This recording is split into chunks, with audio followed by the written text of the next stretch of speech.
The story kicks off on a stormy night, high on a battlefield piled with corpses. At the summit stood Qin Feng, battered, bloodied, and aged 100-fold due to a cruel curse, yet still triumphant. Against all odds, he had conquered the legendary ruins of the ancient god. A woman, blade in hand, stepped forward. With a smirk, she admired his feat, then, without hesitation, she claimed the divine relic, the Eye of Judgment. Barely clinging to life, Qin Feng looked up and asked why she, of all people, was doing this to him. That woman was his sister, or so he thought. Her name was Qin Xiaoyu, and she didn't flinch. Her voice was cold as ice.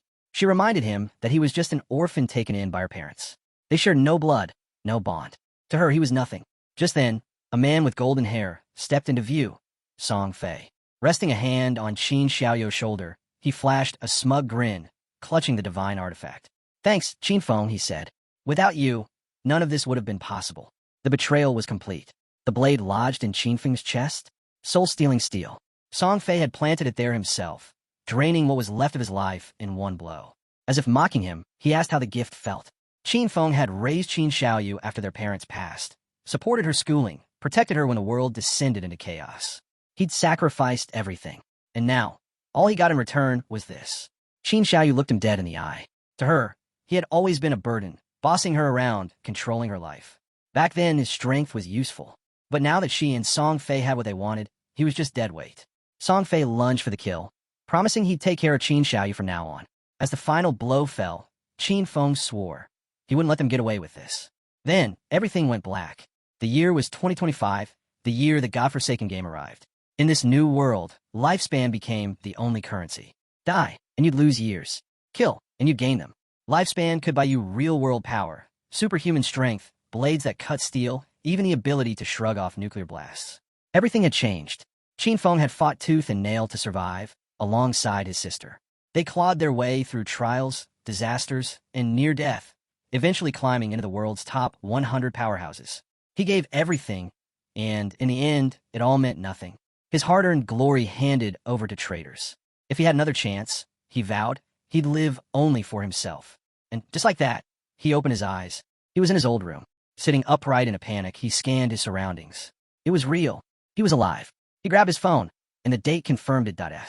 Looking out the window, he saw the city skyline, just as it had been 9 years ago. The day the game began. He had been reborn. The day after the Forsaken game descended onto Earth, Qin Xiaoyu stormed into the house, kicking the door wide open. She froze for a second, seeing Qin Feng casually sipping coffee. Her voice erupted with rage. Why hadn't he answered her calls? She kicked over the trash, in frustration. Qin Feng quietly watched her, remembering this exact moment from his past life. The day everything spiraled. That day, they'd had a huge fight, all because of Song Fei. Posters of that fake idol still hung on her wall. Before the world fell into chaos, Song Fei was a minor underground celebrity. To outsiders, he sparkled. But behind the scenes, he was a predator, conning fans out of their money and worse. Qin Xiaoyu was obsessed, and Qin Feng, knowing the truth, had tried everything to keep her away from him. But no matter what he did, he was always the bad guy, the one accused of controlling her life. Now, with venom in her tone, she pointed a finger at him and yelled, "Are you deaf? It's your fault Song Fei didn't take the top spot this month." She threatened him. If he didn't hand over money to boost Song Fei's ranking, she'd really lose it. Qin Feng didn't flinch. Instead, his hand moved. One slap, swift and cold, sent her crashing to the floor. Her cheeks swelled instantly. Blood trickled from her nose. Her eyes welled up. Shocked and trembling, she couldn't believe what had just happened. Qin Feng stared down at her. His voice cut like a blade. He wasn't interested in arguing. If she didn't shut up, he warned he'd shut her up himself. He tossed a credit card at her. "This is all that's left for Mom and Dad," he said. "All these years, no matter how bad things got, I never touched it. For their sake. But that ended today." He turned away. "From now on, I have no sister." Tears streamed down her face, but anger burned in her eyes. Qin Feng didn't look back. In his last life, he sacrificed far too much for her. Missed out on countless opportunities, skipped rare dungeon runs, all because he was busy protecting someone who would only stab him in the back. Not this time. He took out a bottle of sleeping pills, downed them with water, and lay back. Free from the burden, he was finally going to go far. With knowledge from the future, he'd outpace everyone. Qin Xiaoyu was on her own now, and Song Fei, Qin Feng would be coming for his head. As he drifted off, he found himself once more in the Hall of Choice. This place had been so overwhelming the first time. Back then, he panicked for hours before settling on a class. He chose warrior, not because it was strong, but because it could protect Qin Xiaoyu. That choice cost him everything. Now, unchained, he knew what he needed: speed, flexibility, kill power. Without hesitation, he picked the assassin class. But then something happened. A notification appeared. Divine artifact. Eye of Judgment successfully bound. The artifact awakened. Its passive ability now active. And as Qin Feng stepped into the Forsaken game once again, the real game finally began. To his shock, a new message appeared. Highest ranking profession and talent, automatically acquired. Qin Feng stared at the screen, stunned. The Eye of Judgment had fully bonded with him after his rebirth. Now he understood. The artifact could only recognize its true master. Even if someone stole it, it would be completely useless. Maybe, just maybe, that's why he'd come back to life. Darkness surged toward him, sinking into his body. His form began to shift. His hair turned white. His presence vanished into the shadows. He had become Shadow, the peak hidden class for assassins. This was a world apart from the warrior class he chose in his past life. Just unlocking this path gave him immense strength. But the real surprise came next. He remembered something important. Every class had a slim chance of evolving into a rare hidden tier. Almost impossible. But with the Authority of Judgment, that chance became a guarantee. The system spoke. Authority of Judgment, the oldest and most primal power in the universe, transcends all rules and systems. For now, Qin Feng couldn't use it actively. He lacked divinity. But its passive effect? Fully online. This revelation hit hard. In his previous life, it wasn't until year 7 brutal years into the Forsaken game, that a player finally managed to escape the God-abandoned realm and touch the realm of order. Only then did humanity learn of higher powers. And even after that, no one had ever wielded true order. Yet here, he was, standing at the starting line, already holding a force stronger than order itself. His goal shifted. If he could escape this realm and enter the realm of order, if he gained divinity, he could unleash this authority in full. The system chimed again. Profession selection complete. Please enter your game alias. He paused for a moment, then typed Shadow. And with that, he was transported into the God-abandoned realm. A vast wasteland, broken, deadly, crawling with monsters that feasted on lifespan. Survival here was a constant struggle. Players could leave the safe zone, hunt beasts, and earn tradable lifespan. But death? Death meant losing half their remaining years, tradable and not. Qin Feng landed in Shell Town, a rare safe zone. No monsters, no PvP. But time ticked away all the same, slowly draining their lifespan. All around, new players appeared, randomly pulled in while sleeping after meals or collapsing from exhaustion at work. Confused, terrified, helpless. But all eyes turned to Qin Feng. His aura was different. His gear was different. Some noticed the twin daggers at his sides and guessed he was an assassin. But even then, something was off. This wasn't a regular class. And soon, powerhouses from across the globe would begin arriving one by one, changing the entire balance of this new world. If Qin Feng wanted to stay ahead, he couldn't waste a second. Time didn't wait, and neither would he. Just then, a flash of light. 3 men and an archer materialized in town. They looked battered, pale, panicked, drenched in sweat. One collapsed to the ground. They just died in the wild. And they were furious. Their target? A weak level 1 crawler. At least, that's what they thought.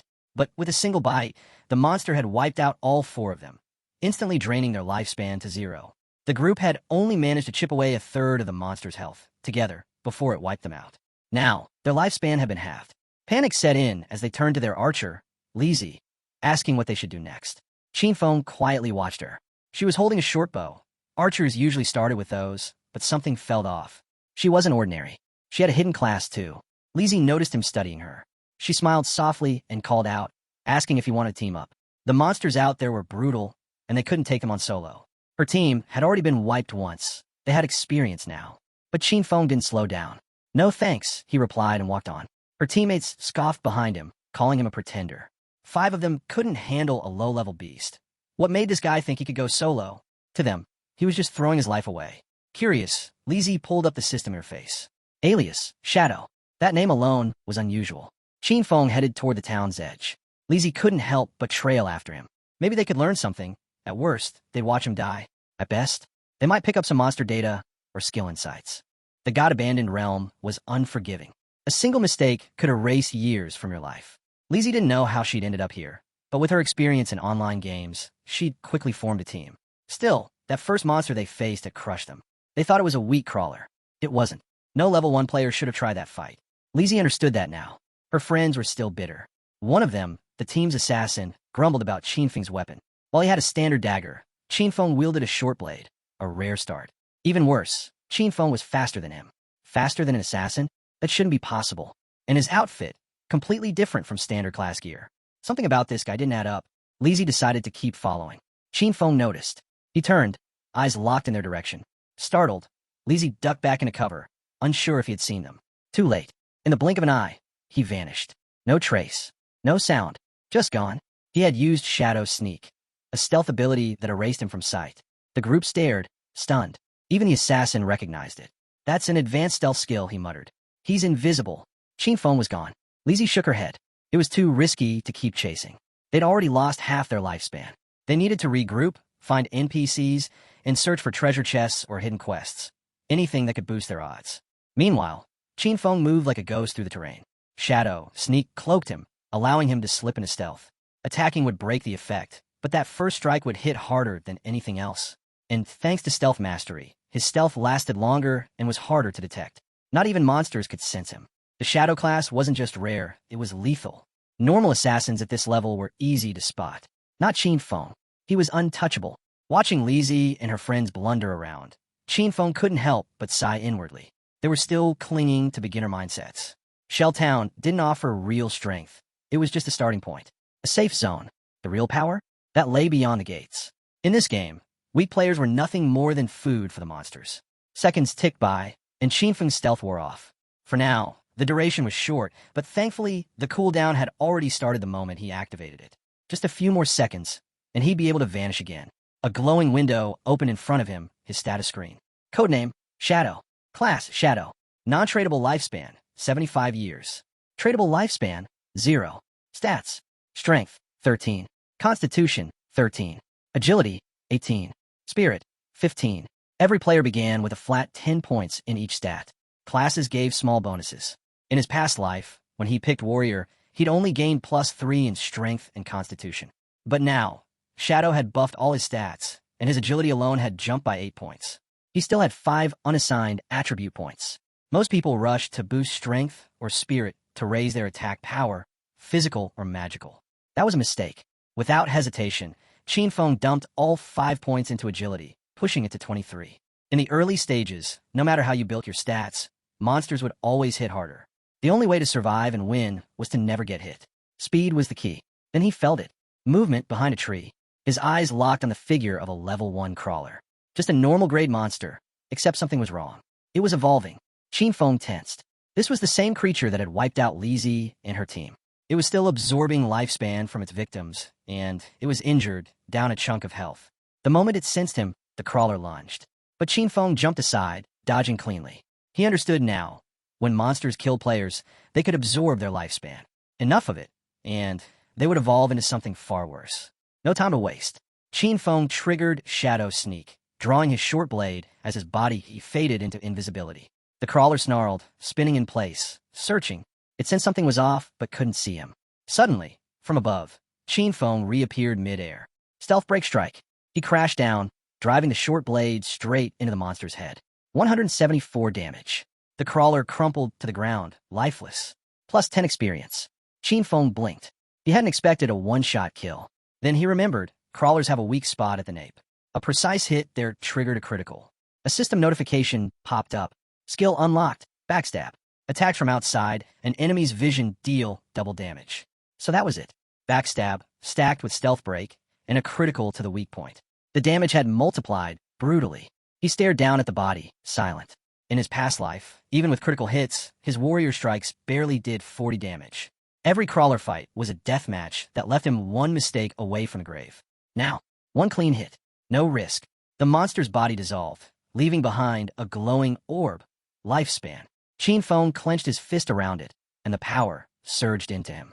Plus 3 days of tradable lifespan. Plus 54 years, 155 days of non-tradable lifespan. 5 players had died here. Each probably lost 20 to 30 years of their life. The crawler had absorbed it all, and yet Qinfeng had only recovered 54 years. Because the monster got it first. Though non-tradable lifespan couldn't be sold or used for upgrades, something unexpected happened. The Eye of Judgment stirred, its authority activated once more. Qinfeng gained a new talent, infinite evolution. From now on, whenever he killed monsters alone, there was a chance to earn evolution points, a currency used to enhance skills beyond their normal limits.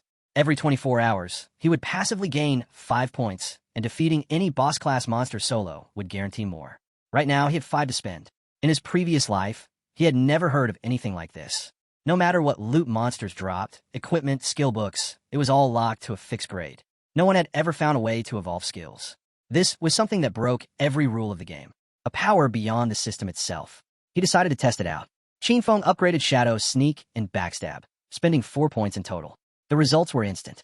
Shadow Sneak went from normal to bronze grade. Duration increased from 12 to 16 seconds. Break attack bonus boosted from plus 60% to plus 90%. Cooldown reduced by 2 seconds. Backstab jumped from inferior to normal. Bonus damage increased by 5%. Now with Stealth Mastery, that 16-second stealth doubled to a full 32 seconds. That meant he could stay invisible indefinitely, timing each cooldown perfectly to never be seen. Had he unlocked this earlier, even a full health crawler wouldn't have stood a chance. Just then, a cocky voice rang out nearby. A boy, walking beside a woman, spotted Qinfeng and laughed. Man, this game's easy. Even a twig like that guy took down a monster. The woman smiled, nodding in approval. With that body, he could probably take on 10 players at once. The boy puffed out his chest and promised to protect her. Then he turned to Qinfeng with a smug grin. Hey, want to team up? Qinfeng didn't answer. He sensed something behind them. Danger. Without a word, he activated Shadow, Sneak, and vanished.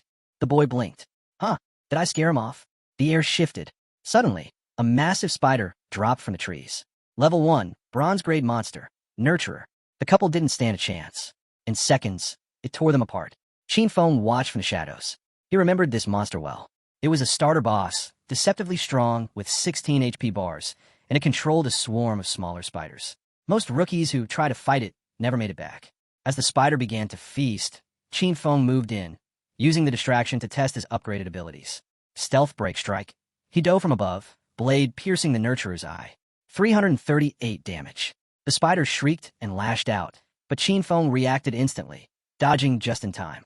Still, he took 9 damage from a stray strike. His HP? Only 130.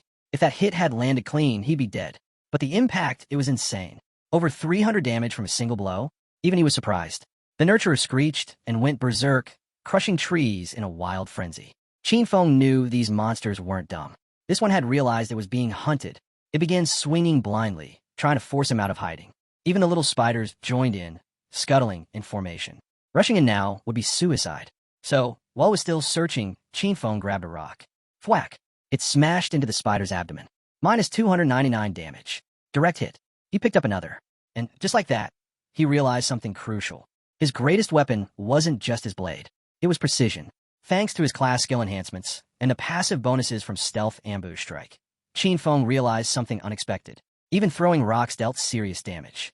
As long as he was hidden and hit from outside the enemy's vision, he could trigger the effects of ambush, backstab, and weak point attack. So his strategy was simple. Wait for Shadow Sneak to come off cooldown, then strike again. When the cooldown reset, he lobbed another rock. Minus 279 damage. Another solid hit. Then, without wasting time, he activated Shadow Sneak again. Stay hidden. Wait. Strike. Repeat. Back in Shell Town, something massive happened. The leaderboard updated. Player, Shadow. Boss killed. Bronze grade Nurturer. Level 2. Ranking first. Gasps spread across the town. Most players were still dying to basic mobs. And here was someone who had already killed a boss and hit level 2. It didn't make sense. Lizzie and her teammates stared in disbelief.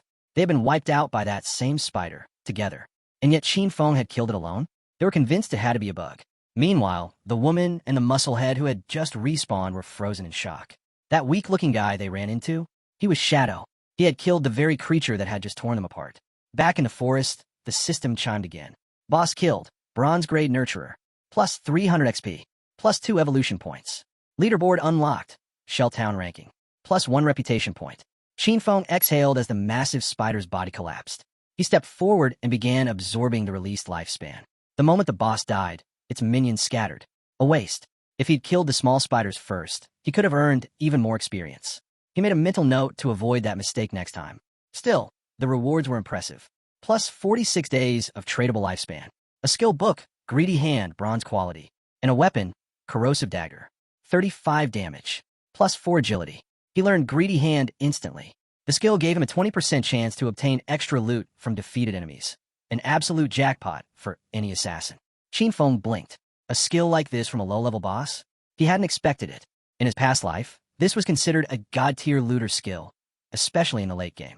Bosses at that level dropped rare gear, and having a chance at double loot changed everything. He remembered someone from the Godslayer Guild, a guy with average combat skills, but just because he had greedy hand, he became a VIP.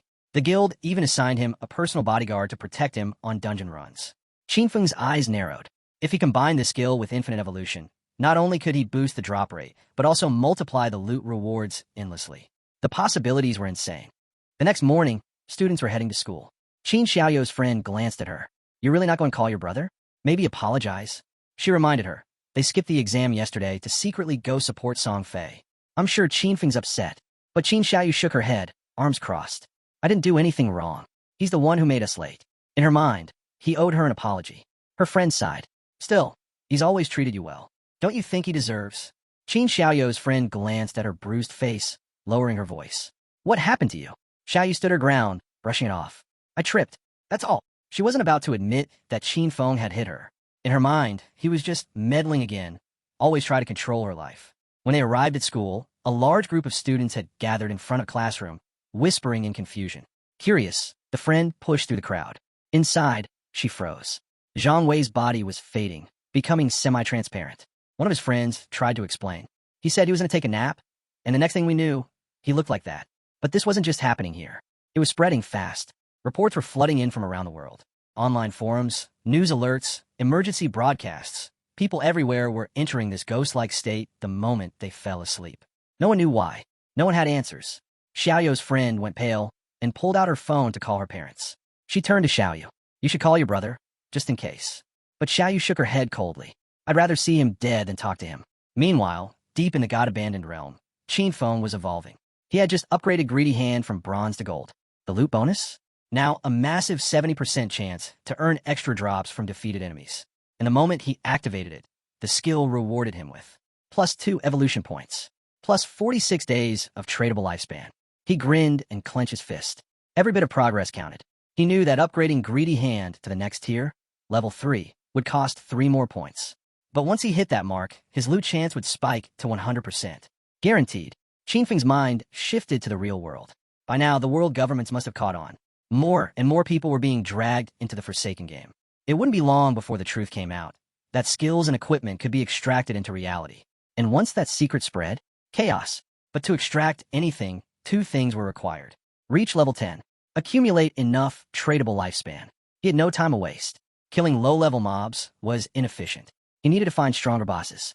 Qin equipped his bronze corrosive dagger, gaining +35 attack and +4 agility. Then activated Shadow Stealth and vanished, slipping unseen through the deadly terrain. As he moved across the land, a noise caught his ear, fighting. He followed the sound to the edge of a cliff and peered down. A level 2 sprint predator, bronze grade, was locked in battle with a group of players. It charged, claws slicing the air, but its strike was blocked by a man wielding a massive shield and mace. Wang Meng. Qinfeng's eyes narrowed. He hadn't expected to run into him this early. So the rumors were true. When Wang Meng first entered the Forsaken game, he'd immediately formed a team of hidden class players, 6 in total, each with rare abilities. Now, Wang Meng stood at the front line and activated his class skill, Holy Barrier. A golden wall of light burst around him, repelling the predator's attack with ease. His class? Holy Shield Warrior. Twice the base stats of a normal warrior. And that wasn't all. Wang Meng also had a terrifying passive, innate invincibility. While the predator was distracted, the team's mage launched a fireball, striking the creature square in the arm. Her class? A hidden path mage known as Prophet, which doubled her magic damage and came with a built-in skill, Prophetic Fireball. Meanwhile, the archer readied her bow. She was a sharp-edged shooter, a hidden archer class with double the stats of a normal archer and access to rapid shot, a high-speed, high-precision volley attack. The priest? An oracle priest, another rare class with enhanced healing power and a group-wide recovery ability. The mage and archer launched their coordinated strike, but the predator was too fast. It twisted its body mid-leap, dodging both projectiles with ease, then lunged at Wang Meng, forcing him back. The archer froze. "It's too fast," she muttered, her confidence shaken. The priest quickly cast a heal, restoring Wang Meng's health. He gritted his teeth and made a call. "Keep up the pressure." whittle it down slowly. They'd win through endurance. But from where Qin Feng watched, hidden high in the trees, it was obvious. Wang Ming had made a critical mistake. This wasn't a game arena, it was the wild. And in the wild, prolonged battles always drew attention. Right on cue, two new monsters appeared from the woods, level 2 corruptors. Dark brown creatures, oozing mud, specialized in range attacks. The team's swordsman charged, swinging his blade. His class? Unknown, but definitely a hidden one. He landed a hit. Minus 33 damage. That was it. Their defense was way too high. One corruptor vomited a thick sludge, coating the swordsman's legs. Groundbind. His movement speed plummeted. The second corruptor turned and locked onto the mage. She tried to run, panic overtaking her, tears starting to form. But before the beast could reach her, a blur shot through the trees. Qin Feng struck. One clean cut. 441 damage. The corruptor's head hit the ground before its body realized it was dead. Everyone froze. Who did that? The mage blinked, stunned. She hadn't seen anyone. The swordsman used his weapon to pull himself up, still stuck in the sludge. When he saw the decapitated monster, his eyes widened. We needed 5 people to kill a level 1 corruptor, he muttered. And someone just soloed a level 2? The second corruptor tried to recover and attack. Too slow. Qin Feng moved like lightning. Another clean strike, decapitation. The swordsman began to tremble. Did anyone see who that was? Not me, the archer stammered. Same here, the mage added. Wang Ming stepped forward, tried to keep order. Focus. Don't get distracted. But inside, he was rattled. He could only hope that whoever it was on their side. From high above, Qin Feng watched them from a tree branch, perfectly hidden. The sprint predator still remained. But for now, he was content. The system displayed his rewards for the kills. Plus 40 experience. Plus 1 evolution point. Skill book, Venom Dart common. Plus 8 days of tradable lifespan. He wasted no time. Venom Dart was perfect, a mid-range skill that dealt poison damage. With 1 evolution point, he upgraded it. The skill jumped to level 2, and its quality rose from common to silver. Now it fired a lethal poison dart, precise and deadly at range. Venom Dart, range, 14 meters. Impact, damage, 120. Status effect, Venom, 50% damage per second for 5 seconds. Cooldown, 5 seconds. Non-stackable. The Predator charged again. Wang Ming braced behind his shield and barely managed to block. But in that moment, the monster's bladed limb pierced through his stomach. Blood spattered as he collapsed, his shield and mace hitting the ground with a heavy clang. The creature didn't hesitate. It drove its other limb into him, twisting cruelly. The archer trembled. The priest panicked. His healing spells weren't fast enough. Wang Ming groaned, struggling to speak. Run, get out of here. Suddenly, thwip. A dart tore through the air. Qin Feng's venom dart buried itself deep into the monster's skull. 845 damage. Everyone froze. The predator recoiled, venom already eating through the wound. Then it collapsed, twitching violently as the status effect kicked in. 324 additional damage, pulsing through its body in waves. In mere seconds, the boss was dead. The mage and archer just stood there, stunned. That single attack had shredded half of the boss's HP. But the poison, the real killer, kept chipping away. Because Qin Feng had dealt over 90% of the total damage, the loot was his. Boss killed. Sprint Predator, bronze grade. Plus 600 XP. Level up, level 3. Plus 2 evolution points. Plus 55 days, tradable lifespan. He hadn't expected the damage over time effect from Venom Dart to trigger his class's passive, but it had. He was invisible. He was untouchable. And now, he could spam deadly darts from the shadows. In early and mid-game, nothing could stop him. Loot began to shimmer and rise from the boss's corpse. Wang Ming, injured and leaning on his teammates, stared at the aftermath. The predator was torn apart, and its killer hadn't even shown himself. Seconds later, the loot vanished into Qin Feng's inventory. Wang Ming stood upright, blood still dripping. Thank you for saving us. Qin Feng didn't reply right away. Then, calmly, he said, Out here, don't trust anyone too easily.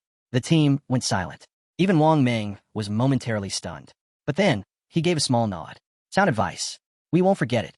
Before Qin Feng could leave, he added, If you ever need anything, come find me. I owe you one. Qin Feng glanced back, but said nothing. Still, a thought crossed his mind. Wang Ming might be trustworthy. He had backing from Daxia's government, and that meant resources, potential connections for selling extra loot. Qin Feng used Greedy Hand one last time. Plus 3 evolution points. Plus 55 days, tradable lifespan. Loot acquired. Sprint Predator's leather greaves, bronze quality. He equipped the greaves. Plus 9 physical defense. Plus 5 all elemental resistances. Plus 15% cooldown speed. A solid upgrade, especially for a stealth assassin. His inventory was now full of gear and skill books, more than he ever had this early in his previous life. Time to return to town. Time to trade it all in for lifespan. His eyes gleamed. This time, his growth was 100 times faster. Not far away, in another part of the forest, a different group of players was in trouble. Surrounded, outnumbered, the monsters were closing in. They tried to escape, but before they could, a much larger beast emerged from the trees. Thorns, vines, speed. Before anyone could scream, the creature lashed out. One swing, and the entire party fell. They respawned in town, fuming. No matter where they went, the monsters always appeared in packs. And worst of all, they ran when they were injured. It was said that to truly survive out there, you had to be at least level 3. The game felt unbeatable. Some players began to wonder if the problem was their numbers. Maybe 3 just wasn't enough. They started suggesting bigger teams, 6 or even 10 people. But others pushed back. One player reminded them how a group of 10 got completely wiped out after being surrounded. More people didn't mean safety, it meant risk. Attracting attention could trigger a boss, and recently, a 40-player team had accidentally awakened a curse master. It struck once, over 30 were dead instantly. Meanwhile, Lizzie's team respawned back in town. If they couldn't hit level 3, they'd be stuck in the game permanently. Everyone there had fallen asleep in the real world. Now only their consciousness was trapped in this nightmare. If they didn't escape, their real bodies would waste away. Lizzie was at her limit. Why was the game this brutal? Her friend was spiraling, 3 deaths already, and their lifespan bar was now below 10 years. At this rate, they wouldn't just lose in the game, they'd die for real. Then Lizzie noticed something. Shadow was already level 3. How? He must have found a trick. That was their only hope. If he could carry them to level 3, they could get out. Clenching her fists, Lizzie gave a firm command. Spread the word. They had to find Shadow and get him on their side. She was willing to pay him 10 million cash if they made it back to the real world. Her teammates were stunned, but she knew no one could ignore that kind of money. Back in the forest, our guy was grinding. Qinfeng had just taken down a level 2 polluter, gaining 20 XP and 1 evolution point. After absorbing the monster's lifespan, he checked his stats. He'd built up 5 evolution points already. Time to spend them. He chose to upgrade Greedy Hand. The boost was wild. It jumped from Platinum to Emerald tier. Loot drops were now 160% more likely, and there was a 20% chance that extra loot would be a whole tier higher. Qinfeng grinned. This was game-changing. If he kept upgrading it, he could hit 100%, maybe even 200%. Rain poured through the trees. That's when he spotted it. Curse Master. A bronze tier boss, slowly devouring life energy as it evolved towards silver tier status. No wonder it wiped out that 40-man team. Qinfeng wasn't scared, but there was a problem. His inventory was full. Even if he killed it now, he couldn't take the loot. So he marked the spot on his map. That monster wasn't going anywhere. He'd clear space, come back, and take it down properly. Back in town, word was spreading fast. Someone was offering 10 million to get Shadow, the top-ranked player, to help them level up. People were dying. Lifespans were dropping. The rich were scrambling to find a way out, which meant the poor were being left behind. While players whispered and argued in the streets, Qinfeng walked into town, and jaws dropped. Calmly, he activated the system menu and set up a market stall. The system broadcast went live. A player had opened a stall to sell gear and skills, but it would only be active for 10 minutes.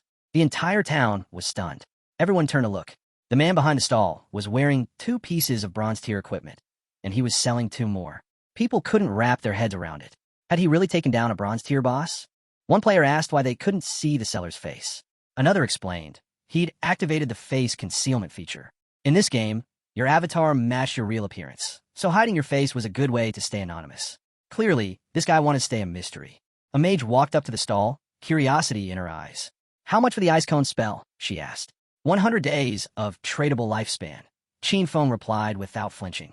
She was Grey Rose, the 11th ranked player in Shell Town. Her face was concealed too. Rose raised an eyebrow. That was a lot. She tried to bargain, asking if he could lower the price. Qinfeng calmly explained, Ice Cone's a common tier spell, but it gives a major farming boost in the early game. 100 days is already a great deal. She asked if he'd accept real-world money instead. Qinfeng refused. If you got cash, buy tradable lifespan first, then come back. I won't sell until I get what it's worth.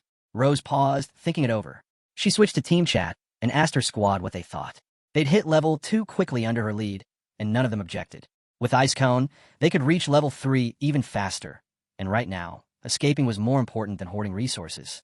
She promised to repay them once they got out and had her whole team transfer their tradable lifespan to her. Rose handed over the 100 days to Qinfeng. He looked over her teammates. Everyone was level 2. That meant they'd probably taken out 30 to 40 crawlers by now. Their lifespan pool had to be far bigger than just 100 days. Qinfeng sold the spell and updated his stat panel. His tradable lifespan jumped from 268 days to 368. Just then, Lizzie showed up. She was thrilled. She'd finally found Shadow. With a confident grin, she made her pitch, help her reach level 3, and in return, she'd give him 10 million in real-world cash once they got back. Everyone nearby froze in disbelief. This wasn't just any player. This was Jiangli. In Qinfeng's past life, she'd run a criminal empire, one that was eventually crushed by the government. With a smug smile, she added, "My father's the president of Dejiang Industries. Don't believe me? Look it up." Rumors had followed her for years. Stories of her buying people's lifespan with cash, then kidnapping them for forced labor. Those who resisted, gone, murdered. Qinfeng rejected her offer instantly. No hesitation. He knew exactly what kind of person she was. Lizzie shrugged. "You're strong, I'll admit it. But none of us really understand how this game works yet. Team up with me. I'll give you everything. Cars, mansions, women. Anything you want." But Qinfeng didn't even blink. He told her to stop getting in the way of his business. He understood better than anyone. Cash was already worthless. Soon, the only currency that would matter was lifespan. Lizzie crossed her arms, arrogance all over her face. "If this was the real world," she scoffed, "I'd have taught you a lesson you'd never forget." But Qinfeng wasn't in the mood for threats. His gaze sharpened, cold and cutting. "Say one more word," he warned, "and I'll kill you until your lifespan hits 0. The air shifted. The weight of his words slammed into Lizzie and her crew like a wall. No one dared test him. In the next instant, they bolted, vanishing down the street without a second glance. A few minutes later, the final item at Qinfeng's stall, Gleam Robe of Tear, Bronze Tier, was sold. His tradable lifespan now sat at a massive 546 days. With his inventory cleared out, it was time. He turned his focus back to the forest, back to the Curse Master. Activating stealth, he vanished from sight. No one knew it yet, but tradable lifespan didn't just matter in the game. It could bring skills into reality. This wasn't just a game anymore. It was the beginning of something that would tear the real world apart. Soon, all the power, status, and money people clung to would mean nothing. Only strength would matter. Meanwhile, Lizzie and her team had slowed down, panting from the sprint. Lizzie was still fuming. "He rejected me, then had the nerve to threaten me," she muttered. Her eyes narrowed. "I swear, once I'm back in the real world, I'll find him, and I'll kill him." As she seethed, a man strolled over. Mao Lijun, better known as Old Mao. "I'm level 2, he said coolly, "and I got a few tricks for fast leveling. If Shadow doesn't want her 10 million, I'll take it." Lizzie raised an eyebrow. "What tricks?" Old Mao smiled. "Usually I don't share, but for you, I'll make an exception. You want to level up fast? Dump all your attribute points into agility. Boost your speed. You'll outrun most monsters and kill without taking hits." Lizzie's eyes widened. She put everything into strength. "You've got a deal," she said after a moment, "but you're not getting 10 million. 5 tops. You're no Shadow." Old Mao didn't complain. Fair enough. Still weird that he turned down the money. While they plotted, Qinfeng reached the spot he'd marked on the map. Still in stealth, he spotted the Curse Master again. Now, a silver tier boss. The dense, swirling gray fog around it showed it was still evolving. He didn't plan to wait. Activating Venom Dart, he struck from the shadows, 659 damage from the stealth hit. Poison set in, chewing away at the monster, 219 damage per second. Qinfeng surged forward, casting Shadow Sneak, closing the distance. He knew silver bosses had 2 or 3 times the health of bronze ones. But suddenly, the monster started channeling a massive spell. Its hands glowed, swelling with dangerous magical energy. Qinfeng realized he might need 2 or 3 more venom darts to finish it off. Before he could act, the monster released a devastating blast, flattening everything nearby. "This thing's a magic-type boss," he muttered, retreating fast. "Massive AoE, and I'm toast if it hits me once." He darted back into cover, still cloaked. His health and defense weren't enough to tank even one of those hits. And the fight had just begun. The monster began charging up another massive attack, its hulking form slowly turning toward Qinfeng. But he didn't panic. He stayed low, gliding across the battlefield with careful precision. His hidden shadow skill was still on cooldown, so he'd have to wait, watch, and strike when the boss let its guard down. The strategy was simple. Wait for the opening, hit fast, and vanish before the monster could retaliate. And then it happened. The Curse Master stumbled. Just for a moment, its attention slipping. That was the signal. Qinfeng lunged forward, unleashing Venom Dart again. The strike hit dead on, slicing through the air and drilling into the monster's side. 659 damage. The poison spread instantly, eating away at the creature's health, 219 per second. Sensing danger, the monster tried to retreat. But Qinfeng was relentless. He chased it down, eyes sharp, never blinking. The boss was weakening fast. Its panic showed in every step. And then, he was gone. In a blink, Qin Feng reappeared on top of the monster's skull and slammed it into the ground with brutal finality. The system confirmed the kill. Silver tier boss defeated. A flood of notifications hit his screen. Plus 1,800 XP. Level up. From 3 to 5. Plus 4 evolution points. Plus 124 days of tradable lifespan. He chuckled. One boss, 2 levels, a mountain of evolution points, and a solid lifespan boost. As the Cursed Master's body dissolved in a shimmering loot, Qin Feng activated his evolved skill, Greedy Hand. The air shimmered, and the system interface confirmed the loot had been absorbed. The rewards were even more insane than he expected. Plus 4 more evolution points. Plus 124 additional lifespan days. Total, 12 evolution points. 372 days of tradable lifespan. He smirked. The bonuses were stacking fast. No wonder Greedy Hand was ranked as a Jade tier skill. It didn't just boost loot, it upgraded it. Right on cue, another system alert popped up. One of the looted items had been auto-upgraded from silver to gold tier thanks to Greedy Hand's passive effect. A gold tier item. He stared at the notification, impressed. That kind of power could tip the balance of an entire battlefield. Qin Feng turned his attention to the pile of loot at his feet. 7 or 8 gear pieces lay scattered, but his inventory only had 10 open slots. He sighed. Running back to town every time just to unload loot was going to be a serious time sink. A storage ring, or something like it, would be the perfect solution. He crouched to examine one particular item, but just then, the scene cut away. Back in Shell Town, a bright flash lit up the square. The mage from Wang Meng's team appeared, finally transported back to safety. Her shoulders slumped with relief. The rest of the team followed seconds later, all of them cheering. They owed it to Wang Meng. Without his leadership, none of them would have made it to level 3. But Wang Meng waved off the compliments. It wasn't just me, he said. We all pulled our weight.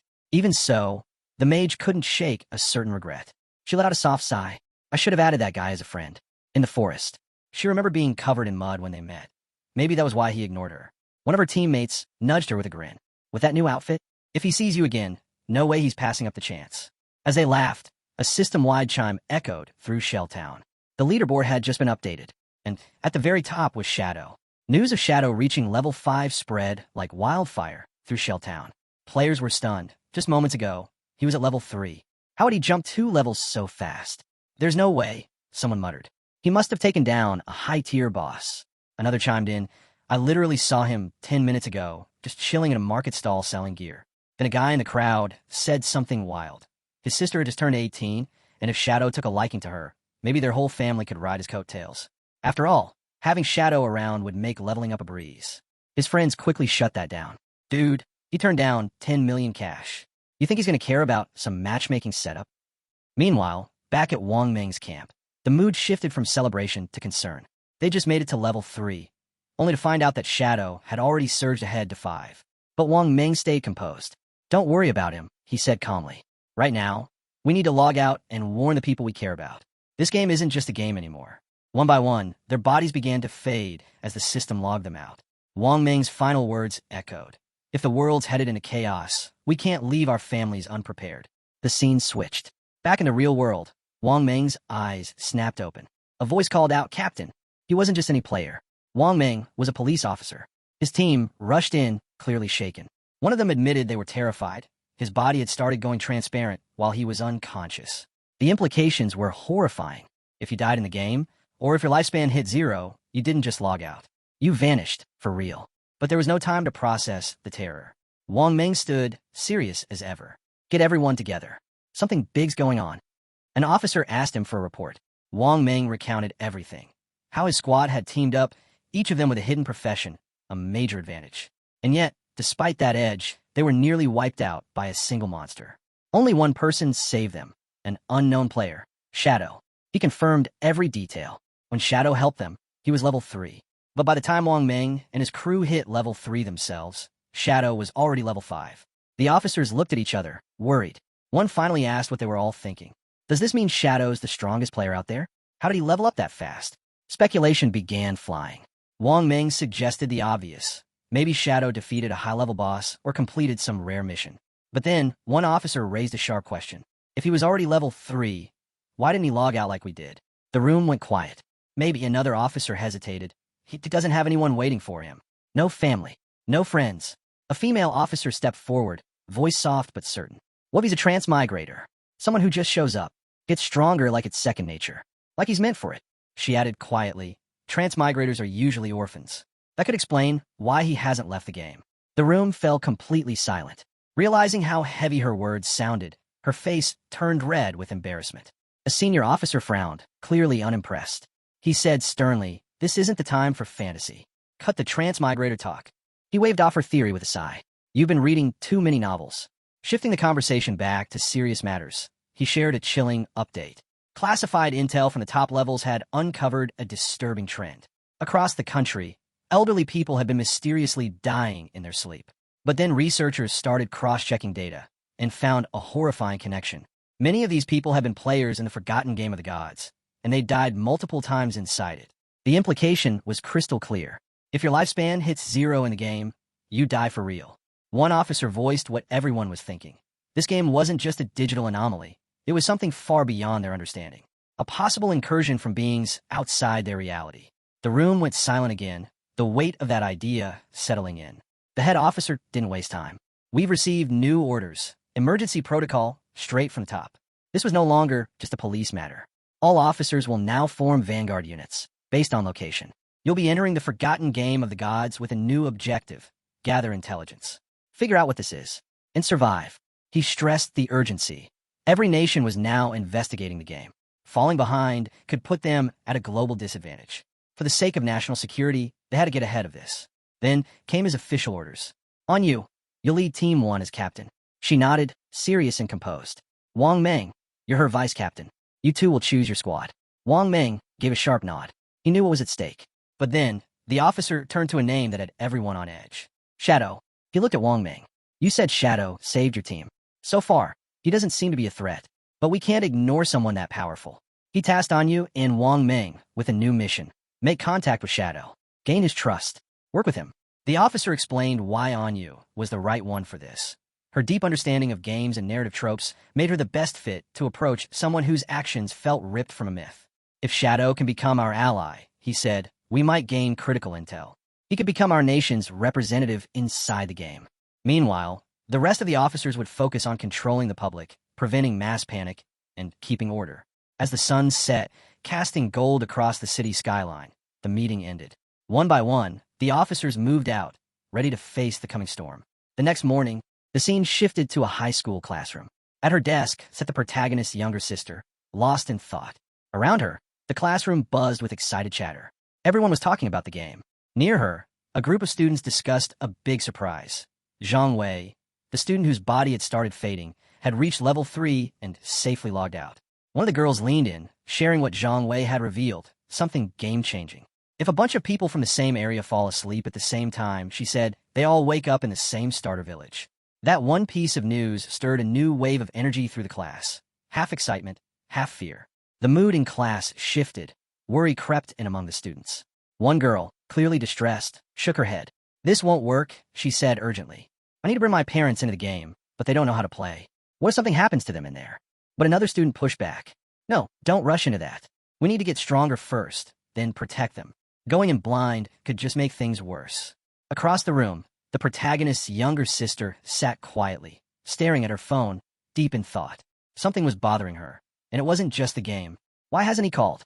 Not a single message from her brother.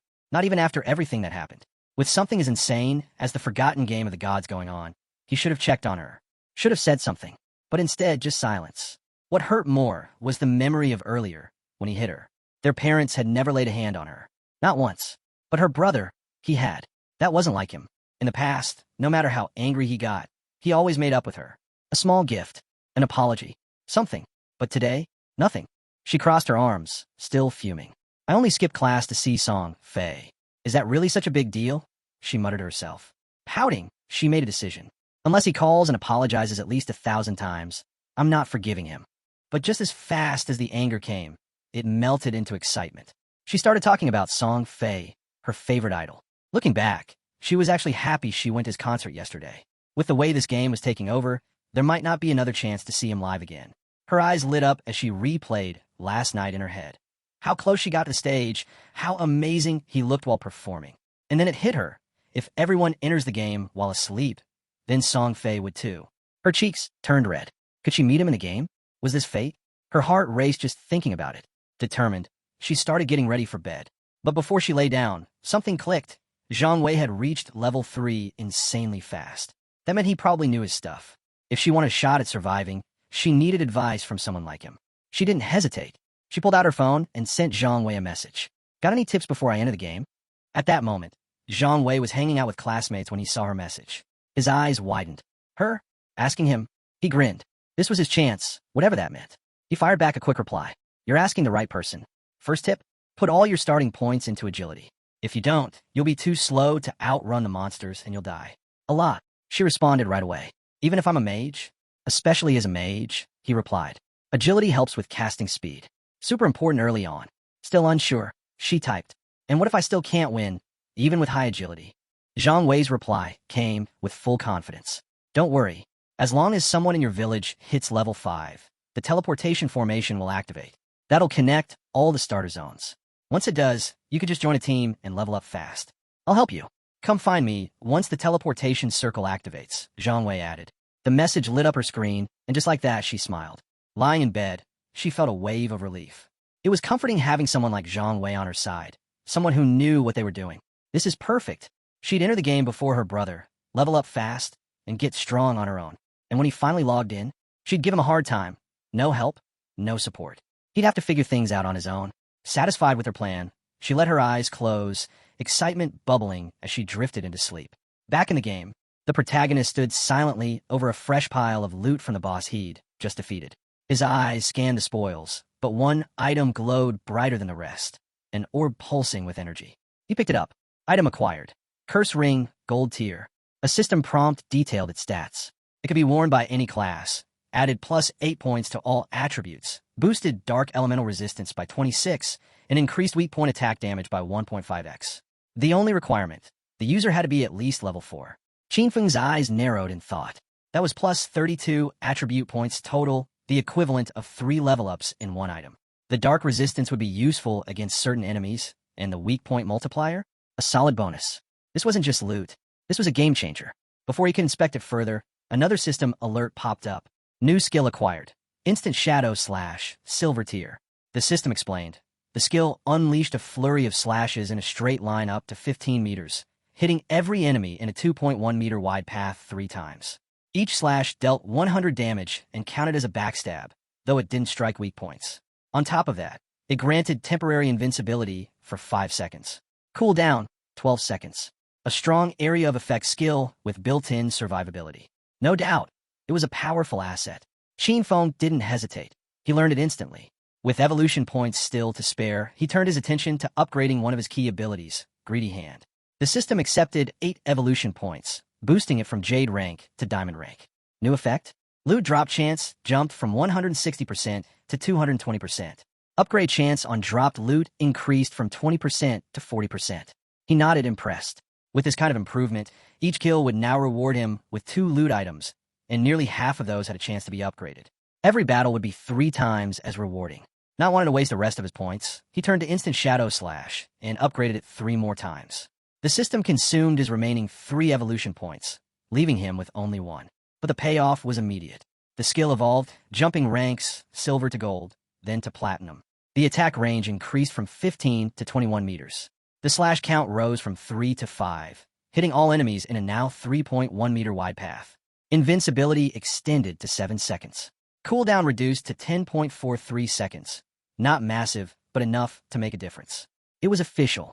Qinfeng now had a top-tier AoE skill with mobility, invincibility, and reach. And he was just getting started. Each strike from Instant Shadow Slash now dealt 200 damage, double what it used to. Every slash still counted as a backstab, activating his passive bonus, even though it didn't target weak points directly. Qinfeng examined the new stats closely. Sure, the cooldown hadn't dropped by much, but the extended invisibility? That was a huge tactical edge. He could now stay hidden longer, control the fight, and strike before anyone saw him coming. Shifting his focus to the rest of the loot, he scanned through the items. Most weren't worth keeping, but one caught his eye, a silver tier skill book, Battle Roar, meant for warriors. Not useful to him, but it would fetch a good price. More lifespan in his pocket. Just as he closed his inventory, something moved in the distance. He spun around. 3 massive creatures came lumbering toward him. Limb crawlers. Level 4. Twisted, grotesque monsters, deadly at close range. Qin Feng didn't back down. This was the perfect time to test his new skill. Without hesitation, he activated Instant Shadow Slash. In a blink, he vanished into motion, a blur of slashing energy, slicing clean through the crawlers before they could react. Within seconds, the battle was over. The monsters collapsed, torn apart, as the dust settled. System notification, victory, plus 80 XP, plus 5 days, tradable lifespan. A dark, commanding aura seemed to cling to Qin Feng in the aftermath. He stood still, calm, calculating. His power had jumped again. Now he had an idea. If he opened with Poison Dart, followed immediately by Instant Shadow Slash, he could wipe out enemies before the fight even began. He checked his stats. Tradable lifespan, 618 days. But to bring his game skills and items into the real world, he needed at least 900 days, about 2.5 years. He set his goal. First step, sell off the valuables in his inventory. If everything went well, he'd reach the requirements sooner than expected. And once he hit level 10, the connection between this world and reality would be his to control. The scene shifted.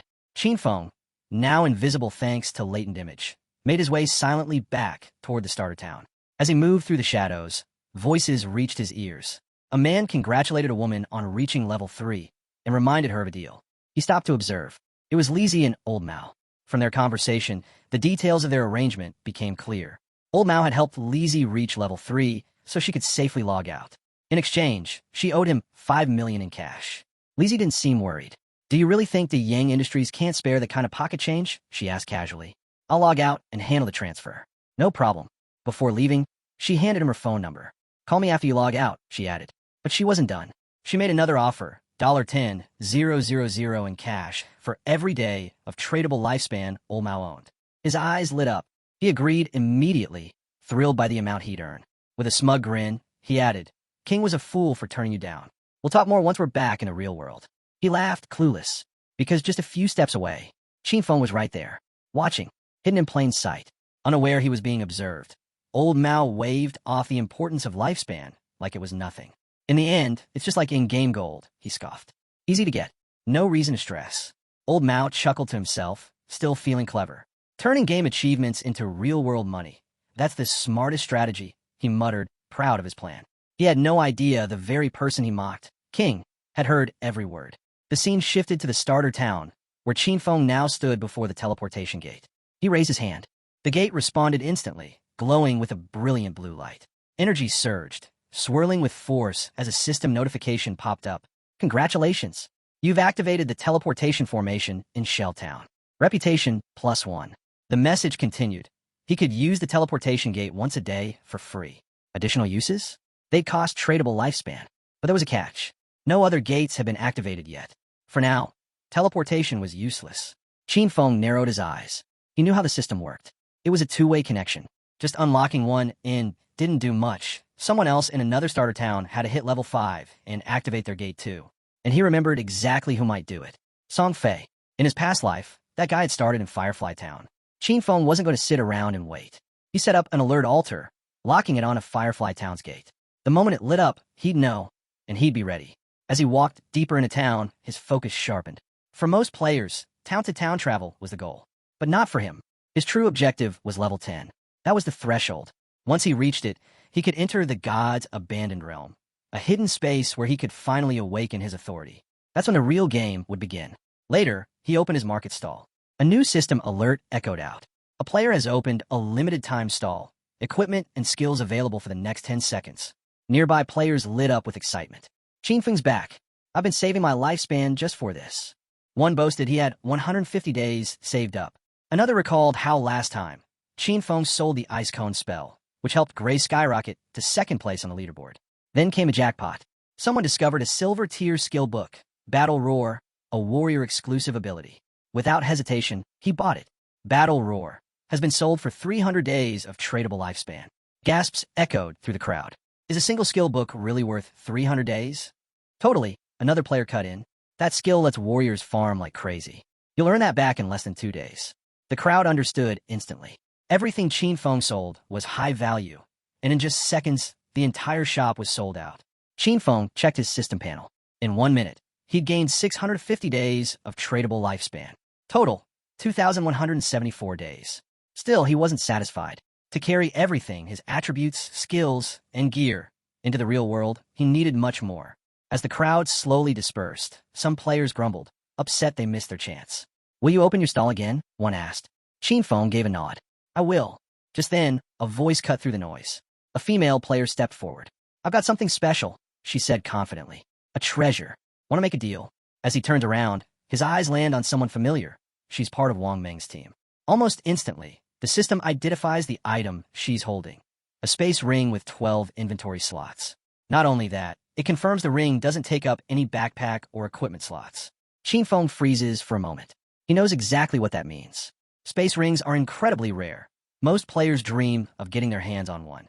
Normally, players are limited to just 3 storage backpacks. So, a ring that adds space without using a slot? It's priceless. He knows the odds too. Technically, any monster can drop a space ring, but the chances are next to 0. And yet, here's this girl, barely into the game, already holding one, all thanks to her profit class. Her luck is off the charts. Wasting no time, Chinfeng asks how much she wants for it. He already knows the ring's real value. In his previous life, one like this could sell for an unbelievable 3,600 days of tradable lifespan. But her response catches him off guard. She doesn't want his lifespan at all. Instead, she just wants to team up and have him at her as a friend to take down a boss. He agrees immediately. A system prompt pops up. Player Big Plum has accepted your friend request. As they head out of Shell Town, Chinfeng asks her about the boss.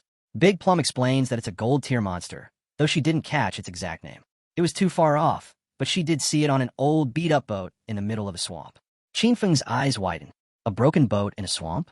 Could it be the Golden Ghost ship? That monster is insanely rare. It can spawn at any level, and when it does, the top guilds go all in just to fight for its powerful drops. Even seeing it once could trigger a massive player war. But judging from what Big Plum described, this one's likely a low-level version, probably around level 5. That would make it the easiest form of the boss to defeat. Still, how did she even find something this rare, so close to the starting zone? His mind starts racing. The ring. Her connection to Wang Meng's crew. The gold-tier boss showing up like magic. Then it hits him. Could she be the rumored koi fish from his past life? He remembers the whispers. Back then, people talked about someone in Wang Meng's squad who had unbelievable luck, stumbling across rare bosses, treasure chests, secret palaces, and ancient temples like it was nothing. He always thought it was just a cover story for better intel. But now, looking at Big Plum, he realizes the rumors might have been true. And she's right here in front of him. Still deep in thought, he keeps staring at her. Noticing his gaze, Big Plum blushes and asks why he's looking at her like that. He snaps out of it, brushing it off. "Nothing," he mutters, refocusing on their journey. As they pass through the main gate of the starting town, they remain unaware of the shadow lurking nearby, a bald player hidden behind a tree, watching their every move. The scene shifts. A tough-looking group stands gathered, and at the center, a man with long hair commands attention. Surrounded by bald players, he speaks with conviction, bragging about his past wins, including the time he split off from his team and soloed the Sand City Overlord.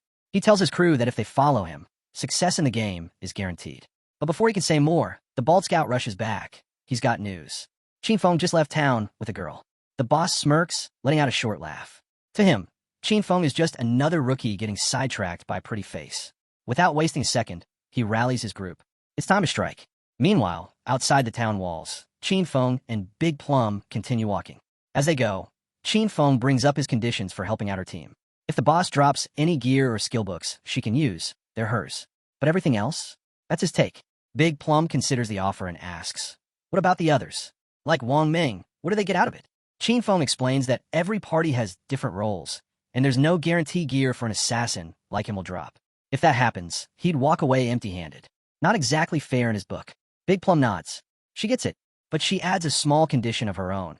If any loot drops that fits her captain or another party member, could he sell it to her at a discount? He agrees. With the terms settled, Big Plum says they'll head to the boss once Wang Meng and the rest log back in. But as they continue walking, something dawns on her. She has no idea where they're going. It's only when Chinfeng finally shares their destination that the truth hits her. They're heading straight for the gold-tier boss. Big Plum is stunned.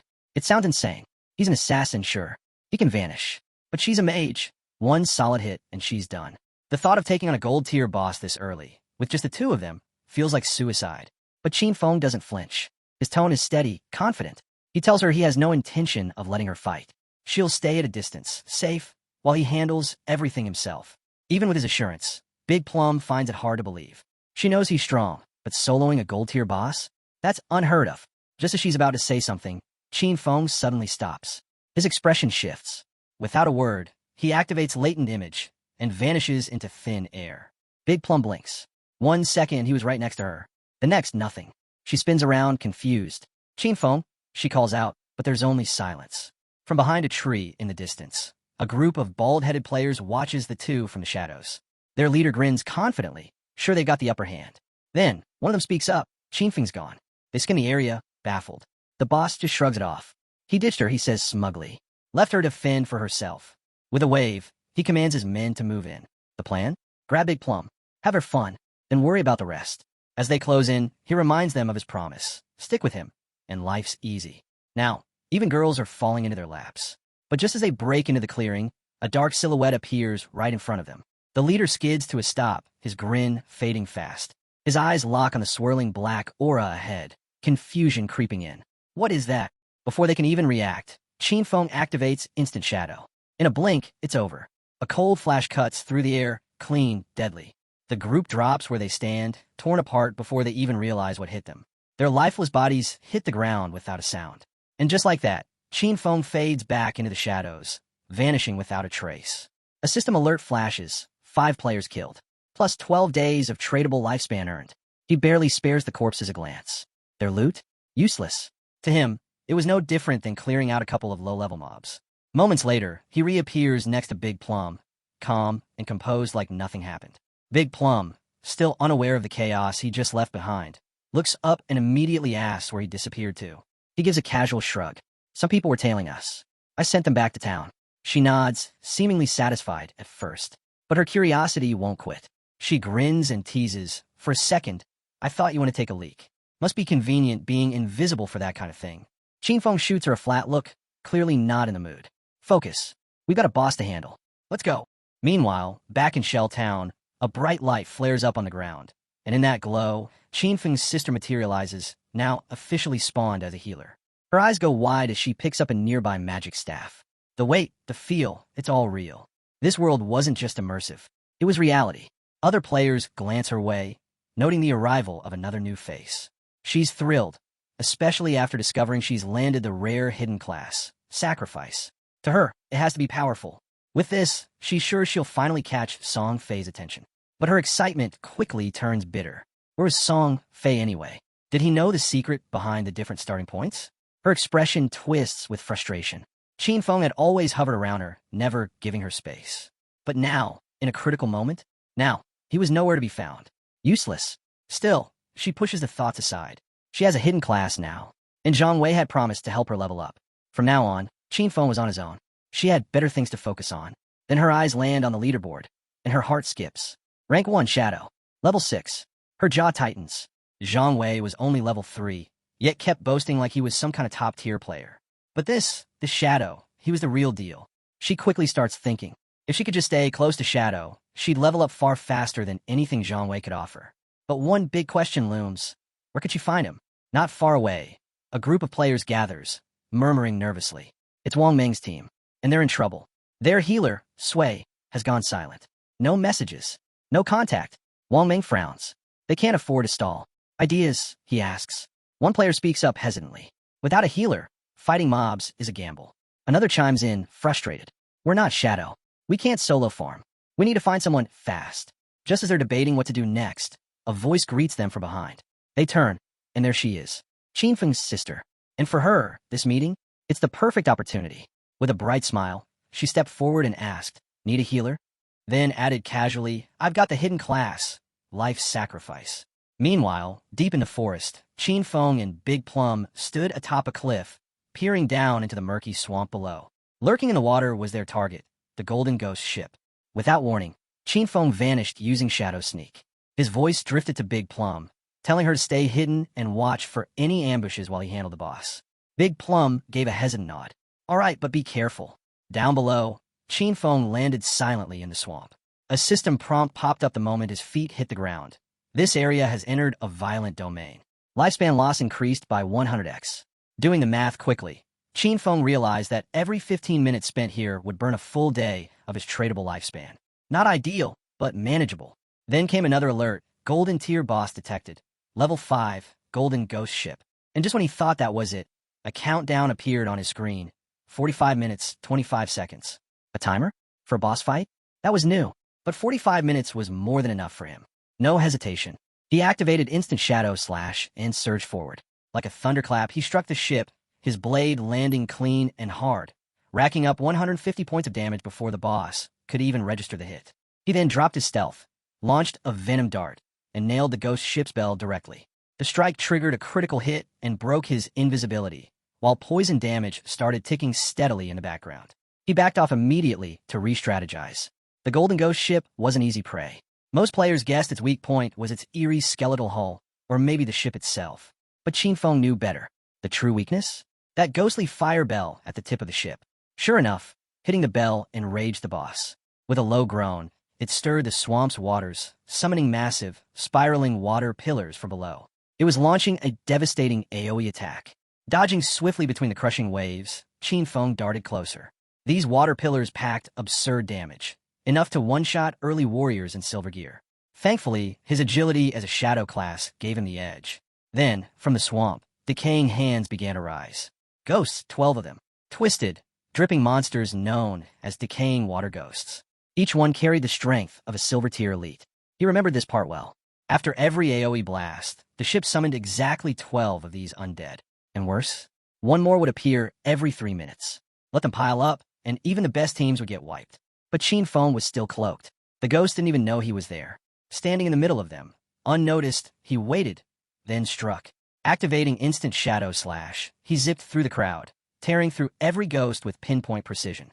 Back on the cliff, Big Plum could only stare. Her hands trembled, her face flushed. So this was the power of the top-ranked expert, Shadow. He was just too strong. One moment he was there, the next gone. And in that blink, he'd already wiped out more than half the boss's HP. The boss didn't even get the chance to fight back. But then, something unexpected happened. A message popped up. Qin Feng had sent her a private chat. He called her Little Black, and dropped a bomb. He was about to die. She froze. Yet, Qin Feng sounded calm, almost casual. He told her not to worry. Just wait, he'd be back. Big Plum, watching everything unfold, was stunned. She thought their guy had the upper hand. Then she blurted out, "Wait, who's Little Black?" Unfazed, Qin Feng replied, "Isn't that you?" She quickly corrected him. "I'm Big Plum, not Little Black. That sounds like a dog's name." Suddenly, the ground shook. A familiar figure stomped into view. The same man Qin Feng had defeated earlier. But this time, he wasn't alone. He brought his full squad. The guy was fuming. Back in his prime, he crushed legends left and right. Now, he was getting humiliated by a girl. One of his teammates came sprinting up with news. They'd found her. She was standing on a cliff. And down below, that bastard Shadow was challenging the boss alone. The leader clenched his fists. This time, they'd crush him. Meanwhile, deep in the swamp, the boss roared. Its ship's bell gleamed, echoing through the bog. Qin Feng had reached stage 4, toughest phase yet. The boss swung its or high, sending shockwaves as its health dropped to half. And then it unleashed its ultimate, Soul Surge. Huge waves rolled through the swamp. Big Plum's eyes widened in horror. The surge shattered Qin Feng's invisibility. Beneath him, the water churned, and then erupted. A massive pillar of water exploded from below, trapping him inside. The damage hit hard, 1,059 points gone. System alert. You have died. Qin Feng lost 326 years of non-tradable lifespan and 1,087 days of tradable lifespan. Back on the cliff, the leader grinned. Serves him right, he thought. Qin Feng had gotten cocky after being praised as an expert. But now, he was dead. Just another fool who thought he could solo a gold-tier boss. Then they saw it. Qin Feng's lifespan orb glowing on the ground. They sprinted for it like madmen. None of them expected Shadow to be loaded. That orb had to hold over 100 days of life. With the boss at low health, they figured they could finish it off and scoop up the loot. But the moment they stepped forward, they were yanked into the air. The leader blinked. What just happened? A second later, they were back in Shell Town. Everyone was stunned, furious. No one understood how that boss was this strong, or how Shadow had managed to cut its health in half. Some hadn't even made it 5 seconds before that water pillar wiped them out. The swamp? Crawling with mobs. It was suicide. Still, the leader wasn't ready to back down. He clenched his jaw and barked the order. They were going in again. Just then, someone leapt into the scene. It was Qin Feng. He was already back in the swamp. But something fell off. All around him were glowing lifespan orbs, scattered across the ground. Puzzled, he opened the chat and messaged, "I'm back. But what's with all these lifespan drops?" Little Black was just as surprised. "You're back already?" she replied. Then she explained. Those orbs were from a group of players who'd charged in like heroes, only to get obliterated by the boss's water pillar. Qinfeng smirked. So they overestimated themselves, he thought. But the sight also stirred a memory. He'd been through this before. In his past life, the ghost ship had given him hell. The boss was still wandering nearby. Qinfeng kept his eyes on it, calculating. He knew the golden ghost ship only used its immobilization skill once. After that, the rest of the fight was easier, at least in theory. But once its HP dropped below half, there was always a chance it would vanish and reappear somewhere else. That made it nearly impossible for most players to kill it solo. No time to waste. He fired a poison dart, striking the ship's bell dead center. The boss let out a screech and began charging another attack. Qinfeng slipped into Shadow Sneak, vanishing from sight. He watched carefully, reading its every move. Then Shadow Slash. One clean strike. He'd already memorized its patterns. No hesitation. Meanwhile, the cliff wasn't empty anymore. The same group of players had returned. One of them shouted, "Boss! He's fighting it again." The leader narrowed his eyes. This was their chance. If they played it smart, they could take out both the boss and Qinfeng. But someone else wasn't going to let that happen. Little Black had had enough. Shadow was close to finishing the fight. She wouldn't let these clowns ruin it.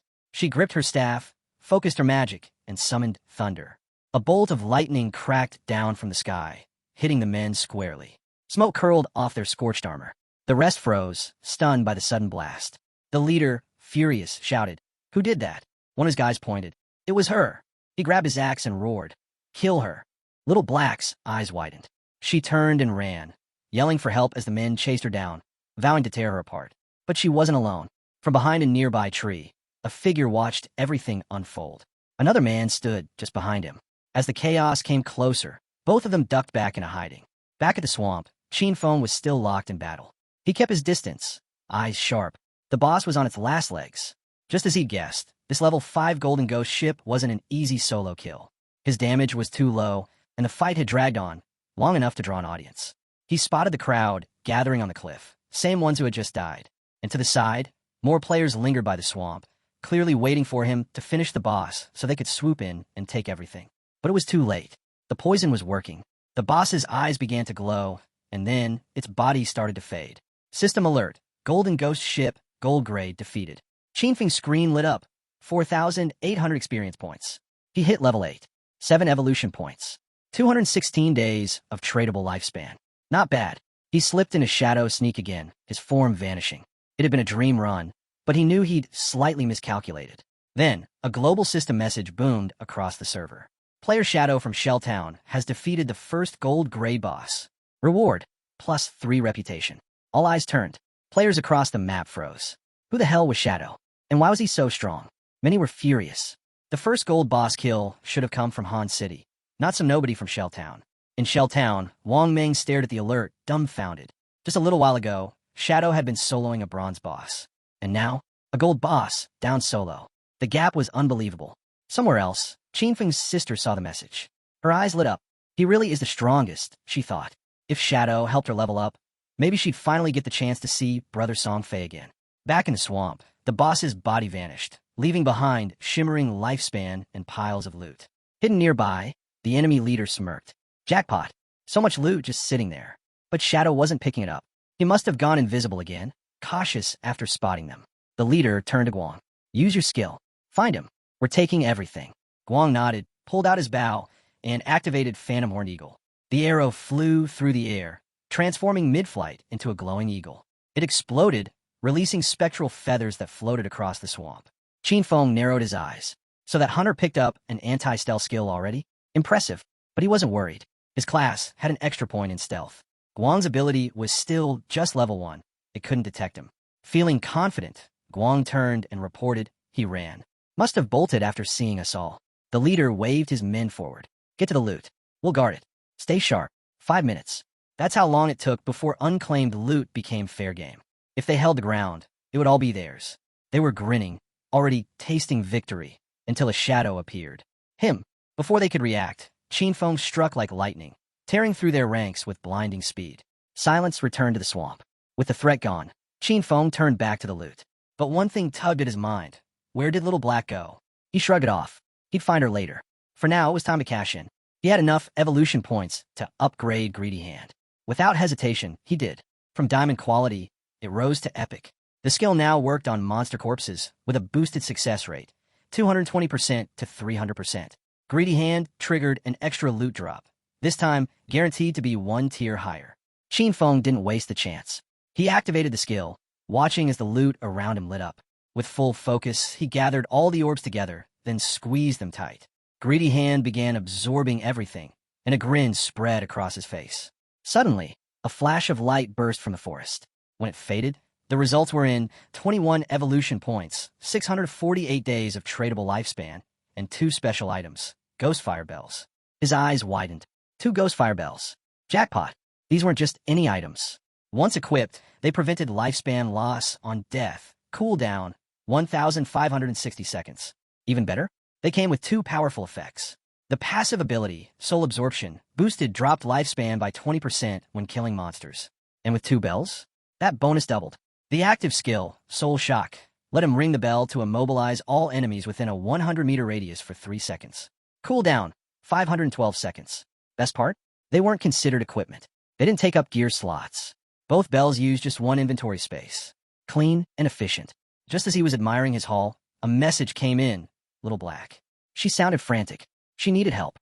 Shadow snapped to attention. Where are you? He typed, concerned. All he could hear was her panicked voice, screaming at someone to stay away. She was in trouble. The leader and his men had her cornered. They taunted her, mocking her resistance. Then one of them sneered, "Why run? Just give in. We'll take good care of you." Disgusting. Backed against the cliff, she refused to let them have the kill. Without a second thought, she jumped. They stood frozen as her body dropped, crashing hard below. Pain exploded through her. Blood pooled fast. Then, her body began to fade into lifespan particles. The leader leaned over the edge, confused. She really did it? He mumbled, "She's got guts." Back in voice chat, Little Black's voice returned, calmer now. She told Qin Feng not to worry. She'd respawn back in town. Luckily, all the party's tradable lifespan was stored on Captain Wang Meng. Qin Feng breathed easier. He told her to wait. He'd bring her the stuff soon. She cheered him on, saying he'd done great. He swept up the rest of the lifespan orbs from the ground. This time, the haul was huge, 315 days of tradable lifespan in total, plus 21 evolution points. With no hesitation, he opened his menu and looked at Greedy Hand. Time to upgrade again. But a system message popped up. Greedy Hand has reached epic grade. Further evolution will require 10x the normal points. The prompt appeared. Spend 210 evolution points to evolve. Qin Feng didn't flinch at the prompt. He expected it. Skills at higher tiers were never cheap to evolve. This was just how the system worked. So, he set it aside for now. Instead, he focused on boosting his attack skills. The stronger his damage output, the tougher the bosses he could take down, and that meant better rewards. He concentrated. Instant Shadow / jumped from Platinum to Diamond. Its range expanded from 21 meters to 27. The invisibility boost stretched from 7 seconds to 9. Instead of 5 slashes, he could now land 7. The skill's total duration increased to 10 seconds. Even the reach of each slash went from 3.1 meters to 4.1. Most importantly, each strike now packed 300 extra damage, up from 200. He burned 10 evolution points, leaving just 3 in reserve. Next, he upgraded his backstab enhancement. It shot straight from normal to gold, skipping bronze and silver entirely. Now, every backstab would deal 30% extra damage instead of 15%. Qin Feng smiled. Instant Shadow / now evolved twice, had doubled in damage. Even when not stealthed, he could deal around 3,000 damage in total. If stealth was active and he landed a backstab, those 7 slashes could spike the damage between 6,000 and 7,000. Satisfied, he opened his system window to review everything. He recalled that a typical gold tier boss only dropped 2 to 4 pieces of silver gear, with a rare chance at gold. But thanks to Greedy Hand, his loot had exploded. 11 gold items and skill books, 2 platinum pieces, and 1 platinum skill book. Not bad at all. Even better, 3 of them were perfect for assassin-type classes. Among the haul was something special. The Ghost Chip Dual Blades, Platinum Tier. Assassin-exclusive weapons. Stats? 136 base damage, plus 22 agility, plus 24% attack speed, plus 17 armor penetration. Requirement, level 5.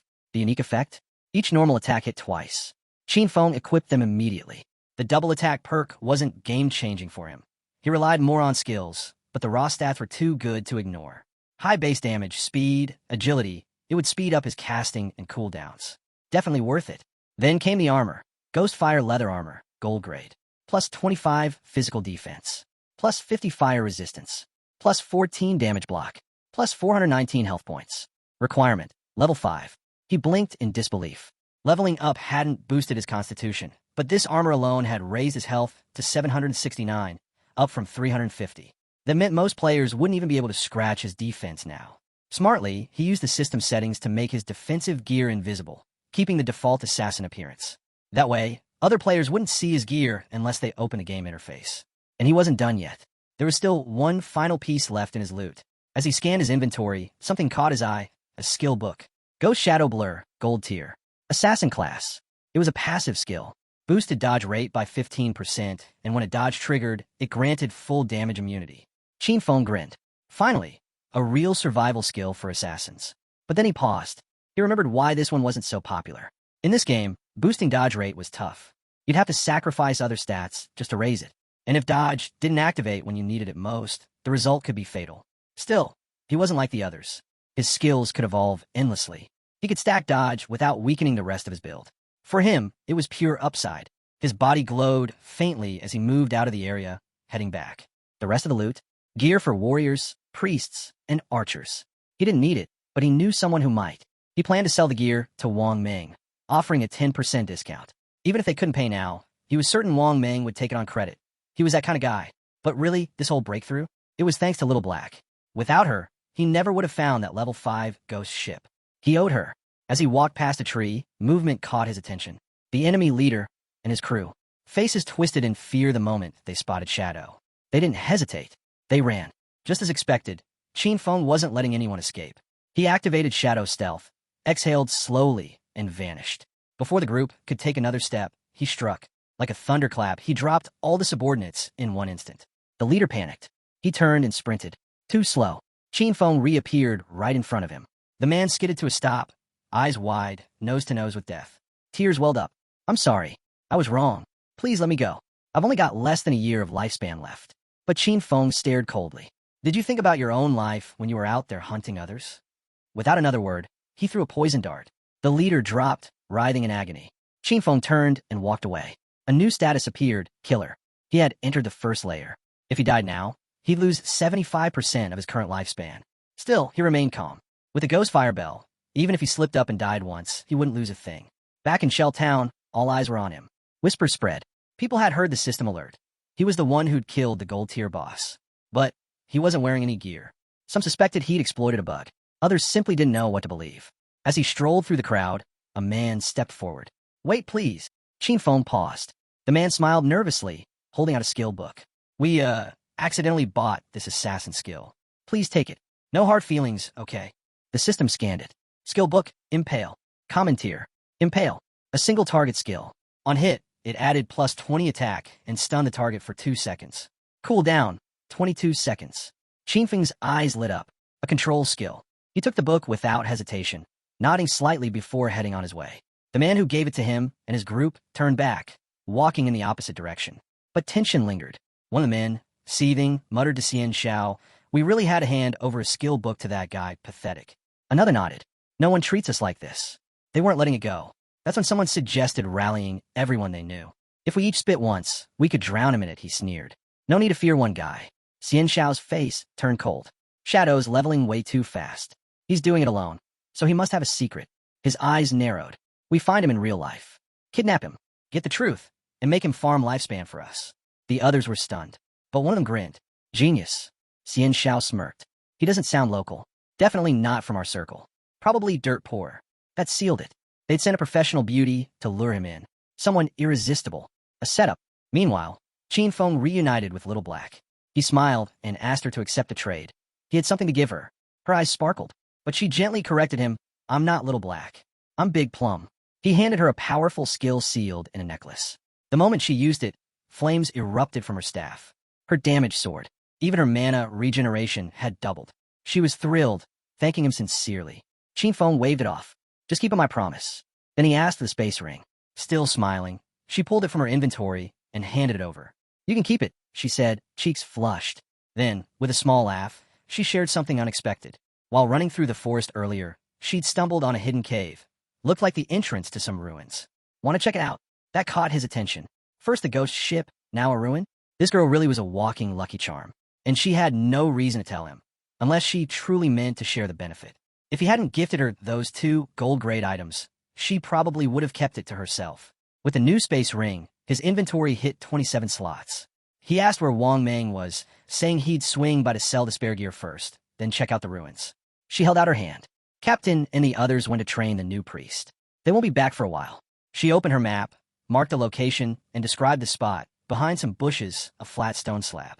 While escaping earlier, she had pushed it aside and slipped inside. She'd only taken a few steps inside when the scream started. Terrified, she bolted right back out. If she hadn't, they might have caught her. Hearing that, Qin Feng vanished on the spot. He wasn't waiting. He'd go check the ruins now and trade with Wang Meng later. Little Black blinked in confusion as he disappeared. Qin Feng left Shell Town and made his way into the forest. Originally, he planned to grind until level 10, but that was no longer necessary. With a ruin in play, the rewards beginner towns had 3 main ruin types: tombs, cursed ruins, and temples of faith.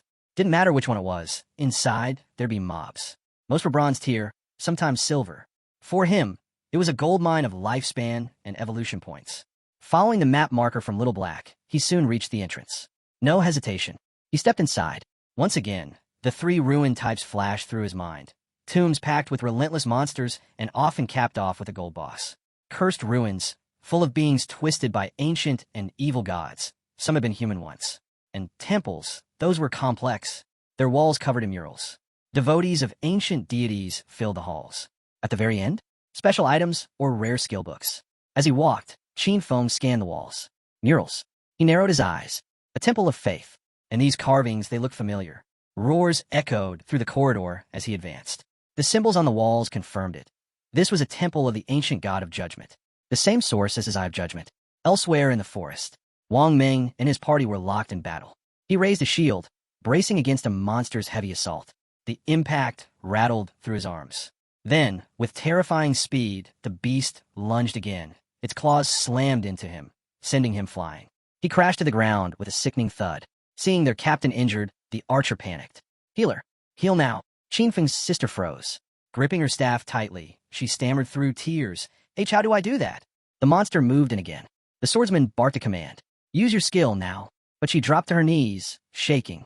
Her staff clattered to the floor. She didn't cast. She cried. The monster didn't wait. With one more devastating attack, it wiped out the entire party. They were all instantly teleported back to Shell Town, furious and humiliated. Not far off, Little Black spotted them returning and waved with a smile. "Back already?" she teased. "Shadow's still out. No point trying to buy gear yet." But the archer, boiling with rage, stepped forward. The archer jabbed a finger at Qin Feng's sister, his voice sharp and angry. "I've never seen anyone this useless. You don't even know how to dodge, let alone use your skills." Xian Xiao's eyes welled up. She started to cry, completely overwhelmed. Little Black quickly stepped in front of her, frowning. "Why are you being so harsh? She's new. It's her first time playing. Dying once is normal." But the archer, eyes blazing, snapped back. "Move aside. I'm going to scold her until she logs off." The swordsman stepped forward and added, "It wasn't just once. We died 3 times in under an hour." That hit Little Black like a shock. Her eyes widened. Then, with a soft smile, she pulled out the necklace Qin Feng had given her. "I'll come with you guys," she said, her tone suddenly confident. "The expert just gave me 2 amazing things. I'm way stronger now. Trust me, this time we won't die." Wang Meng raised his hand to stop the bickering. "That's enough," he said. "She's right. With her on the team, this could work. And who knows, maybe we'll get the chance to meet Shadow again." Xian Xiao stood quietly in the back, her face unreadable. Deep down, she was furious. These guys couldn't handle a basic fight, and now they're blaming her? Still, she forced a smile, bowed her head slightly, and muttered an apology. "I'll try harder." But inside, she was burning. If it weren't for their ties to Shadow, she wouldn't waste another second with any of them. Meanwhile, inside the temple, Qin Feng stepped into a large chamber, and something strange caught his eye. 2 monsters were kneeling before him. A system prompt appeared. Devout followers of the judged, level 10, silver tier. His eyes narrowed. Suspicion flickered across his face. No hesitation. He activated instant shadow slash, his form vanishing. Then he struck, clean fast. But when the dust settled, the damage was underwhelming. Even with stealth and backstab bonuses, they'd barely lost any health. Not surprising. These were level 10 silver bosses, and together, their health pool was even larger than the Golden Ghost ship. But something wasn't right. The monsters knelt again. Even stranger, he was still cloaked in stealth. They shouldn't have been able to see him. Could it be the Eye of Judgment? He wondered. Are they sensing it? Is that why they haven't attacked me? Curious, he asked aloud. Do you know the way? Can you guide me? The monsters lifted their heads and roared. Whatever sanity had been there was gone. Their bodies were twisted, corrupted. They had been holy once, but now, just mindless beasts, obsessed with stealing lifespan. Their glowing eyes locked onto something outside the room. And then, they turned and bolted. Right outside, a group of players had just arrived. The devout followers sensed them and charged. The players' eyes went wide. Silver tier, someone shouted. We can't fight that. Panic set in. They turned to run, just as the monsters reached the doorway. They never stood a chance. The monsters lunged and toxic mist poured out, melting their bodies on contact. One by one, they vanished. Lifespan orbs left behind in their place. It was the team from earlier, the girl who'd bought Ice Spike from him. Gray Rose. Qinfeng hadn't expected them to stumble across the ruin too. But, judging by their gear, none of them were remotely prepared to go deeper. He deactivated Shadow Stealth and stepped forward to collect the lifespan. As he approached, the monsters knelt before him again. He raised an eyebrow. These poor guys had dropped over 100 days of tradable lifespan. Guess they were richer than I thought. With that handled, Qinfeng returned to the inner chamber and began to investigate. Minutes passed. He searched every corner. No traps, no hidden chests, no clues. Just those two silver tier bosses. That was it. His eyes narrowed in frustration. No loot. No secrets. Just two tanky mobs. Fine. He threw 2 poison darts, nailing the monster straight in the head. No more mercy. A system alert popped up. 4,000 experience points. Level up. Now, at level 9, he earned 4 evolution points and 188 days of tradable lifespan. Then came the real reward. He activated Greedy Hand. The bodies of the monsters evaporated, and his haul exploded. 32 evolution points. 1,504 days of tradable lifespan. For gold tier items. 10 silver tier items. He reached out and summoned a pendant from the pile. A grin spread across his face. It was gold tier and tailored for assassins. Pendant of the Faithful. Plus 15 agility. Plus 20% cooldown on all skills. Its unique effect? Summon a silver tier devout follower to fight for you. Cooldown. 600 seconds. Qinfeng clenched his fist. This is it. The cooldown reduction alone was a massive buff. His stealth cooldown dropped from 22 seconds to 19. Poison darts? Down to 3.75 seconds. Instant shadow slash now refreshed in just 8 seconds. Grinding just became way more efficient. And since the rest of his gear was locked behind level 8 requirements, no one else could use it anyway. He'd keep the rest for now, and maybe sell later. Just as he turned to leave, the ground trembled beneath him. He stopped and looked back. A small stone pillar was rising from the floor. His eyes lit up. So the mechanism activates after all the monsters are defeated. He examined the pillar. It was a hidden trigger, cleverly disguised. The mechanism word. A platform extended beneath his feet.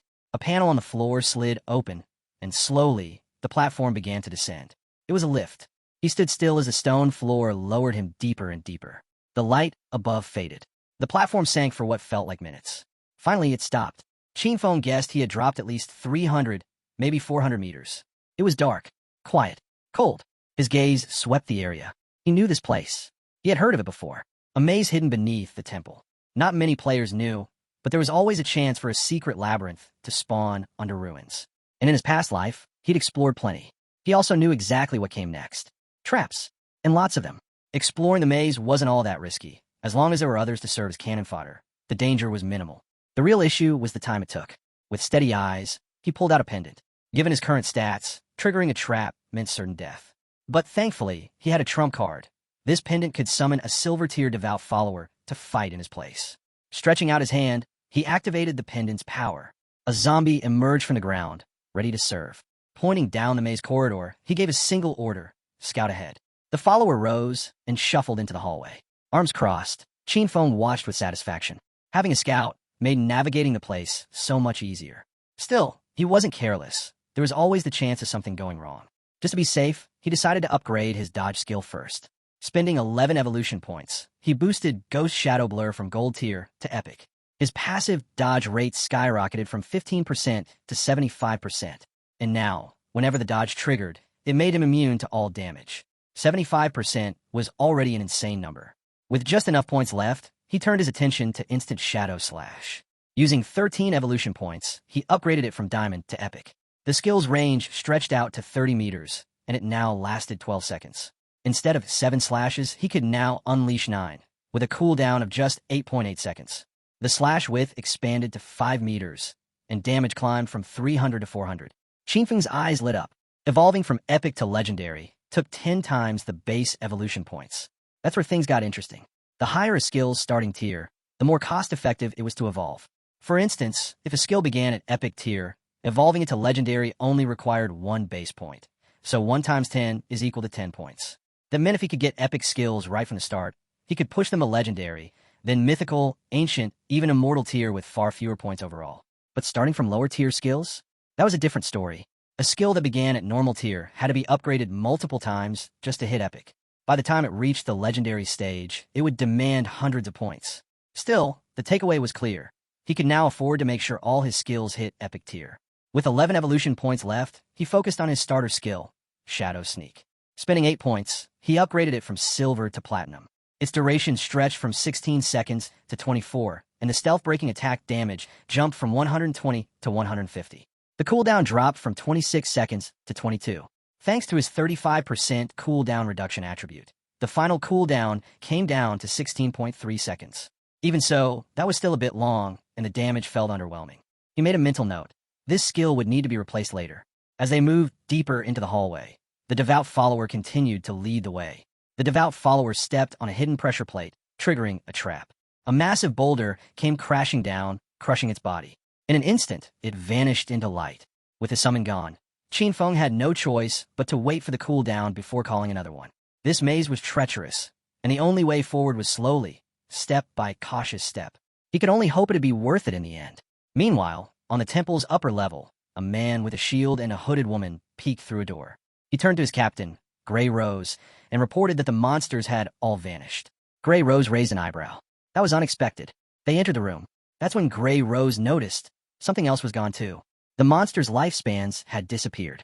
Someone had killed them and taken their life energy. But who? The man guessed it could only be one person, Shadow. Only someone at his level could defeat 2 silver tier bosses. Grey Rose nodded. He had a point. At least they wouldn't have to die again. Then she paused, hand on her chin, deep in thought. She remembered. On the way here, they'd seen someone who looked like he was talking to the monsters. Was it Shadow? Did he have a skill that let him control bosses? If that were true, then his power was beyond terrifying.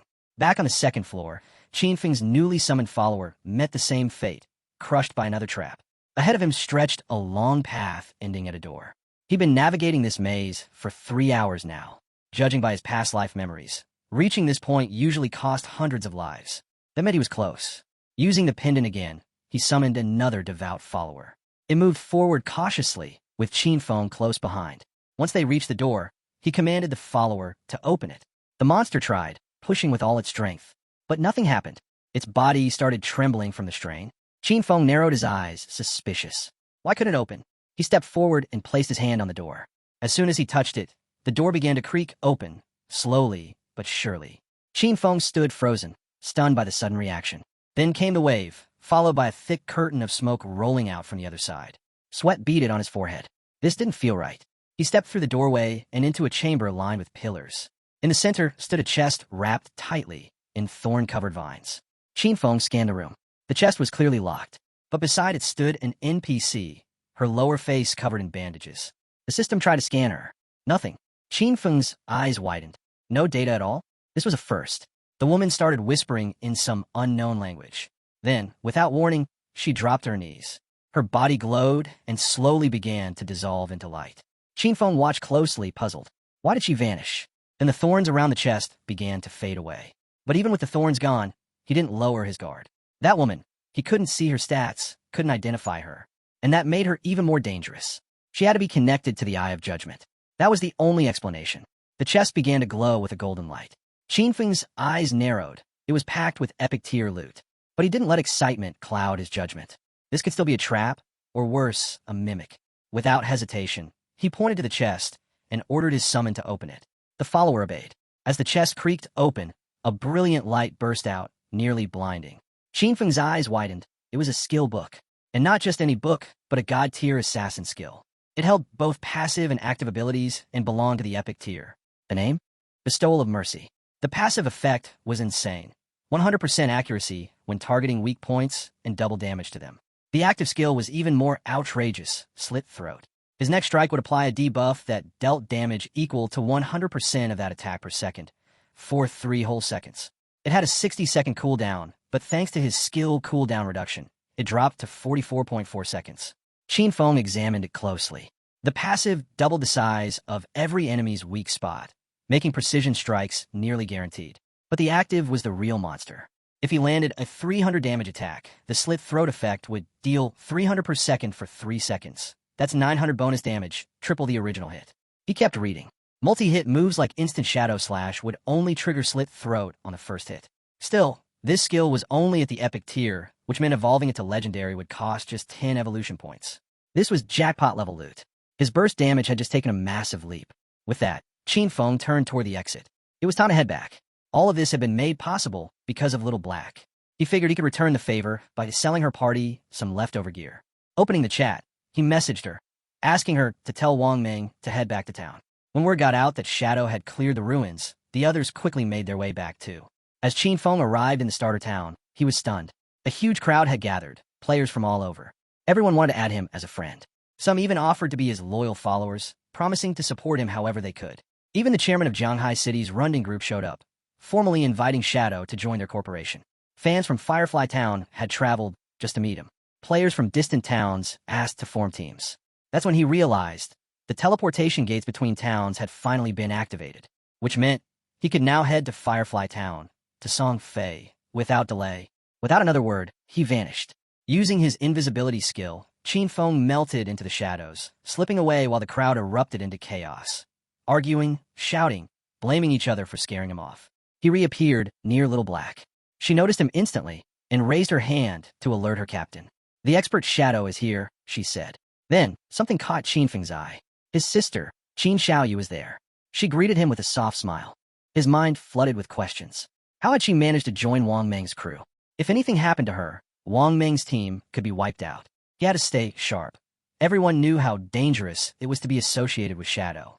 His true identity had to stay hidden. Out here in the real world, he couldn't use any of his in-game powers. And with so many eyes on him now, even a kitchen knife could spell the end. Qin Xiaoyu couldn't help blushing. Just standing near him, she could feel how strong he was. Compared to him, Wang Ming's party felt utterly worthless. She figured that if he were willing to carry her, she could reach Song Fei in just a few days. Using the system chat, Qin Feng sent a message to the captain. The gear he'd brought was a perfect match for their party's classes, and the skill books would give their combat power a massive boost. He set the price, 2,200 days of lifespan. Wang Ming hesitated. That was steep, especially for silver and gold tier players like them. Right now, they couldn't afford it. But Qin Feng simply waved it off. They could pay him later. Grateful, Wang Ming bowed his head. He didn't know how to repay Qin Feng's kindness, but promised that if he ever needed help, all he had to do was ask. The party's swordsman couldn't stop grinning as he equipped a gleaming golden helmet. He couldn't believe he was wearing gold tier gear already. Wang Ming himself equipped a gold tier skill and instantly saw his DPS triple. Tears welled up in his eyes.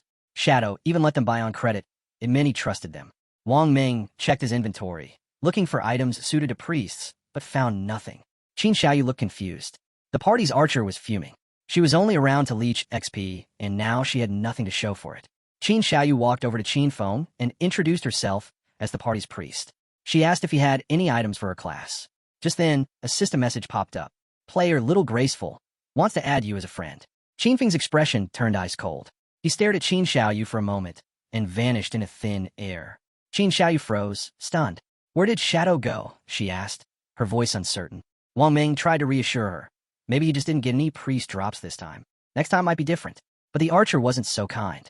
She said what everyone else was thinking. Shadow had deliberately ignored Qin Xiaoyu for Little Black. Qin Feng really did move like a shadow, appearing and disappearing like a dragon. As he slipped away, he knew exactly what he had in his inventory. A gold-tier pre-staff and a gold-tier pre-skill book. But there was no way he was giving them to Qin Xiaoyu. As he progressed, his bag would only get more packed with high-tier gear. Selling individual pieces one by one was a waste of time. That's why Wang Ming's connection to the authorities was perfect.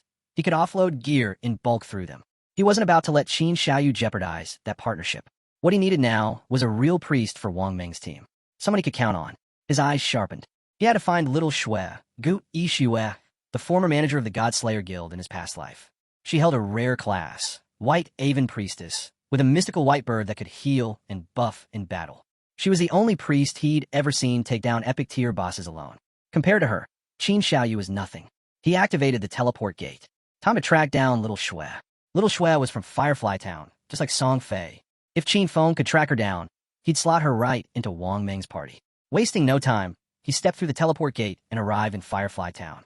The place was nothing like the starter town, livelier, louder, and packed with opportunity. As he walked through the streets, he overheard two players in a rush. A silver tier boss was down to half HP. They couldn't let anyone else steal the kill after all their effort. One of them cursed under his breath, blaming Song Fei. Apparently, that scumbag had brought a whole army of fangirls again. There was no way to fight fairly against him. No one knew how a nobody like Song Fei managed to attract such a blind fanbase. Qin Feng smirked. He'd just gotten here, and already there were signs of Song Fei. He quietly followed the two players, eventually reaching a place called Wailing Valley, a level 5 zone crawling with Emberians and shackles. Not far in, the sounds of battle echoed through the trees. Peeking over a ridge, he saw a mob of players in a chaotic skirmish. They were all going after a massive, twin-headed monster, cloaked in flames. Qin Feng recognized it instantly, a silver-tier boss. But the scene wasn't just about the boss. Players were turning on each other, clashing mid-fight. Then he saw him, Song Fei, in the middle of a formation, surrounded by players, standing smug as ever. Two enraged players confronted him, weapons drawn. One of them had been ambushed by Song Fei before, had his lifespan stolen. He now swore to kill him with his own hands. The second player, a shield user, mocked him. Think hiding behind your mage girls makes you safe? He sneered, revealing he had a god-tier anti-aging skill. But before he could take a single step, crack. One of Song Fei's fangirls caved his head in with a magic staff. Qin Feng watched it unfold, unfazed. He remembered all too well, Song Fei, titled the heaven-defying mage god in his past life, had started off with the mage class. Back then, he tricked dozens of adoring fans into picking the same class, just to strip them of their gear and skills, hoarding it all to boost himself. Of course, an all-mage team wasn't viable, but his fanatics found workarounds. Some dumped points into intelligence to become glass cannons. Others chose agility to serve as disruptors. A few went for health, turning themselves into makeshift tanks. And some even picked strength, swinging staffs like blunt weapons as battle mages. Early in the game, this bizarre setup made Song Fei's team a force of chaos, leeching lifespan from anyone and everyone with little resistance. But Qin Feng remembered how it all ended.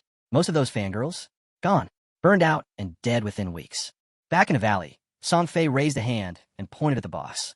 With a soft, fake smile, he sighed, "My heart hurts seeing how hard my fans work. Let's end this fast, so they can finally rest. The world should be full of love, not violence."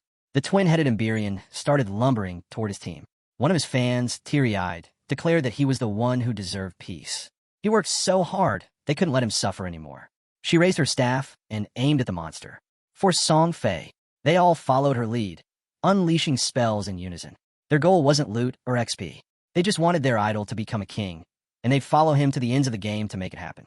The monster reared back and opened its jaws, unleashing a torrent of fire aimed straight at Song Fei.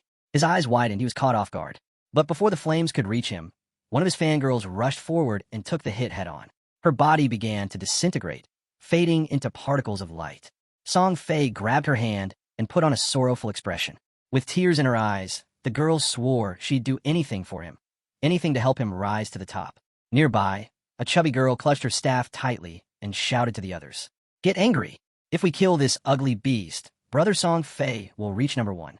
They erupted in cheers. Weapons raised, they vowed to conquer the world and rule the heavens at Song Fei's side. Spells rained down like a storm, lightning strikes hammering the twin-headed monster. Song Fei watched the boss's health fall and smirked. It was finally going to die. Still, he couldn't help but wonder, how had Shadow, a solo player, taken down a gold-tier boss on his own? It had to be a bug. He was only level 7, even with all his fans helping. Meanwhile, Shadow had somehow shot ahead to level 9. But no matter, this kill would push him to level 8. If Shadow stayed stuck, he'd finally surpass him and take the number 1 spot in this curse game. That's when it happened. A shadowy hand clamped over Song Fei's mouth from behind. In one clean motion, Qin Feng decapitated him. Then, without missing a beat, instant shadow slash tore his body apart. Blood gushed from Song Fei's mouth as his fans stood frozen in horror. Before they could even scream, Qin Feng moved like lightning, slicing through the fans and the boss with ruthless precision. A system window popped up. Boss defeated. Plus 1,500 EXP. The silver tier monster collapsed, its body unraveling into raw lifespan energy. Everyone watched, stunned. Shadow had wiped them all out in a single strike. Their attacks had barely scratched the boss, maybe 100 damage at most. But Shadow? His hit had done thousands. 10 times stronger. No, maybe more. As the boss's body dissolved into glowing orbs of lifespan, Qin Feng dropped his stealth. Players around the valley gasped. It really was him. The sharper ones realized it hadn't been just a strike. It was a devastating AoE attack. Song Fei and his entire cult of fans gone in seconds. All eyes locked on a Shadow. The same player who'd taken down the world's first gold-tier boss. They knew better than to provoke him. One by one, they backed off. Then some began to cheer, claiming he'd avenged them, that he'd rid the server of Song Fei's toxic squad. Qin Feng knew the truth. They weren't cheering, they were terrified. If he'd wanted, he could have turned his blade on them too. In his past life, he wouldn't have hesitated. Elsewhere, in Firefly Town, Song Fei respawned and immediately collapsed in a panic. System notification. You were killed by Shadow. Minus 1,106 days of tradable lifespan. Minus 18 years, 113 days of non-tradable lifespan. He stared in disbelief. Shadow was here, in Firefly Town. Of all the hundreds of starter towns across the game, of all the towns in Jianghai City, Shadow had come to his just to steal the kill. As Song Fei's fans respawned one after another, confusion filled the air. The chubby girl stared blankly. Song Fei had died too? One of the others was furious. Why did Shadow attack us? Another speculated that he just wanted the silver-tier boss for himself. According to them, Shadow was a coward for striking while Song Fei was distracted. That made him evil. Just then, an archer nervously approached Song Fei. Can I join your party? She asked, revealing that she had the eagle eye skill. She could detect invisible enemies. But his fangirls shut her down immediately. He only wants mages, one snapped. The chubby girl chimed in, saying the archer's monster-killing speed was too slow. She'd only hold Song Fei back from climbing the rankings. But Song Fei held up his arms and smiled kindly. Even if you're an archer, you can still be part of the family, he said warmly. Love can fill everything. He gently took the archer's hand. I felt your emotions, he said. Let's level up together. The girl's face turned red as tears streamed down. She was overwhelmed just standing beside him. Then an assassin stepped forward, declaring she could also turn invisible, and vowed to make Shadow pay for what he'd done. A mage joined in, saying she'd just learned a new Yoi spell. She promised she'd free Shadow in place. Song Fei opened his arms again. Our family is full of love, he declared. Any girl who wants to join is welcome. The crowd of fangirls erupted in tears, swearing loyalty to Song Fei all over again. To them, Shadow was dishonorable for ambushing their beloved leader, and they would make him pay. Next time they saw Shadow, they promised they'd let Song Fei deal the final blow. He had to learn what happened to those who crossed Song Fei. Meanwhile, two nearby players watched the scene unfold. They didn't know what Song Fei planned next, but they were still satisfied knowing someone had taken him down. With so many girls guarding him, they had no idea how it had happened. But once they realized it was Shadow, it all made sense. He's insane, one whispered. But those girls? Totally nuts. Back at the battlefield, a smile crept across Song Fei's face. This time, he would make sure everyone saw it when he took down Shadow in front of a crowd. He'd prove that being strong meant nothing if you fought alone, especially for a solo assassin. How could someone like Shadow possibly beat a glorious mage like him? At that very moment, Qin Feng was still at the boss site, picking through the loot. With greedy hand, he scored big, 16 evolution points, 217 days of tradable lifespan, 6 silver tier items, and 1 golden tier piece. Without hesitation, he spent 10 of his 9 points to evolve Graceful Liberation. The upgrade was huge. The passive weak point correction doubled, going from 100% to 200%. The weak point damage multiplier also doubled. As for the active effect, his next attack would now automatically trigger the slit throat effect. The upgraded slit throat effect was now deadlier than ever, dealing 150% attack damage per second instead of 100%, still over 3 seconds. The cooldown dropped from 3 seconds to just 18.5. Even more impressive, the weak point hit correction had risen to 200%, effectively doubling the size of every enemy's weak spot. If amplified further, half the target's body would count as a weak point. Qin Feng suspected even Shadow Slash might now trigger weak point damage. The skill had started at epic tier with no evolution points, yet now it was legendary. But going forward, the cost was staggering. To evolve a legendary skill to mythical, it would require 200 evolution points, a 100 times increase. Based on that scaling, evolving Greedy Hand, which was still epic, would eventually demand 210 points, and to go from legendary to mythical, 3,400 more. For now, he had just 9 points left. He used 8 of them to upgrade Backstab Enhancement, bumping it from gold to platinum. The passive damage boost rose from 30% to 40%. Between the silver tier boss and the wave of players he'd taken down, he had earned over 1,400 days of tradable lifespan. Mission accomplished. It was time to head out. But just as Qin Feng let his guard down, a girl lunged at him from behind. She tried to land a surprise attack, but Qin Feng dodged it with ease. She slashed again. Same result. Stunned by how effortlessly he evaded her, she quickly activated stealth and vanished. Seconds later, Song Fei's fangirls appeared at the top of the cliff, glaring down at him. They shouted threats, swearing to avenge their beloved. Mages raised their staffs.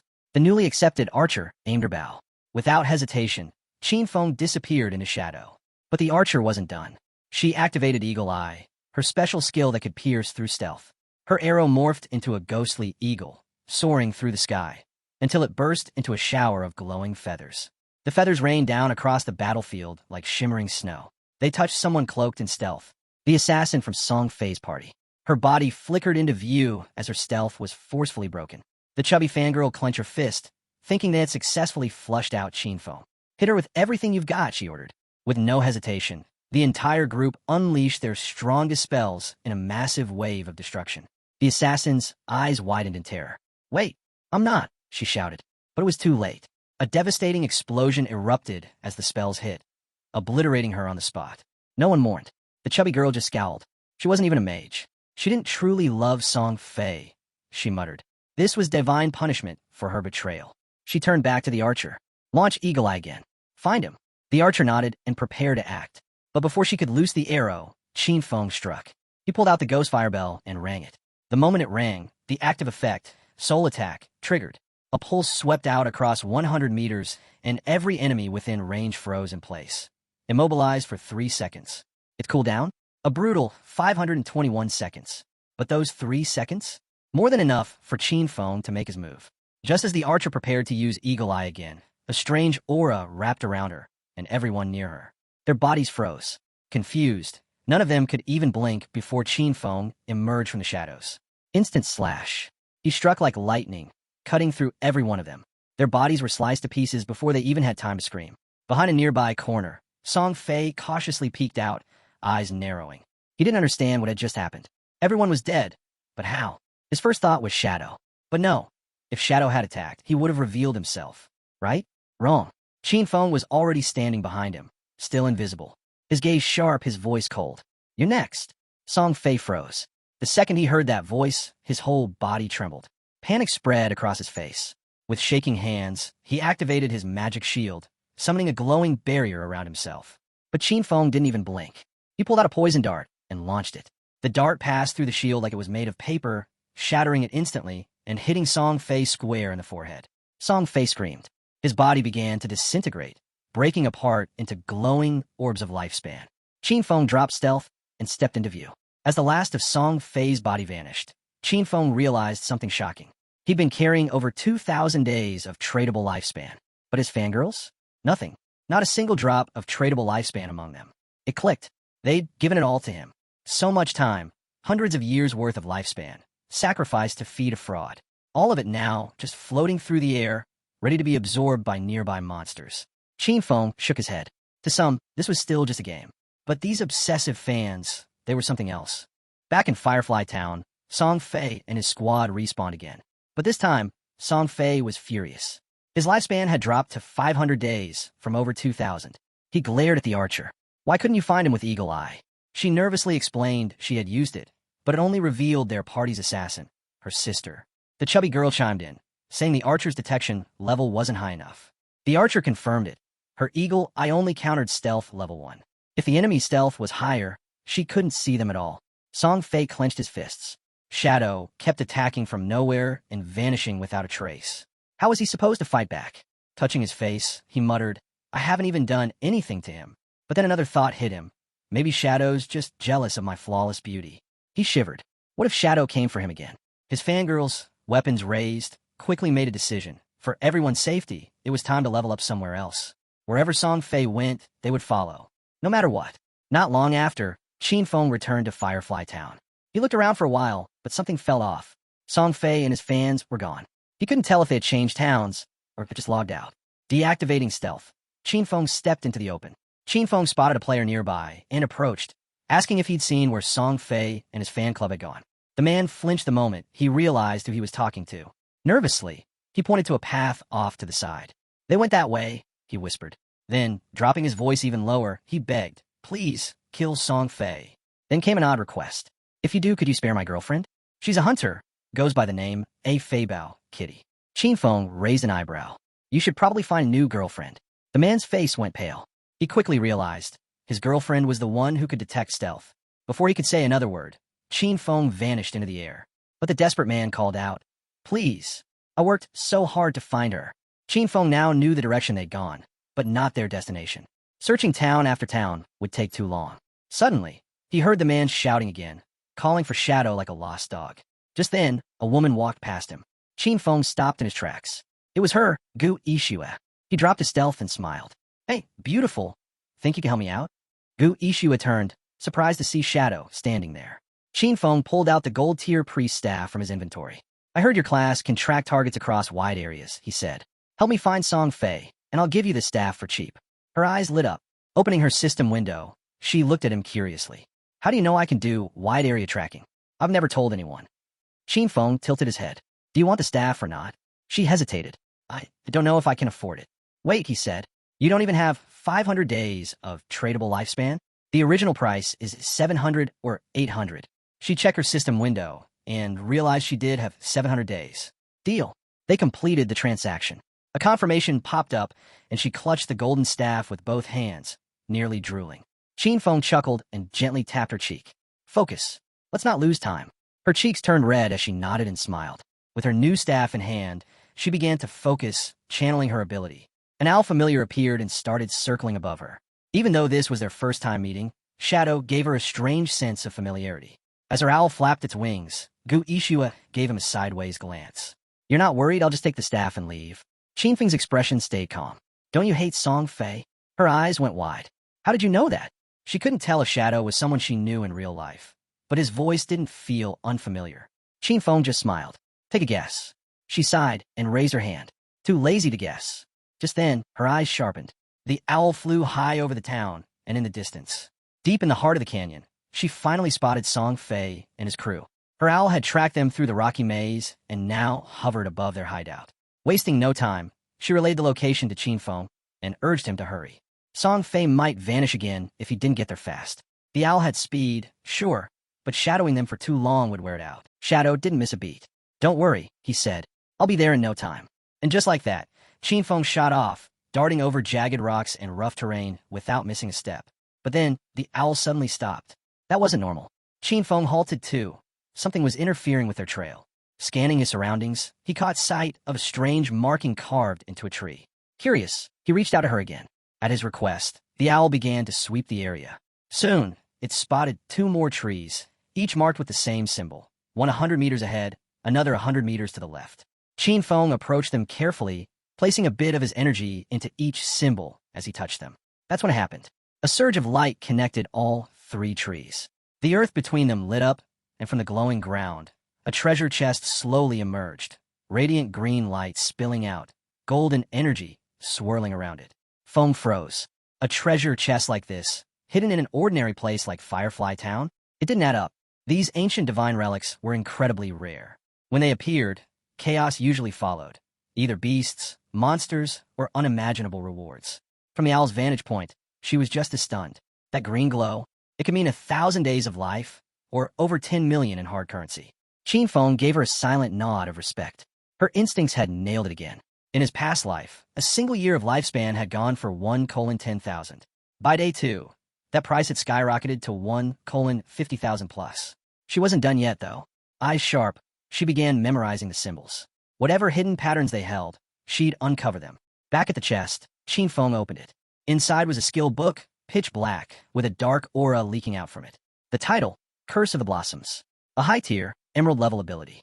With it, cursed flowers would bloom from fallen enemies, making their tradable lifespan drop instantly to 0.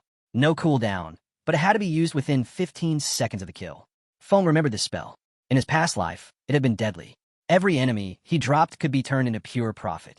If he took out Song Fei and held his ground for a moment after, he wouldn't just win, he'd strip him of everything. A cold grin crept across his face. This time, Song Fei wouldn't get away. Not just defeated, but drained dry. As Qin Feng charged toward his prey, the scene shifted. Somewhere else in the canyon, Song Fei's fan club was deep in battle, hammering away at a boss. While they fought hard, Song Fei hung back, saving his energy to steal the final strike. He was smug, convinced Qin Feng wouldn't chase them this far. After all, he'd already been humiliated twice, once in front of a silver-rank boss. That should have been enough. But Song Fei was wrong. Just as the boss began to falter, the heavier girl in the group noticed something. Another squad, closing in on the fight. Nearby, a second boss had appeared, but Song Fei, ever slick, spun the situation to his advantage. He told his fans the other group fighting the boss were followers of a rival idol, out to ruin his image. That was all it took. His fans' expressions twisted with fury. No one was going to one-up their precious Song Fei. Without hesitation, they rushed the other group. The newcomers, thinking help had arrived, welcomed them, only to be blindsided. Before anyone could greet them, the heavy-set girl from Song Fei's side brought her staff crashing down, knocking out their team leader in a single strike. The rest of the squad froze, confused, but Song Fei's crew didn't stop. They attacked, shouting nonsense about idols, destiny, and betrayal. One of the stunned victims tried to ask what was going on, but a spell silenced him instantly. Then things got weird. Song Fei's fans began chanting bizarre poems, praising him like he was some kind of divine being. And once the enemy team was wiped out, they stood aside, proudly making way for their golden idol to claim the final blow on the boss. Song Fei, never dropping the act, stepped forward with a fake smile. He praised his fans, calling them heroes, making up stories about a near ambush. He piled on the compliments, and the fangirls just blushed and giggled, eating it up like candy. It was all a performance, and they were loving it. But the show was about to end. Just as Song Fei raised his weapon for the finishing hit, a shadow appeared at the canyon's edge. A chill ran down his spine. Something was off. He turned. Too late.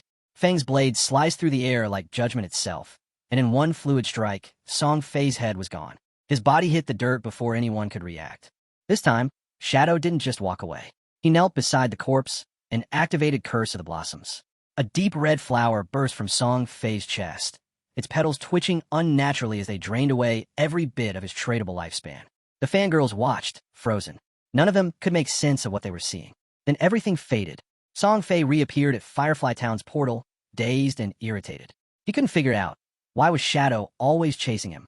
In his twisted logic, he chalked it up to jealousy. Maybe Shadow couldn't stand how popular he was. Or maybe, just maybe, one of the fangirls had once liked Shadow instead. He convinced himself that Shadow's obsession with Firefly Town was part of some bizarre revenge plot. But then a system alert popped up, and everything changed. His tradable lifespan was plummeting. Fast. At first, he thought it was a penalty for dying too much. But he didn't have time to dwell on it. One by one, his fans began arriving at the portal. The heavy mage girl ran up to him, breathless, describing the eerie red flower that had grown from his body, sucking away something vital. That's when it hit him. The cursed flower. The vanishing lifespan. It was all Shadow's doing. Some terrifying new power he'd unlocked. The shock turned to panic. Without wasting another second, Song Fei gave the order. Everyone log off now. If they stayed online and kept losing to Shadow, they wouldn't just lose battles, they'd lose everything. With tradable lifespan dropping to 0, it wasn't just a game anymore. This meant real death. Still putting on the role of leader, Song Fei rallied his fanbase, calling them his family. He promised he'd step into the real world to recover their lost time and come back stronger, armed with powerful new gear, but using the lifespan they'd stashed away. And just like that, the girls were right back under his spell, excitedly imagining a glorious comeback to crush Shadow for good. As Song Fei logged out, anger twisted his face. He wasn't ready to accept defeat. Not after grinding for 2.5 years to reach the top. In his eyes, no random player was going to take him down, not when money could solve everything. All he needed was time. Back at the battlefield, the red flowers told the story, each one sprouting from a fallen player, quietly draining away their tradable lifespan. Song Fei's loyal fans had unknowingly handed everything they earned to Shadow. And thanks to that ambush, his killer rank shot up to level 4. At that rank, the penalty for dying meant losing a crushing 96.8% of tradable lifespan. But Shadow didn't care. He gained nearly 1,000 days in one sweep, all because of Song Fei and his blindly loyal followers. They'd done the hard part, fighting the monsters, and Shadow had simply swooped in and claimed the rewards. Still, nothing lasted forever. The crimson flowers started to wilt, their energy fading. Shadow realized what had happened. The players had all logged out, trying to avoid losing even more. High above, the white owl flew in silence. Xiao Shui had watched it all unfold through its eyes, and even she was stunned. Seeing the top player move like that, it was something else entirely. When Shadow asked her if Song Fei had truly logged off, she confirmed it. The entire group had vanished from the game. "Keep watching," Shadow said quietly. "Let me know the second he's back." Xiao Shui blinked. "Wait, I thought I was done." "Not quite," Shadow replied, a faint grin in his voice. "I just picked up a golden tier pre-skill, Sword of Divine Judgment." That got her attention. Instantly curious, Xiao Shui perked up. She wanted that skill. Shadow made her an offer, 500 days of lifespan in exchange. But then he added, "I'll cut that in half if you agree to one thing." Xiao Shui's eyes narrowed. "I'm not trading my dignity." Shadow quickly waved it off. No, it's not that. I want you to join my team as our main healer." Her tense expression broke into a laugh. "You should have just said that." "Sure, I'm in. But if your team sucks, that's on you." "They're solid," Shadow replied. "You'll see." He reached out to reconnect with his crew. Meanwhile, across the game world, in a completely different zone, Wang Ming was celebrating a win. He'd just taken down a poisonous monster and was riding high on the experience boost. Feeling good, he called out for a heal and something to counter the poison effect, but hesitated.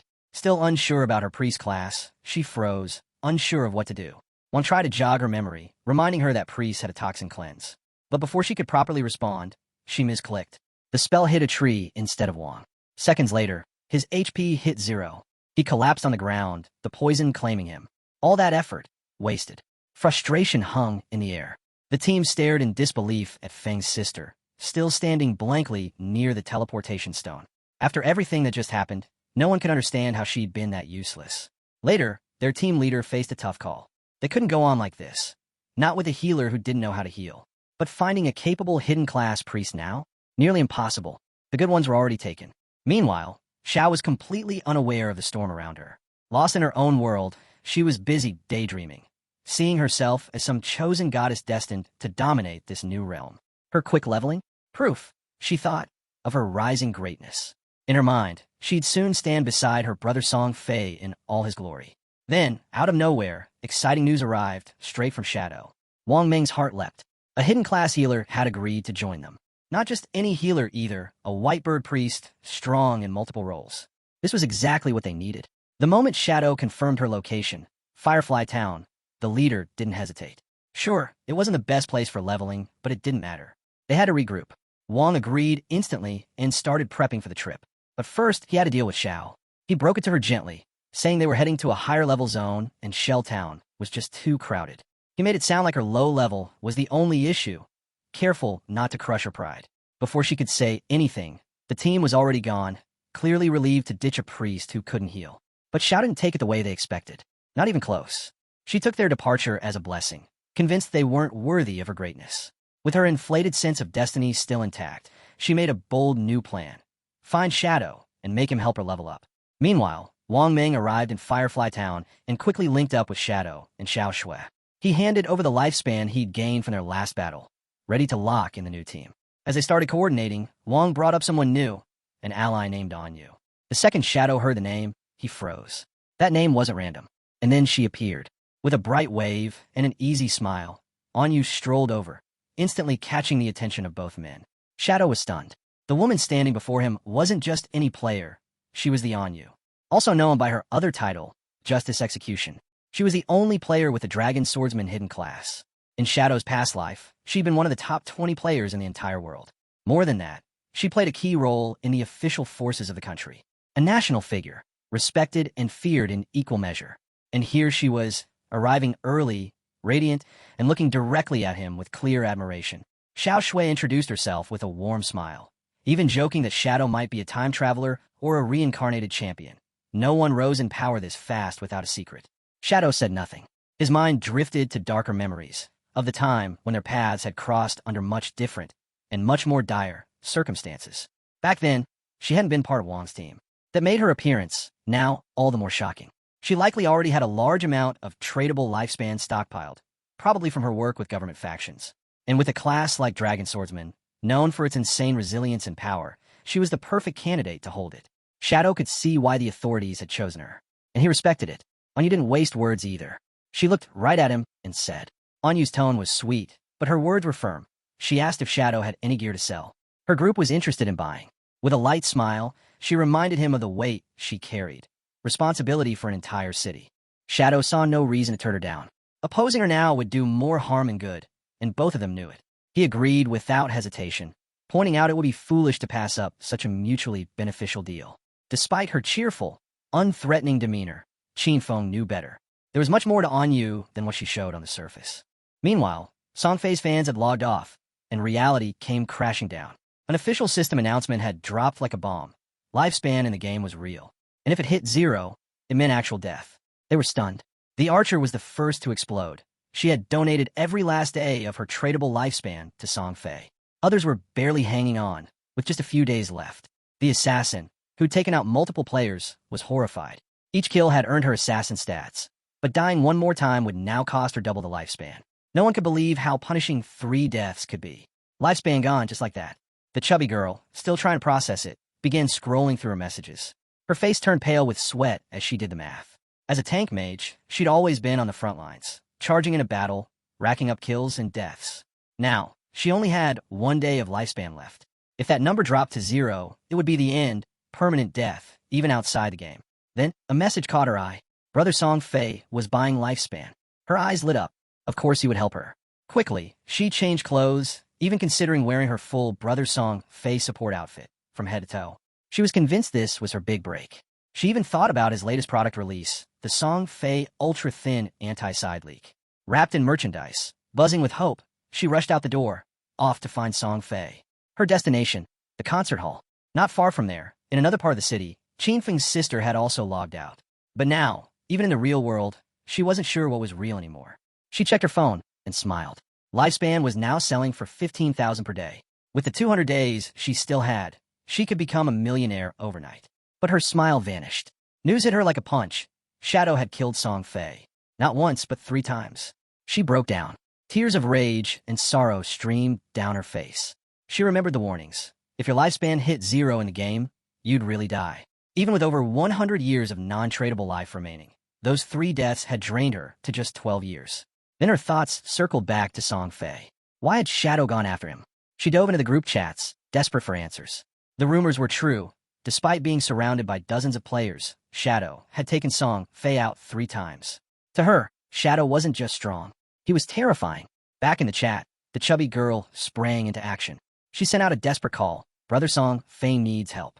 She begged anyone nearby in Jianghai City to meet her and sell their tradable lifespan. She even dropped his location, the Jiang Plaza. And she added one more thing to seal the deal. The current exchange rate, 1 lifespan day equals 10,000. To her, it was the perfect opportunity. She couldn't believe it. The Jiang Plaza was just around the corner, and Brother Songfei was there. Qinfeng's sister quickly got dressed, her mind racing. She couldn't just sit back and watch his lifespan vanish. Thanks to Shadow and everything that had happened, she'd managed to save up over 200 days of tradable lifespan. Just enough to help. Without wasting a second, she rushed out. She was going to save Brother Songfei. Meanwhile, in the game, Shadow moved like a storm through the wilderness, cutting down monsters with ease. Then came the ding. A system window popped up. Level 10 reached. His attributes increased by 2, and he received 5 free attribute points. But that was just the start. As the first player to hit level 10 in the Jianghai City area, he earned 7 reputation points. First in the Great Xia Kingdom, another 14. And globally, the first player worldwide to reach level 10, a bonus of 21 reputation points. One more system message followed. The teleportation gate to the continent of forgotten gods would unlock once 7 players reached level 10 in the Jianghai City area. At that moment, every town across the server received the same system announcement. Shadow had hit level 10. Players everywhere were floored. As expected, it was him again. First to slay a gold tier monster. Now the first in the world to hit level 10. Shadow's dominance was on full display. Some players vented in chat, jealous and stunned. Seriously? He's from Xia? How the hell is he moving this fast? Others compared progress in frustration. My Hidden Smith class is still stuck at level 8. And still, no one knew if, out of 1.5 billion players across Tanganu, anyone could catch up to him. Back at the shore, Shadow stood still for a moment, then opened his status screen. He spent his 5 attribute points and consumed all 13 of his evolution points, bringing the total to 0. The result? His base skill, Backstab Enhancement, evolved from Platinum to Emerald. Its passive bonus increased from 40% to 50%. A massive jump. Even so, his tradable lifespan, just over 7,000 days, felt like it wasn't enough. He knew that to activate the teleportation gate out of Starter Town, 7 players needed to hit level 10. And right now, the next closest were only level 7. It would take time. With that, he decided to log out and handle something in the real world. His body vanished into the sand, and seconds later, his eyes opened in the real world. A system prompt appeared. Do you want to consume tradable lifespan to transfer your skills to reality? Without hesitation, Qin Feng accepted. The system asked which skill he wanted to extract. He didn't pick a single move. He chose his entire class. In the blink of an eye, 1,000 days of tradable lifespan were consumed. Extraction complete. The Shadow class had been transferred to the real world. Its passive ability activated instantly. His body surged with power. Strength +3. Constitution +3. Agility +8. Spirit +5. Then, he took it one step further. He extracted level X2, and the system responded. Level X2 successfully extracted. To level up further in the real world, Qin Feng consumed another 2,000 days of tradable lifespan. Immediately, his real-world level rose to level 3, and with it, a fresh wave of stat boosts. Strength +4. Constitution +4. Agility +4. Spirit +4. Then came another system report.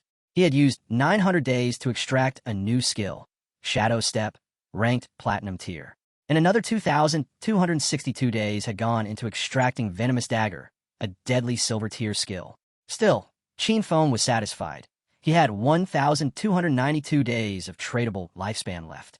For now, no other skills could be extracted, but this trade had been worth it. He had only paid the cost for a low-tier ability, but had managed to pull a Platinum tier skill in return. His fist clenched tight. The thought of Song Fei still burned in his mind. Now, his base stats were more than double that of the average person. His agility had hit 32 points, pushing beyond normal human limits. With unlimited invisibility and a dagger laced with poison that could hit targets up to 14 meters away, he had more than enough to finish the job. He pulled out his phone and paused. Song Fei was aggressively buying lifespan. It was clear he planned to dive back into the game, maybe even come after him. Feng's eyes narrowed. Song Fei was at the Jiang Plaza, only about 7 or 8 kilometers away. At his current speed, he could get there in just over 10 minutes. Then his phone buzzed again. A message from Hu Qibin, the powerful, arrogant supervisor from the company. She was furious. Apparently, the company's top young lady had taken an interest in him, and she couldn't believe he wasn't answering calls. To her, this was his golden opportunity. Why wasn't he cooperating? Feng didn't even hesitate. Blocked. As he kept walking, he tossed the phone aside and let his body melt into invisibility. Let them come looking, he thought. Soon enough, they'd all understand what Forsaken Gods truly was. Hours later, at a Jiang Plaza, the concert was already in full swing. The crowd? Packed with girls. Among them was none other than Qin Feng's sister. On stage, Song Fei sat relaxed beside a smiling blonde woman. She leaned in and joked that she'd heard he'd been killed 3 times by Shadow. But she told him not to worry. Her people were already investigating Shadow's real-world identity. With interest, Song Fei asked how it was going. She smiled.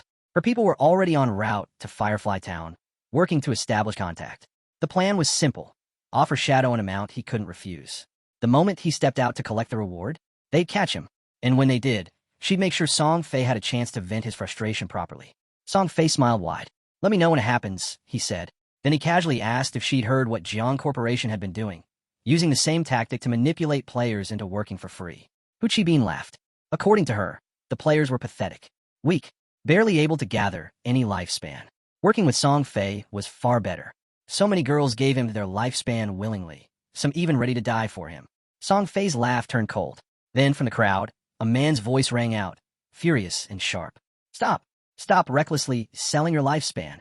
Stop selling your lifespan. The man in the crowd shouted, his voice sharp and clear, cutting through the cheers. He turned towards Song Fei, eyes blazing. You know what this means? He said. Lifespan is tied to life and death. And yet you're out here manipulating people, buying up their time like it's nothing. You're risking lives for your own gain. And we're not letting it slide. We're reporting this. But Song Fei just smiled. There was always one, someone who thought they were the hero.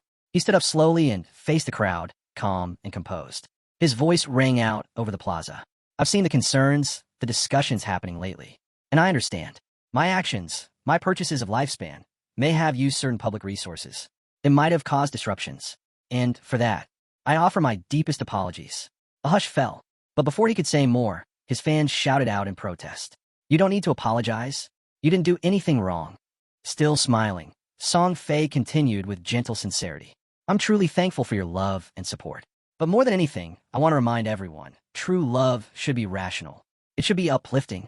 We need to support our idols in a way that brings light, not harm. Tears welled in his eyes as he pressed on. We all know how this game is affecting the nation. I've been working closely with the authorities, doing my best in the game. That's why I've spent my personal funds to buy lifespan, to stay in the fight, to become the kind of idol worth looking up to.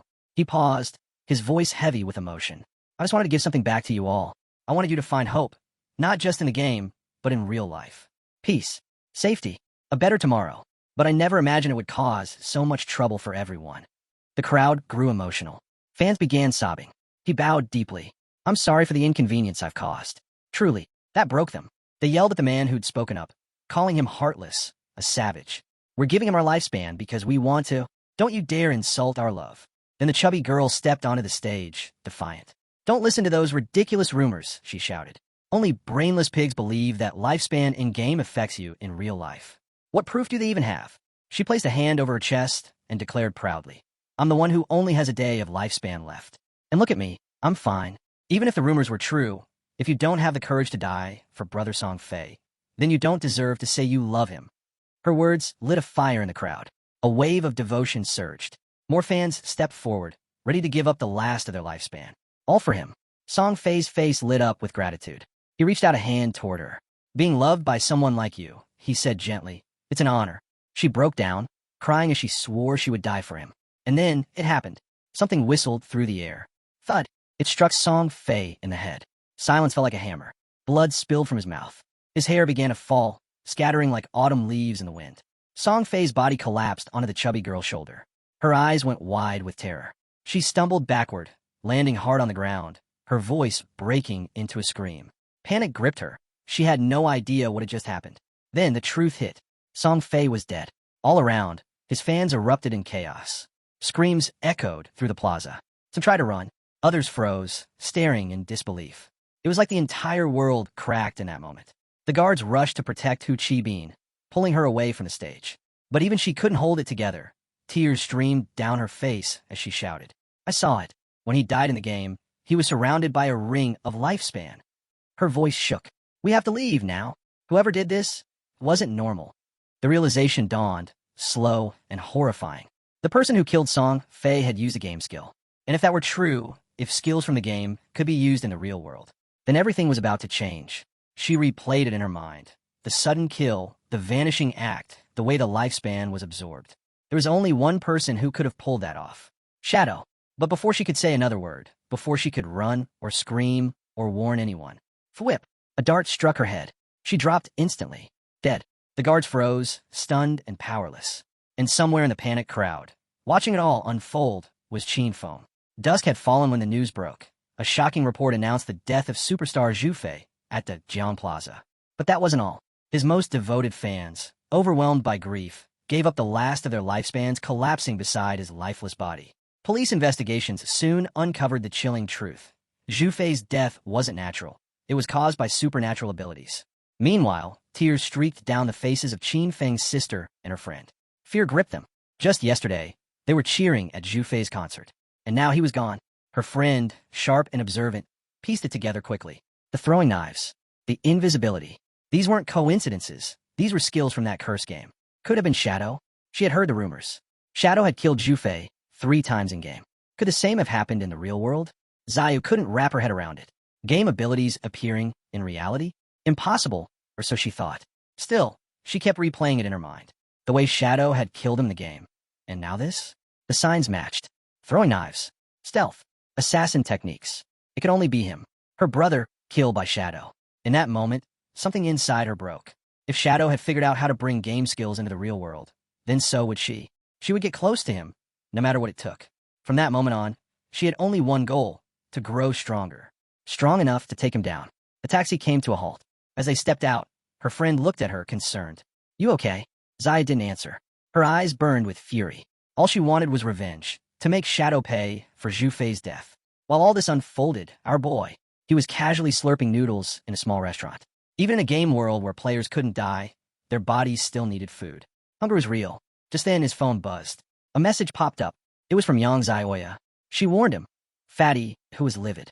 He blocked Qin Feng's phone and WeChat. If he didn't show up soon, he'd be fired. No salary for the month. Yang Zioya was someone he respected. A bit soft-hearted and often bullied, but kind. In his past life, she'd even been part of his Godslian guild. Qin Feng messaged her back, telling her not to worry about him or the job. Instead, she should focus on leveling up in the game. She replied, puzzled.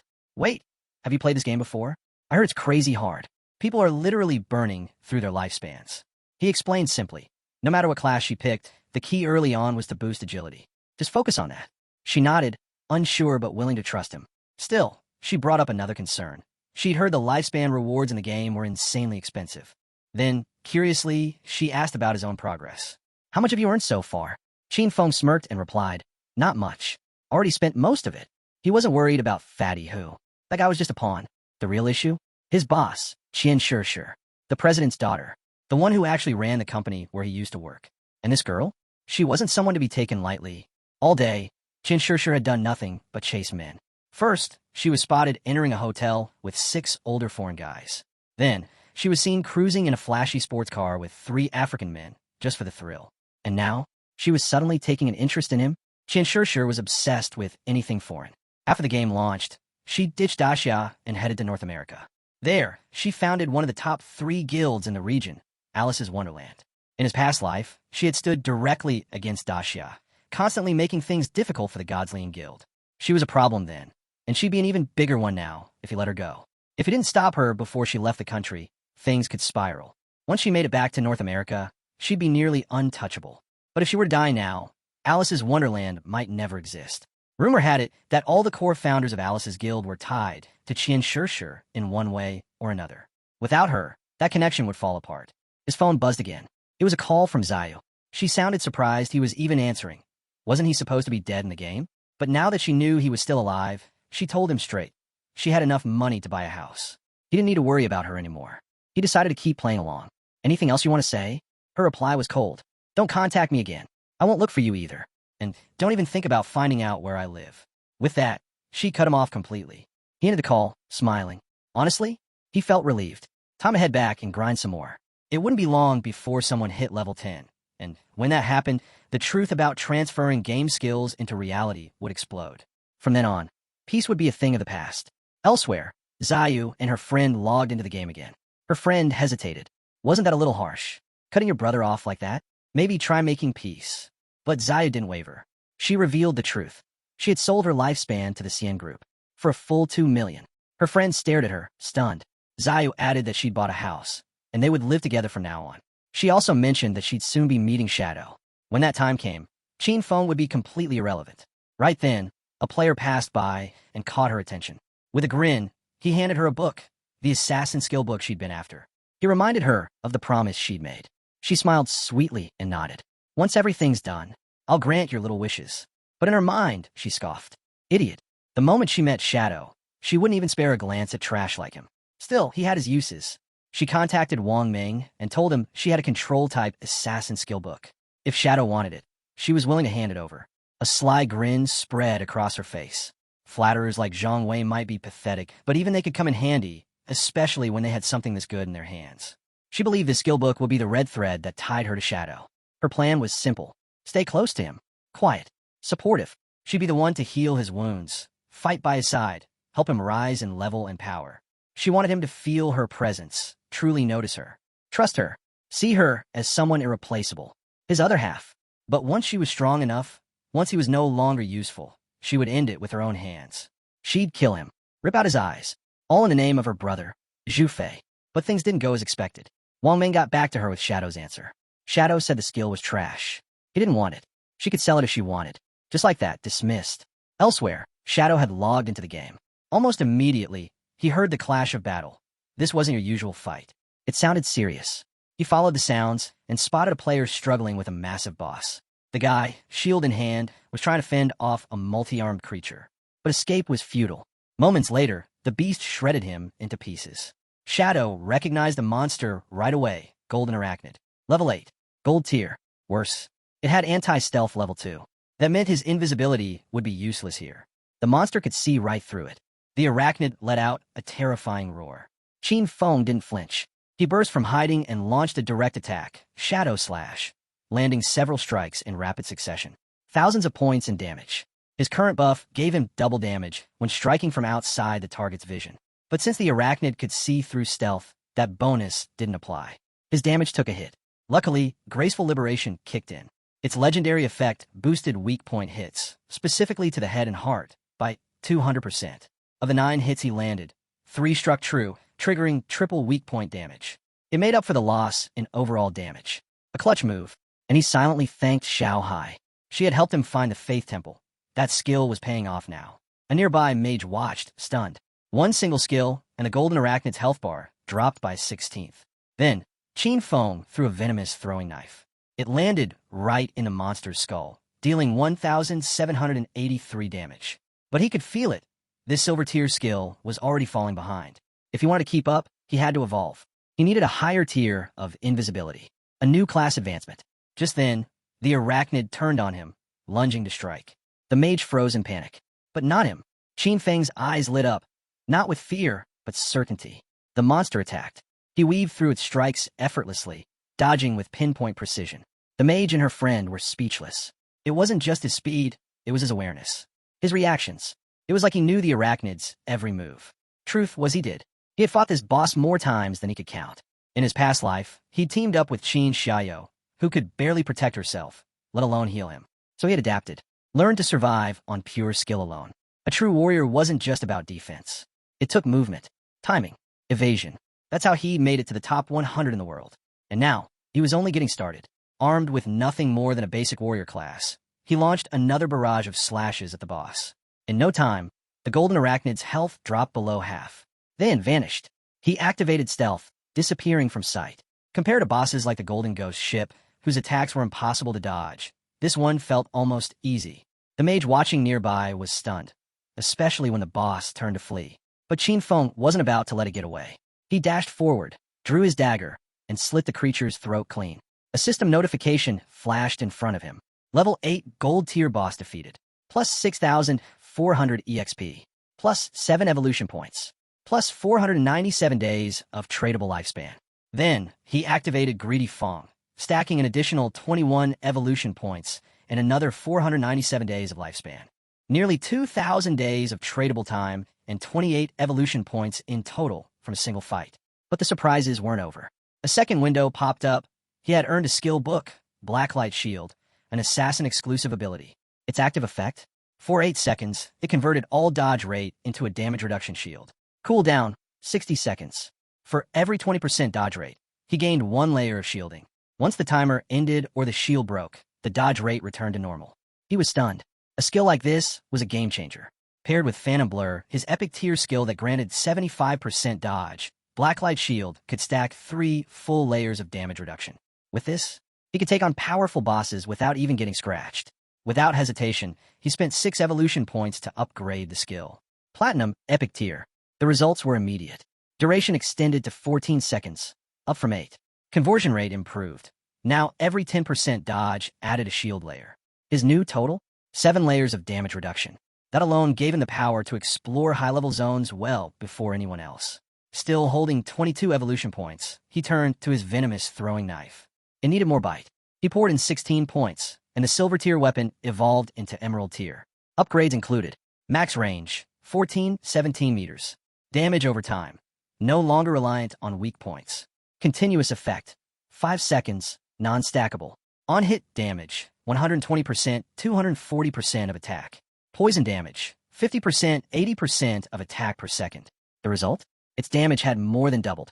With only a 5-second cooldown, it was now just as deadly as Shadow Slash, if not more so. And the upgrades didn't stop there. He equipped 2 new assassin-class gear pieces.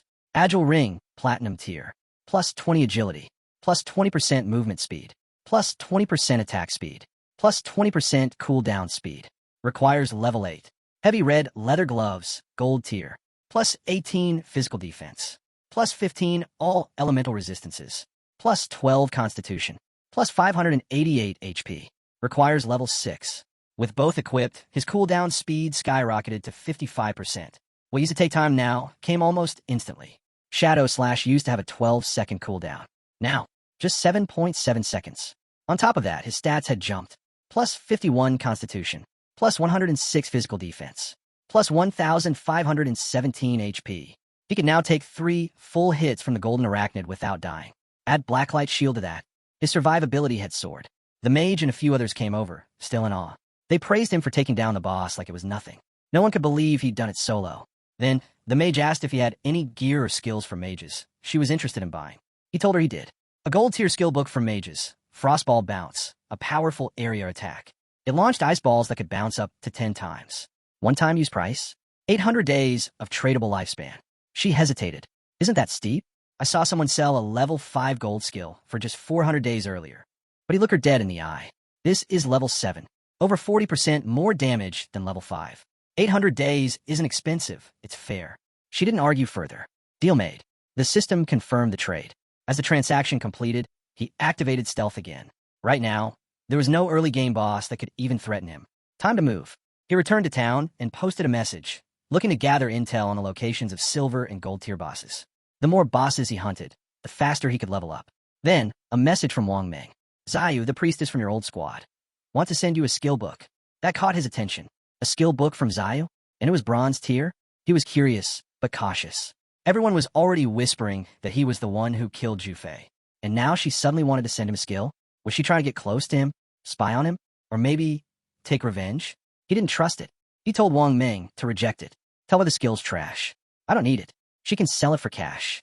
Then he turned to Wang Meng again. Come meet me in town. I've got something to sell you. And bring some lifespan. Wang Meng gave him a serious look. But instead of agreeing, he asked a direct question. Qin Feng raised an eyebrow. Are you asking if I killed someone? Then he admitted it. Yeah, I did it. For him, Wang Meng was a friend. So he was honest. During the time of Zhu Fei's death, Shadow had been disconnected from the game. But the motive? The timing? It all lined up. If Wang Meng was asking this now, it meant the authorities were already closing in. They had pieced most of it together. Qin Feng looked him in the eye and asked, Are you trying to arrest me? He knew the truth. Within the next 2 hours, more players would hit level 10. Once that happened, the ability to bring game powers into the real world wouldn't be a secret anymore. He was ready. It would be the perfect moment to see exactly how the Daxia government would respond. Shadow returned to Firefly Town, the familiar streets casting a strange, soothing calm over him. Waiting for him were Wang Meng and the rest of the crew. But the air was thick, still tainted by his recent clash with Song Fei. You didn't dance around it. She locked eyes with him and asked flatly, So, are you saying you killed Song Fei? Shadow gave a short smile, sharp, knowing, layered with meaning only he understood. Then he nodded. No hesitation. He owned it. You're the prime suspect now. Anyu said, her tone more observational than accusatory. She knew. They all did. The truth about Song Fei and Jiangli wasn't hidden anymore. Everyone in that circle understood what those two were really about.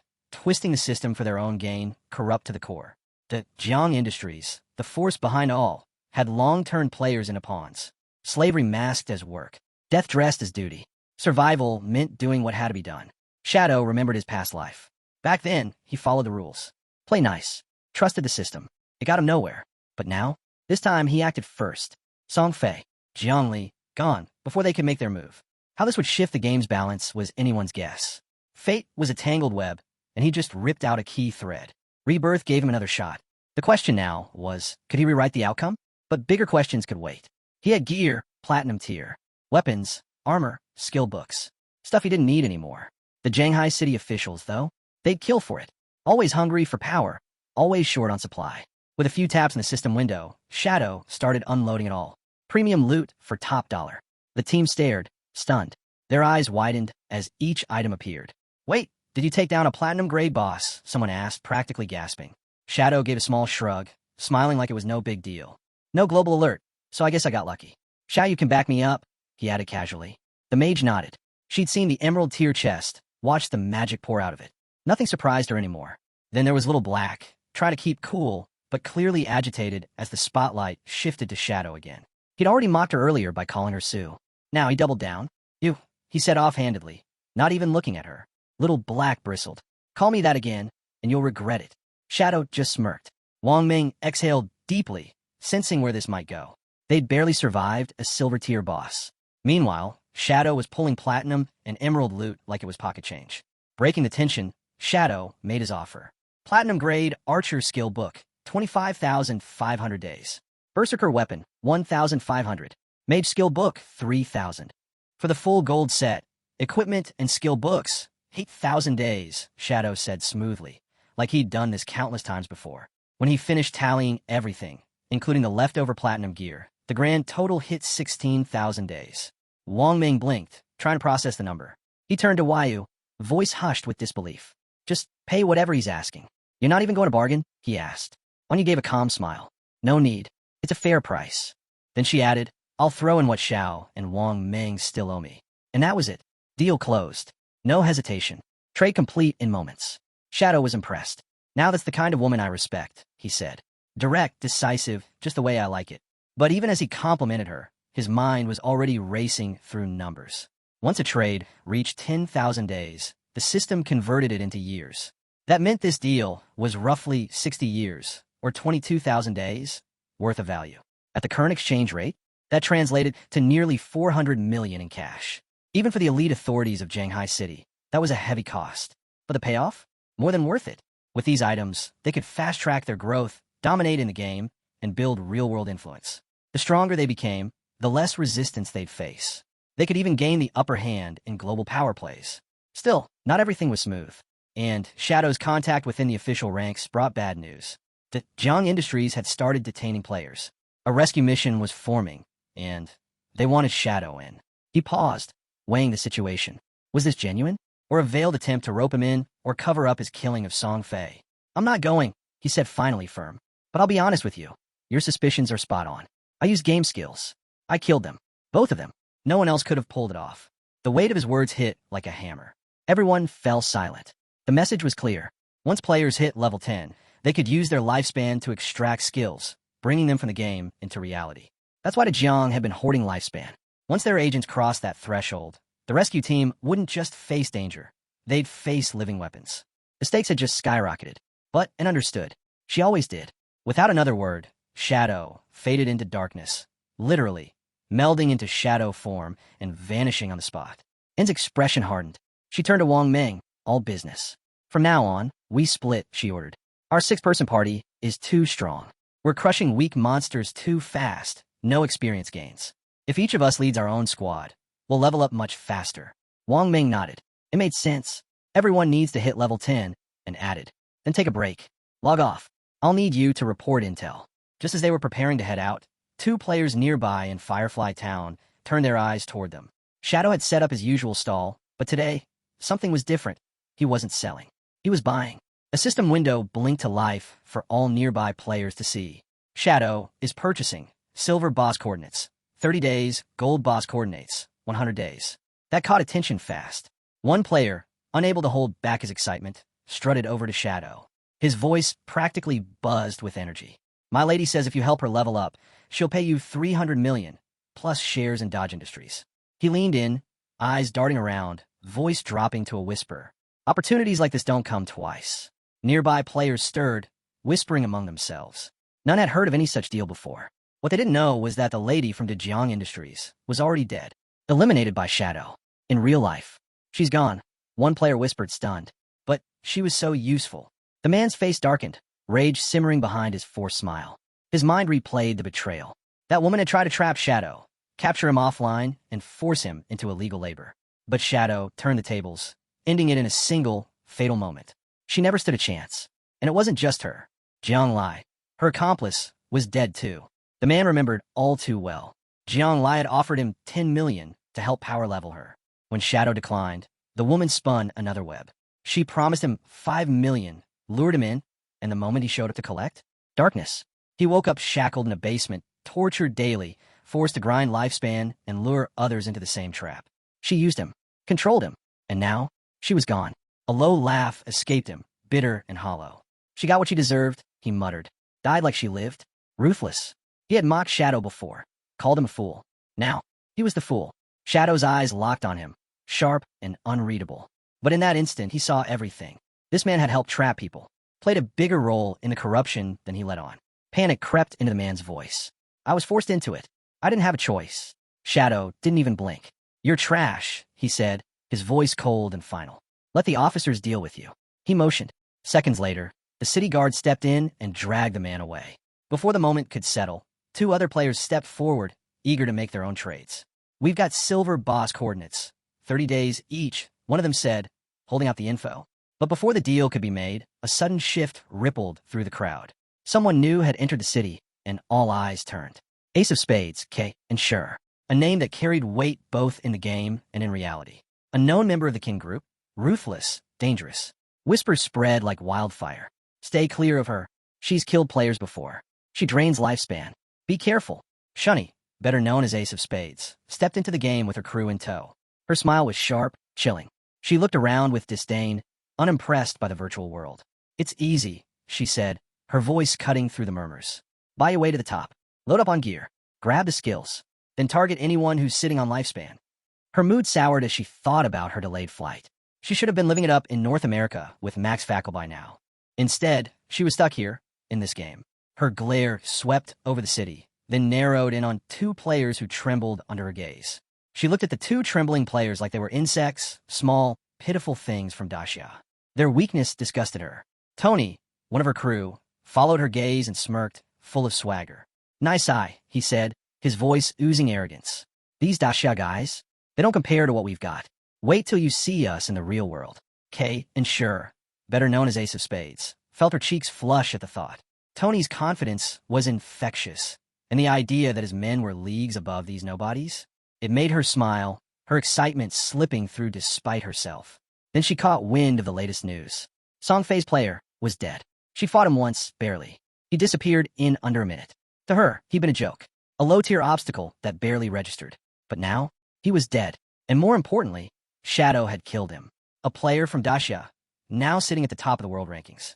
If Shadow could take down someone like Songfei, then wiping out regular players would be nothing for him. The realization made her grin like she'd just uncovered a hidden gem. Eyes sparkling, she gathered her team. I'm stepping out to make a call, she said casually, though her mind was already racing. Reach out to Shadow. He doesn't care about money, fine, but offer him 3,000 days of lifespan. That'll get his attention. She couldn't help but laugh to herself. She could already hear the rejection in his voice, and, honestly, she was looking forward to it, because that rejection meant war. Soon, Shadow would be out of the picture. She would take control, and the world, both in-game and out, would learn her name. Elsewhere, deep in the forest, a player had just downed a monster. Its body dissolved into data, converted straight into tradable lifespan. Xiaoyu, the healer, stepped in to patch him up. The man groaned, half limp. Next time, ease up on the healing, all right? I was 2 steps from meeting my great-grandmother. Xiaoyu shot him a sideways glance and smirked. You're still breathing, aren't you? He blinked, confused. I wasn't complaining. Just saying. She cut him off, not missing a beat. My hunger bar's at 90%. I'm logging off. Get yourself some food, too. He watched her vanish with a frustrated scowl. Great, he muttered under his breath. All that attitude, thanks to Shadow. His fist clenched. She used to call him boss. Used to look up to him. But ever since Shadow showed up, it was like he didn't exist. He swore to himself right then. He'd make her regret turning away. Meanwhile, Xiaoyu opened her eyes in the real world. She was back in her new home, her stomach growling. She reached for her phone to order food, then stopped, stunned. Every delivery app was offline. What is this? Has the whole world lost it over this game? She muttered bitterly. He always handled everything, kept her fed, made life easy. Now, nothing. I don't need him, she told herself, jaw tightening. I'll be fine on my own. Her hand curled into a fist. Without him, I'll do even better. I'll show them all.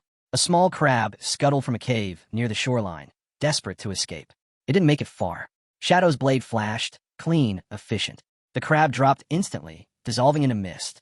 Another one down, he muttered, a trace of boredom laced with satisfaction. In just over an hour, he'd taken out 4 silver tier bosses. Each one had granted him 16 evolution points. His pace was relentless, his performance nearly flawless. As the crab's remains melted into tradable lifespan, Shadow allowed himself a smug grin. Average silver boss gives about 3,500 days, he mused. Not bad. With every kill, his gear got stronger.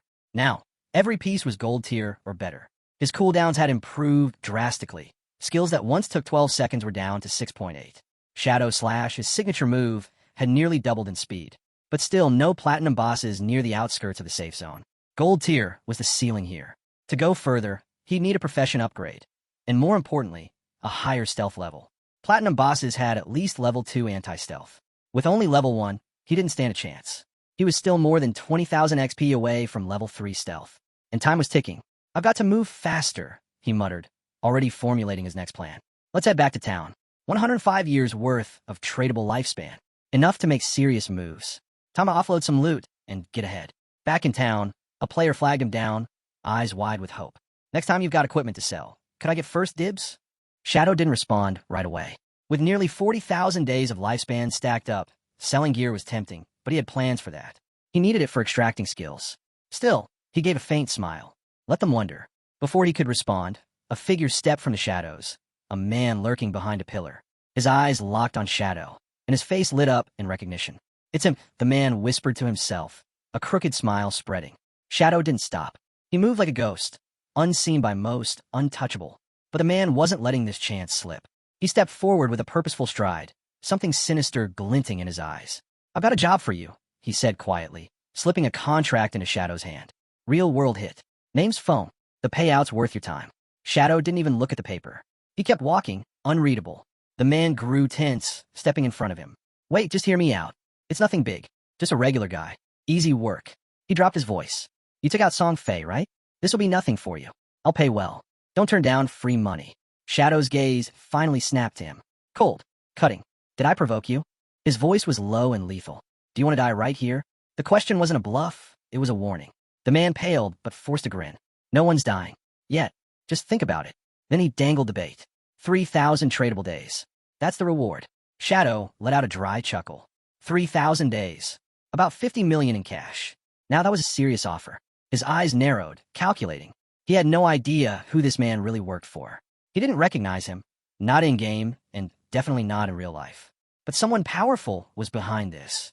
He tried to recall anyone from his past life who might have been tied to something like this, but nothing came to mind. No old grudges. No familiar enemies. This felt less like revenge, and more like a mission for hire. Whoever wanted Fong dead clearly had deep pockets and zero hesitation about throwing serious currency at a kill. Shadow's thoughts drifted back to his first life. The late-game betrayals, the broken alliances, the faces that had reappeared after years buried. But this guy, the one standing in front of him now, he wasn't part of any of that. Just a courier. A pawn. Still, the man's expression lit up, mistaking Shadow's silence for interest. But Shadow wasn't buying it, not completely. This wasn't just a hit job. There was a message behind it. This has to be Chien, he thought. She had the means, the motivation, and the ego. But if she'd really wanted Fong dead, she wouldn't have waited until the game launched. No. This wasn't about Fong at all. This was about him. She wanted to get close. Fong was just the excuse. A smirk crept onto Shadow's face. "Still salty? I turned her down, huh? Haven't even gone looking for her, and she's already hunting me." Finally, he broke his silence. "I'll take the job," he said smoothly. "But I want half up front, and I'll choose when to strike." The man flinched. "Wait, I need to check with my superiors." Shadow raised a hand, cutting him off. "Do what you need, but I don't move a step until I'm paid." A tense pause. Then the man spun around and made the call. A few minutes later, he returned, reluctant, but holding out a confirmation. 1,500 tradable days. Shadow took it without hesitation. Call it interest, he thought, his grin sharpened. Then he leaned in, voice like a blade.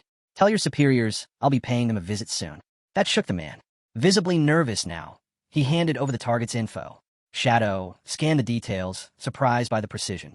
Whoever wanted Fong dead had done their homework. So this guy's not a ghost after all, he thought. He pocketed the file and turned to leave. "I'll be in touch," he said coldly, vanishing into the crowd. The man stared after him, frustration simmering just beneath the surface. "Isn't he supposed to be working for Miss Chien too?" he muttered. But before he could lose himself in thoughts, a new voice called out. "Hey, wait." Shadow stopped and turned. A woman approached with a sly smile playing on her lips. "Heard you're hunting boss coordinates," she said. "I've got one. Gold tier. Interested?" He raised an eyebrow, intrigued. "What's the price?" 100 days of lifespan, she replied. "You pay after we find the boss." He thought over. Gold tier bosses were rare. Worth a gamble. "I'm in," he said, a faint smile forming. She motioned for him to follow. "It's north of the city. The boss is called the Plague." That caught his attention. "You've seen it." She hesitated, then gave a slow nod. "Yeah, but I don't think you can handle it solo. It has area-wide poison effects. You'll want a healer." Shadow chuckled. His smile widened. "No healer needed," he said, because he already knew. Shadow already knew the Plague wasn't just any gold-tier boss. It dealt poison damage over time, deadly, persistent, but nothing he hadn't faced before. He needed to go all in, unload everything in his arsenal, and it quickly. This fight? It was doable. Still, something about it nagged at him. This wasn't just another hunt. This felt bigger, a thread that would unravel into something far more dangerous. Shadows of enemies he hadn't even realized he had yet. But that would have to wait. For now, the plague was all that mattered. The woman led him through a narrow, twisting path, her steps quickening as they neared the entrance to the cave. The cliffs loomed above like silent guardians, the thick trees around them casting long, creeping shadows. She glanced over at him, her voice barely more than a whisper, urgent, tight. My team cleared the smaller mobs, but the boss, it was too much. A real monster's waiting down there. Her eyes narrowed as the cave came into view. Shadow's pace never slowed. His presence was like the terrain around them, sharp, unyielding, dangerous. He was already calculating every angle, every counter.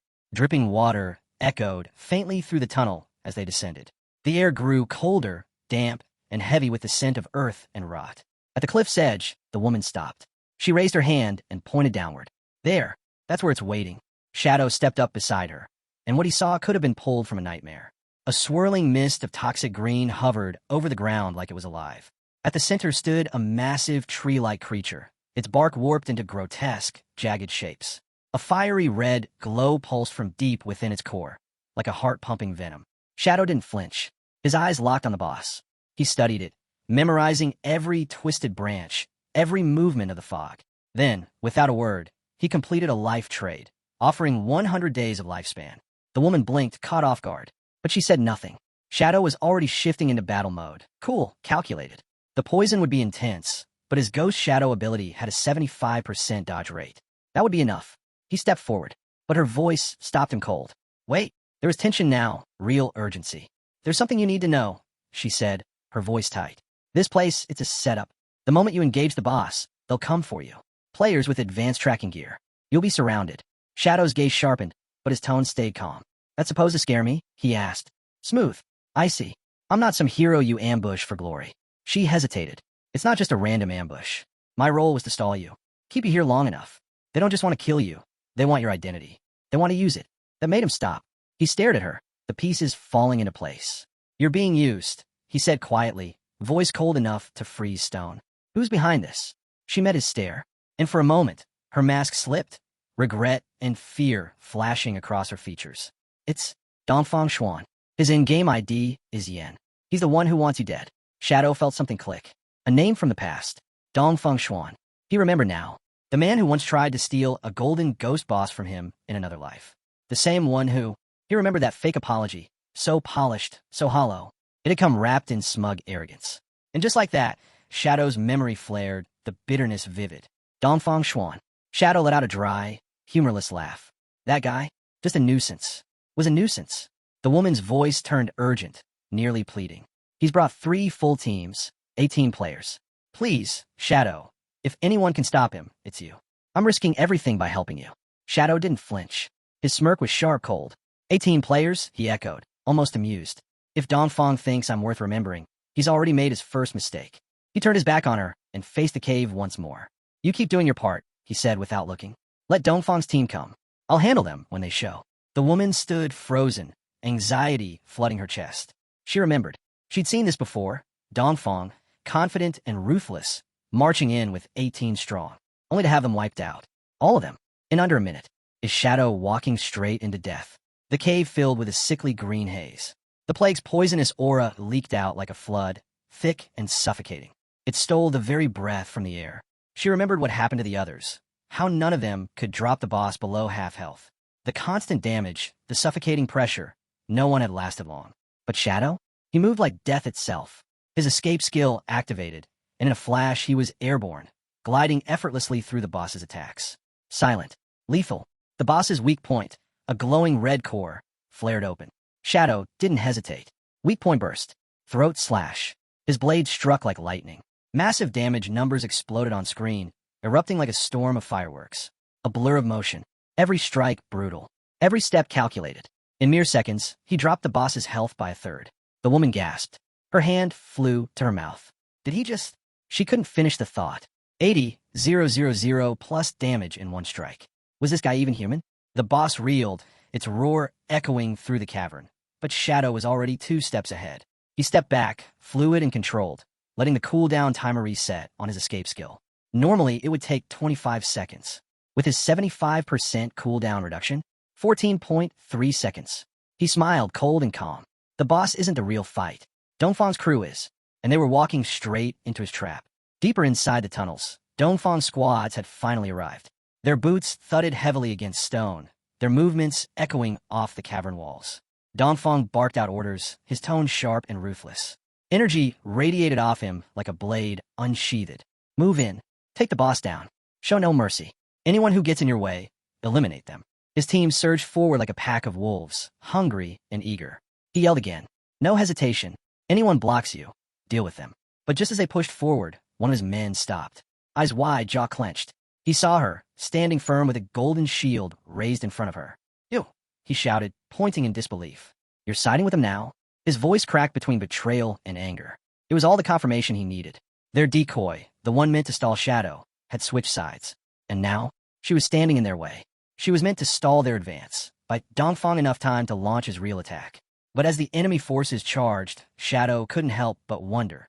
Could she really hold off over 10 attackers by herself? Her eyes burned with resolve. She gripped the massive golden shield tighter, planting her feet and bracing for impact. The enemy slammed into her, hard, but the shield didn't budge. Blooming curse. A defensive flare ignited as her skill activated. The golden aura flared, halting the attacker's cold. A few feet away, Shadow watched with a razor-sharp gaze. The energy of the battle was peaking, the tension coiling in the air like a drawn bowstring. He wasn't about to let them overpower her. With barely a whisper, he moved. Shadow slash. Blue energy erupted from his hands, dozens of blades howling through the air like a storm of steel. The barrage ripped through Dongfang's men mid-charge, slicing them apart before they even knew what hit them. Shadow landed silently, calm and deadly. Their bodies hit the ground seconds later, stunned, broken, defeated. Then, without hesitation, he activated his next move. Blooming curse. The air turned crimson. Glowing red petals burst from the ground like a blooming garden of death. With each pulse, enemies dissolved, erased from existence. The girl stood frozen, wide-eyed, the full weight of his power crashing down on her. One move, just one move, and everything was gone. Now she understood. This is why they fear him. A chill ran down her spine as the last remnants of Dongfang's team vanished into red mist.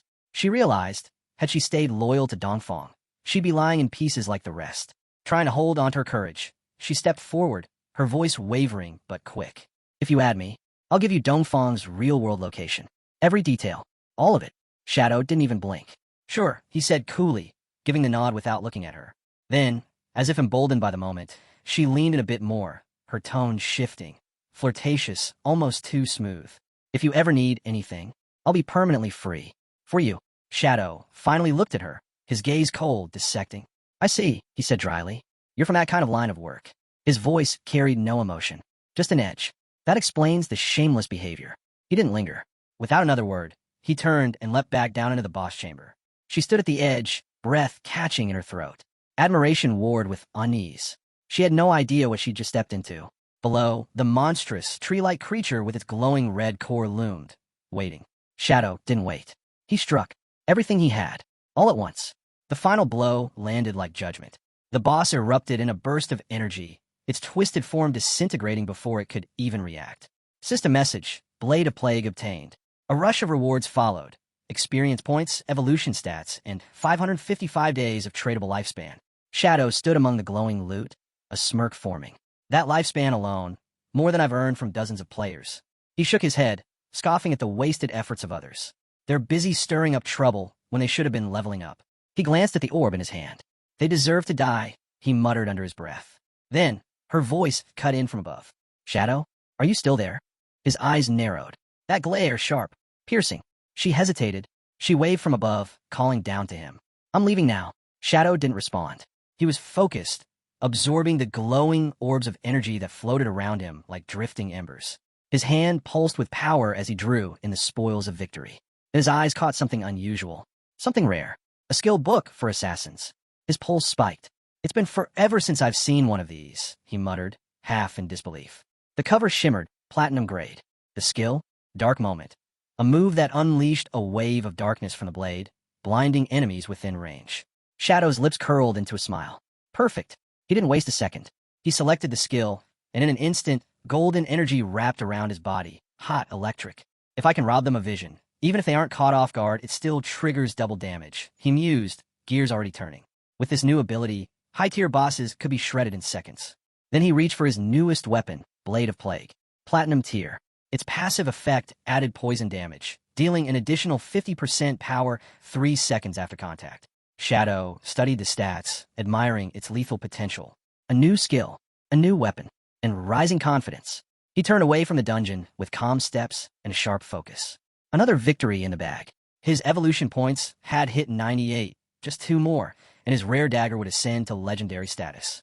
Outside the dungeon, Shadow paused. His eyes locked onto the horizon. The desert stretched endlessly ahead, bathed in the dying light of the sun. Just a little more experience, he said softly. Then I can advance my class. In the scorching heat of the desert, Shadow moved. 2 desert creatures, awkward, clumsy things, scurried across the sand, oblivious to the storm coming their way. With a confident smirk, he struck. A wide area swept through the air, his energy dancing like a painter's brush on canvas. The startled monsters let out ridiculous shrieks, scattering in every direction like panicked ants. Energy trails flashed across the sky as they tried to escape, only to be struck down one after another by Shadow's relentless precision. The last one hit the ground with a crashing thud. Shadow stood still, catching his breath.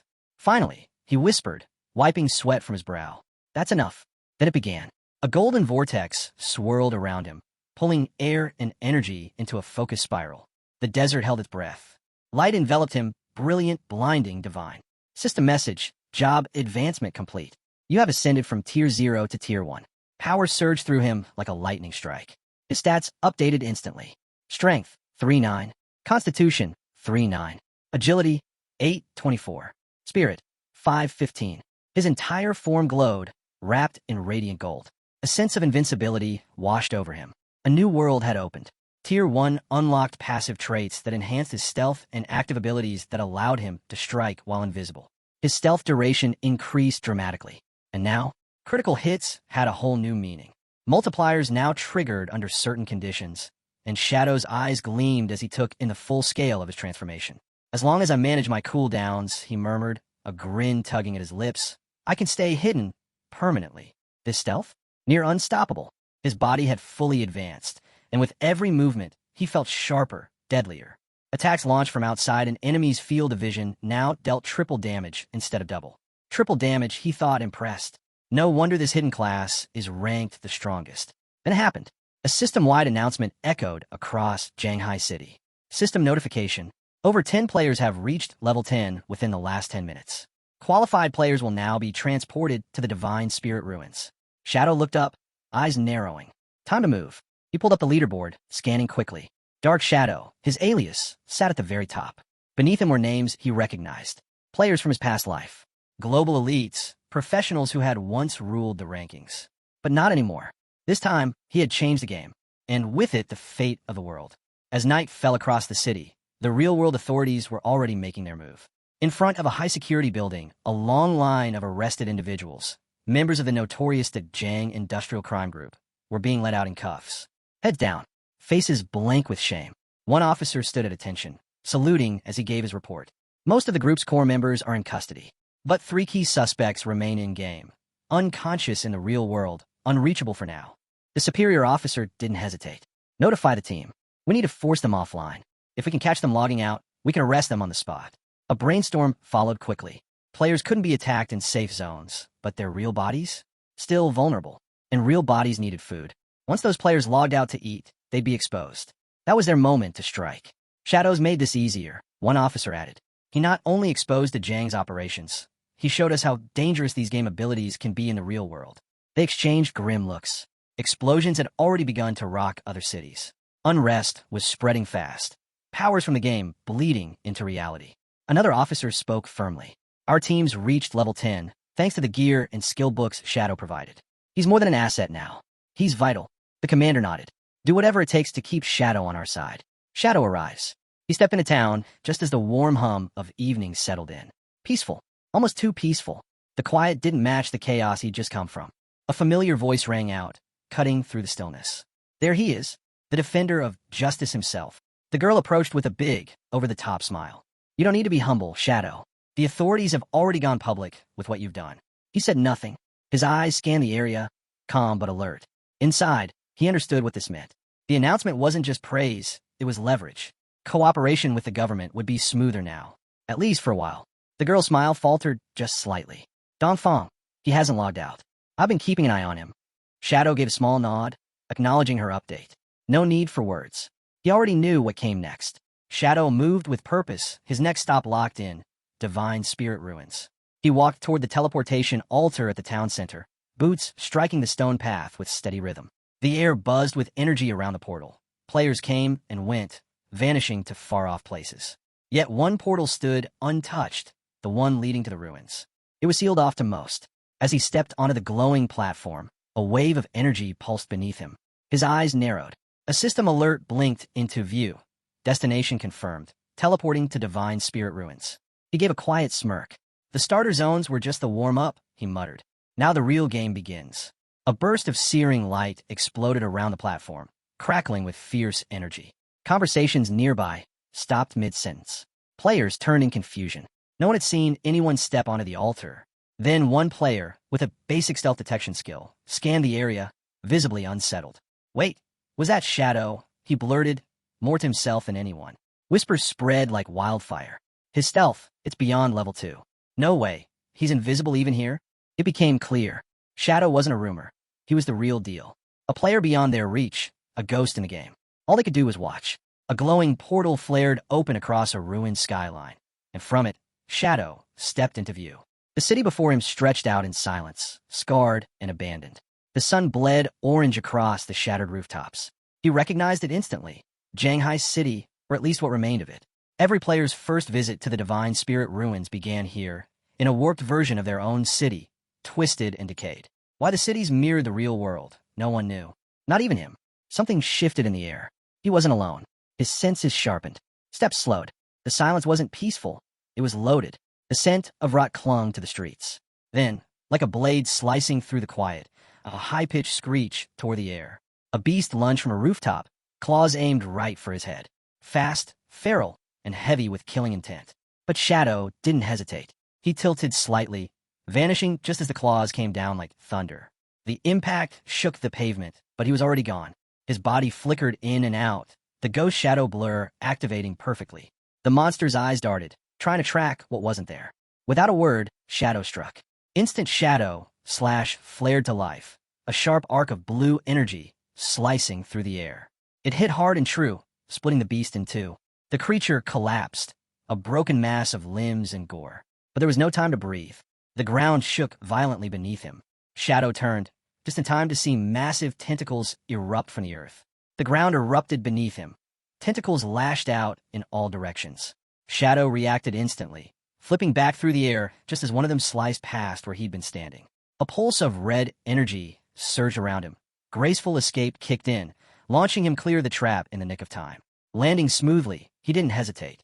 Another instant shadow slash ripped through the air, this one faster and sharper. The writhing limbs were cut down mid-strike, shredded by pure precision. One after another, the mutated beasts were dismantled before they could even react. His breathing stayed steady, his movements calculated. No more safe zones here, he thought, eyes scanning every dark alley and broken wall. Everything here wants you dead. But if I can find a solid hideout, I can flip the odds. His memory kicked in, sharp as ever. Northwest Quadrant. That's where his former guild had once built their base. In his past life, it had been the strongest holdout in the Shanghai ruins. Hidden, defensible, and rich with tactical options. If he could take it back, he wouldn't just survive, he'd take control. Elsewhere in the ruins, a statue towered above the debris, majestic and untouched, even as the world around it crumbled. A group of adventurers arrived, staring up at it in awe. One girl leaned in, whispering, "Is this the land of divine flames?" Doesn't look like it. Her eyes swept the area, doubtful. Another player's face lit up with sudden recognition. "Wait, look over there." She pointed to the distance. A lone skyscraper, battered but still upright, stood like a beacon. "That's Jianghang City," she said, the name heavy with meaning. Gasps rippled through the group as realization sank in. The ruined buildings weren't just random. They were standing in what used to be a real city. "If this is Jianghang City," the girl murmured, eyes darting across the horizon, then shadows already here. Her voice trembled with excitement, but her companion, older and more seasoned, gave her a knowing look. Don't get too excited. If he is, you won't see him. Shadow doesn't show himself unless he wants to. Before they could say more, the ground trembled beneath their feet. A violent rumble. Two monstrous creatures burst from the earth, towering red beasts covered in jagged scales, eyes blazing with hunger. The air shuddered as their screeches tore through the silence. Incoming. Wang Ming's voice cut through the chaos like steel. Get ready. The mage girl acted fast, staff raised as she chanted spell.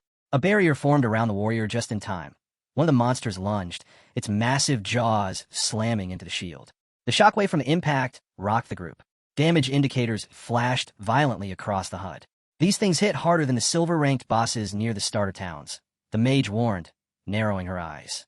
The archer didn't wait. She drew and fired in one fluid motion.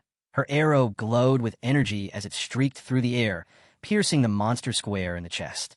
With a crackling pulse, energy bands wrapped around the beast, locking it mid-leap.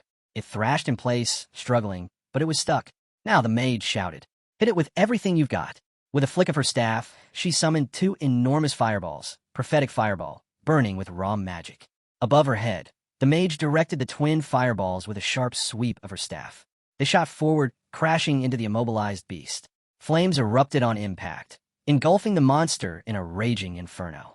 It shrieked once, then crumpled to the ground, its body scorched and motionless. As the smoke cleared, the team stood in silence, their heavy breaths slowly easing into relief. The leader gave a quick nod, then turned to Xiaoyu. Get your scout in the air. Xiaoyu lifted her staff, summoning her owl with a whisper. The creature soared into the sky, circling high above the ruins. Moments later, it returned. Its sharp eyes had seen more than they'd hoped. Monsters everywhere, Xiaoyu reported grimly. There's no safe zone in sight. A chill passed through the group. One player muttered, feels less like a game now, and more like survival. The girl still searching the horizon spun toward Xiaoyu. Can your owl find Shadow? Her voice trembled with urgency. If he's nearby, we'll be safe.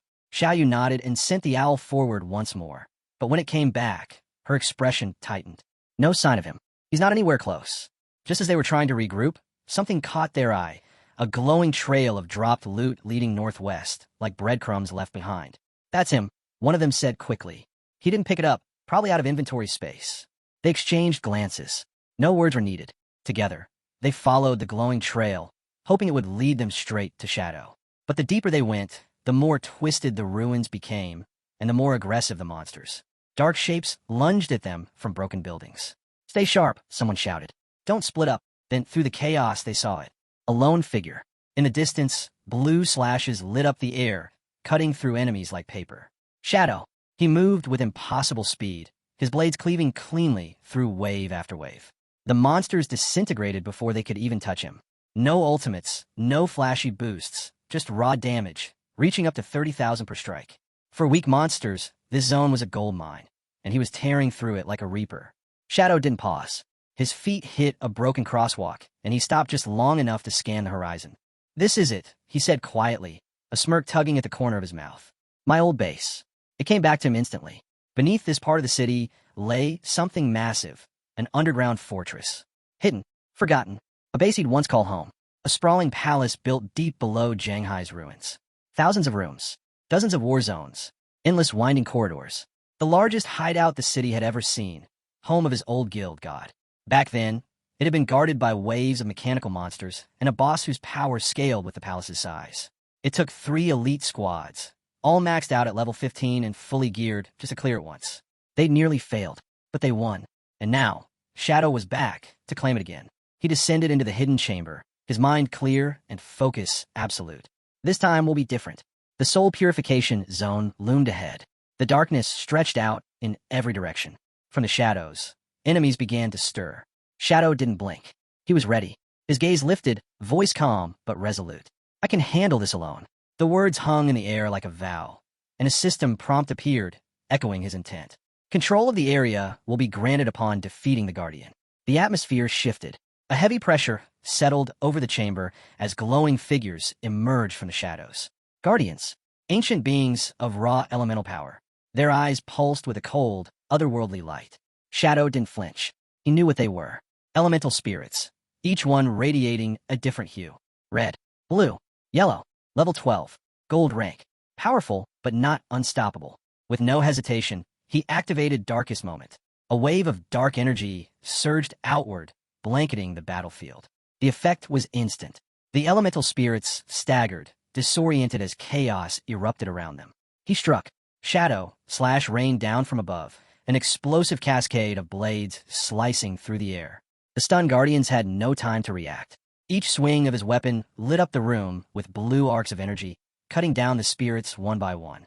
Then he vanished, his form melting into shadows, before reappearing mid-strike. He was relentless, efficient.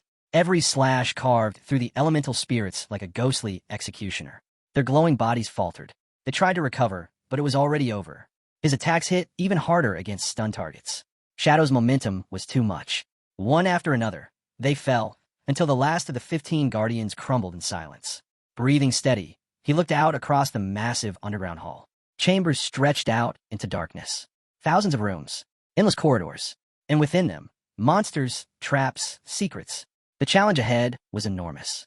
But he was ready. He approached a raised platform, preparing to move into the next phase. But before he could take another step, the air shimmered. A glowing figure appeared before him, the true protector of this hidden zone. Then, without warning, a blue teleportation circle flared beneath his feet. Light swallowed the space. The world around him twisted, and when it reformed, he was standing on a ruined city street, the sky painted in the golden glow of sunset. The scent of decay and rust hung heavy. Broken buildings lined the street, rubble everywhere. Then he recognized it. From behind him, a stunned voice whispered, This is New York." A girl stood beside him, eyes scanning the devastation. But it's not just ruined, it's twisted like a nightmare version. The Statue of Liberty, it's gone. The city felt familiar but wrong, distorted. A boy behind them looked up, mouth falling open. "This is Mountain City," he said, voice filled with awe. "We're standing in the ruins of our home region." Confusion thickened. Their minds raced. Was this teleportation random? Or was there a pattern? They didn't have time to answer. A piercing screech tore through the air. Two hulking beasts stepped into view, necks long and sinewy, jaws snapping with feral hunger. They froze. Only for a second. Run! The ground trembled as the creatures charged, the earth itself shaking under their weight. Without thinking, the duo bolted, panic driving their every step. Behind them, a thunderous explosion ripped through the air, shaking the ruins around what remained of the Statue of Liberty. Dust and fire tore through the skyline as the world collapsed behind them, every second a fight to stay alive. Meanwhile, deep within the Shanghai ruins, glowing orbs hovered just above the surface of murky water, casting soft light over the dark terrain. In a nearby crater, Wang Ming crouched low, eyes sweeping the shadows. The area was eerily quiet, too quiet. "No monsters," someone whispered behind him, relief thick in their voice. "Let's take a breather." Wang Ming gave a subtle nod, eyes never leaving the edge of the crater. "We hold here. No moving forward until everyone hits level 10. We're not ready yet." The group huddled close, catching their breath. Around them stretched a silent wasteland, evidence of a battle far beyond their current level. One girl scanned the carnage, her voice soft with realization. "Shadow." He cleared this whole area. They looked around again, the weight of that fact settling in. "We definitely overestimated ourselves," she added. The mage girl gave a slow nod. "If he hadn't wiped those monsters, we'd be done for. I don't even know where we'd have respawned." Wang Ming's response came steady and practical. "No rushing. We wait. Level 10 first." Above them, the scouting owl circled slowly. Golden motes drifted from its wings as it glided between ruined towers. The girl glanced up, then back down at the empty streets. "Strange," she murmured. "He vanished, not even a trace." Something glinted in the rubble. Loot, left behind from the slaughtered monsters. Temptation tugged at her. Wang Ming followed her gaze and gave a quiet nod. "I'll contact him. If he still wants the drops, we'll hold off." Far from them, Shadow stood at the center of a vast ruin. Glowing golden energy pulsed around him, crackling across the stone floor. All minor monsters cleared. A system prompt flickered in front of him. Over 40 large halls and hundreds of rooms cleared. More than 400 monsters eliminated. 4 bronze tier bosses, 2 silver tier bosses defeated. Experience gained. Massive. Evolution points, 205. A slow smile spread across Shadow's face. What a day. He stood silently, surveying the aftermath, power humming in his veins. The ruins felt empty, conquered. The mission he'd started was nearing its next milestone. 5 more points, he muttered. Then I unlock the next evolution. The thought fueled him, his focus razor-sharp. Just then, a message came through from an ally. "We found some loot near where you cleared those monsters." Shadow's thoughts flicked briefly to Wang Ming and the others. They'd reached the outskirts. He replied quickly, "I'll reach out later." He wasn't done yet. He had gear to unload, equipment looted during the earlier chaos, and now, with his inventory almost full, it was time to sell. But first, the mission. "Send your coordinates. I'll head there soon." Without another word, Shadow turned back to the glowing chamber. The ground beneath him crackled with blue electricity, pulsing with dangerous energy. He narrowed his eyes. A surge of power lit up his body. His form blurred as he launched forward, streaking across the electrified floor, swift, precise, unstoppable. "The Guardian's here," he said calmly. Blue lightning surged around him, crackling across the stone floor as energy gathered in the center of the hall. A violent electric vortex spun to life. Then, with a deafening burst, the boss emerged. Purifier fail. Level 15. Elite Guardian. The highest tier Guardian of the ruins. Defeating it meant total control over the domain. The air thickened with raw tension as the entity fully materialized, wrapped in a storm of flickering arcs. Shadow's eyes narrowed. He remembered this one. "Yeah, I know you well." Back in his past life, this boss had nearly broken him. 750,000 HP. 3 brutal attack phases. Deadly lightning storms. Even with full legendary gold tier gear, he had struggled. "But not today. I don't even need to dodge your single target skills anymore," Shadow muttered, lips curving into a cold grin. With a flick of his wrist, Shadow slash activated.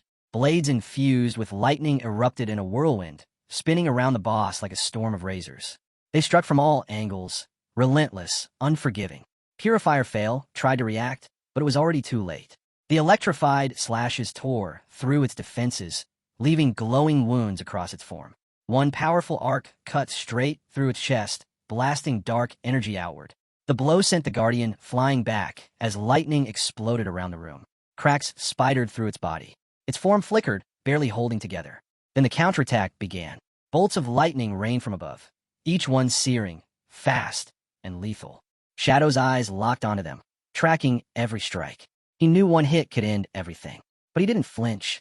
75% evasion rate. That gave him room to breathe, but elite bosses like this one still had high accuracy. A 50% hit chance against him. Didn't matter. His agility stat? 182. Sprint speed? Over 40 meters per second. He weaved through the barrage, body a blur of motion. This wasn't luck, it was calculation, precision, raw speed. No more relying on shields. No more hoping for cooldowns to save him. He read the pattern in the chaos, analyzing, adjusting, executing. Then he struck again. With a burst of energy, Shadow surged forward. His blade lit up as he chained skill after skill, unleashing a combo that landed with devastating force. A critical hit landed clean. 250,000 HP gone in an instant. He grinned, sharp and focused. You won't even get a chance to fight back. But the fight wasn't over. The boss shifted, entering phase 2. Shadow's memories came rushing back. This part was the most dangerous. The purifier would now generate floating electric spheres and constant lightning bursts. Leave the spheres alone, and it would go berserk, amplifying its power beyond control. He remembered what had happened last time. Our entire team got wiped. She refused to continue the raid. Afterward, couldn't handle the pressure. The memory stung. The choice to exclude her in the second run had been necessary, and it worked. But left a scar. Shaking off, he moved. With sharp, fluid motion, he unleashed poison, throwing needles. Thin projectiles coated in a lethal toxin. They flew straight for one of the electric spheres. Each hit landed with a hiss. The ore cracked. The boss flinched, lightning flaring wildly around its body. Shadow didn't pause. He remembered the rule. Each destroyed sphere chips away at the boss's HP. A perfect way to deal damage without risking a direct clash.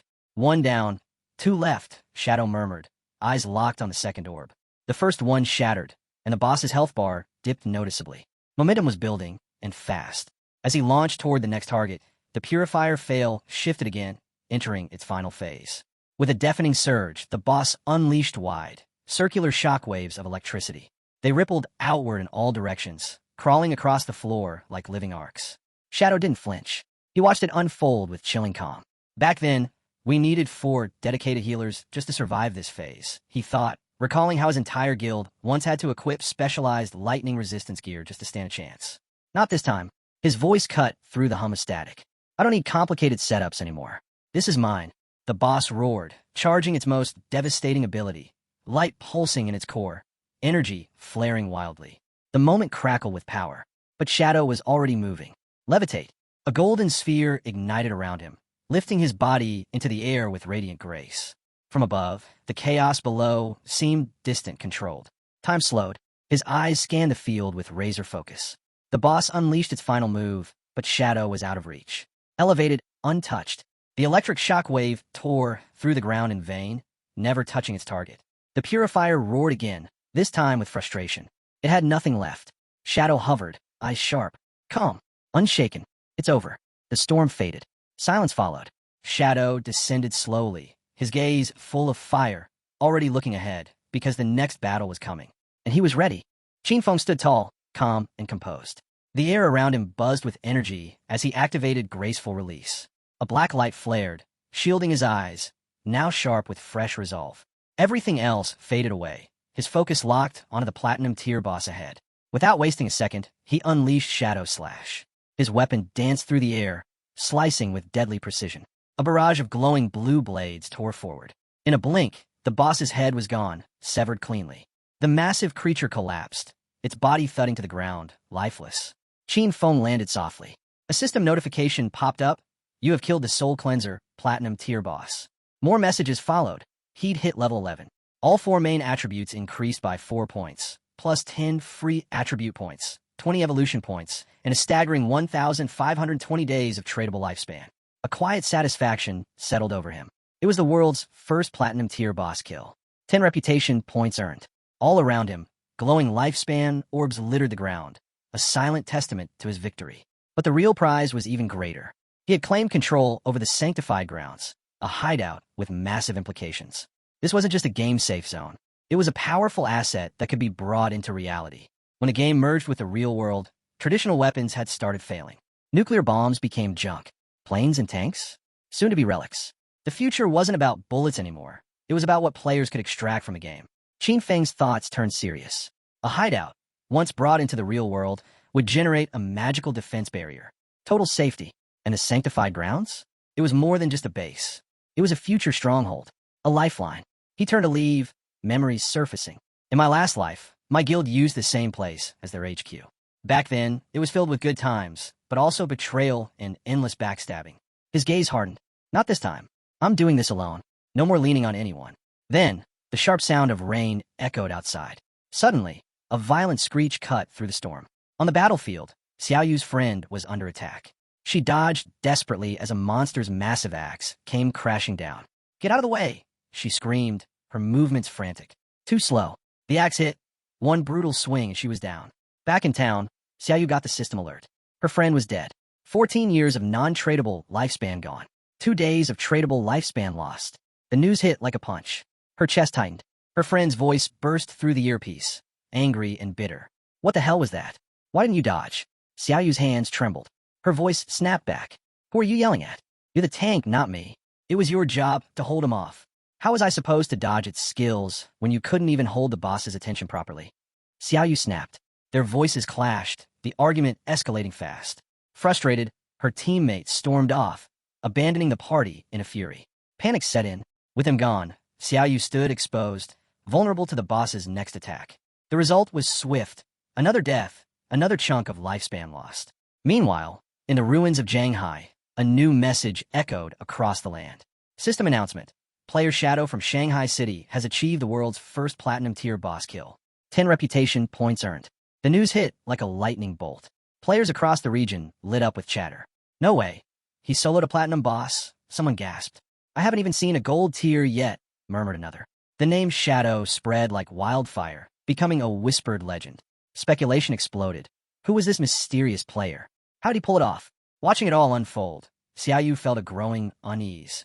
Why are so many players still struggling with silver tier bosses? She wondered. Platinum bosses were supposed to be unbeatable, yet Shadow had done alone. Back at Shadow's base, Qinfeng was already busy collecting the glowing lifespan orbs left behind. With his fresh level up to 11, it was time to distribute his attribute points. He didn't hesitate. Agility was his priority. His fingers flew across the system interface, locking in his stats. Every point added sharpened his edge. Combined with his infinite invisibility, a thought struck him. With this setup, I could take down bosses without even getting touched. The idea thrilled him. But what came next was even better. A system notification flashed up, 20 evolution points earned for defeating a platinum tier boss. His heart skipped. That was enough to evolve Greedy Hand again. Joy surged through him. With another evolution, the skill would boost his loot count from 3 to 5. Even better, he'd gain 100 more storage slots. No hesitation. He spent 210 evolution points, leaving just 15 behind. System notification. Greedy Hand has evolved from epic to legendary. The upgrade was massive. The legendary version offered a staggering 500% chance for bonus loot drops. And every extra drop, it now had a guaranteed upgrade by 1 tier. It didn't stop there. A new passive kicked in, 100 slots of greedy space. More room for more loot, all the time. Grinning, Qin Feng activated his new legendary skill.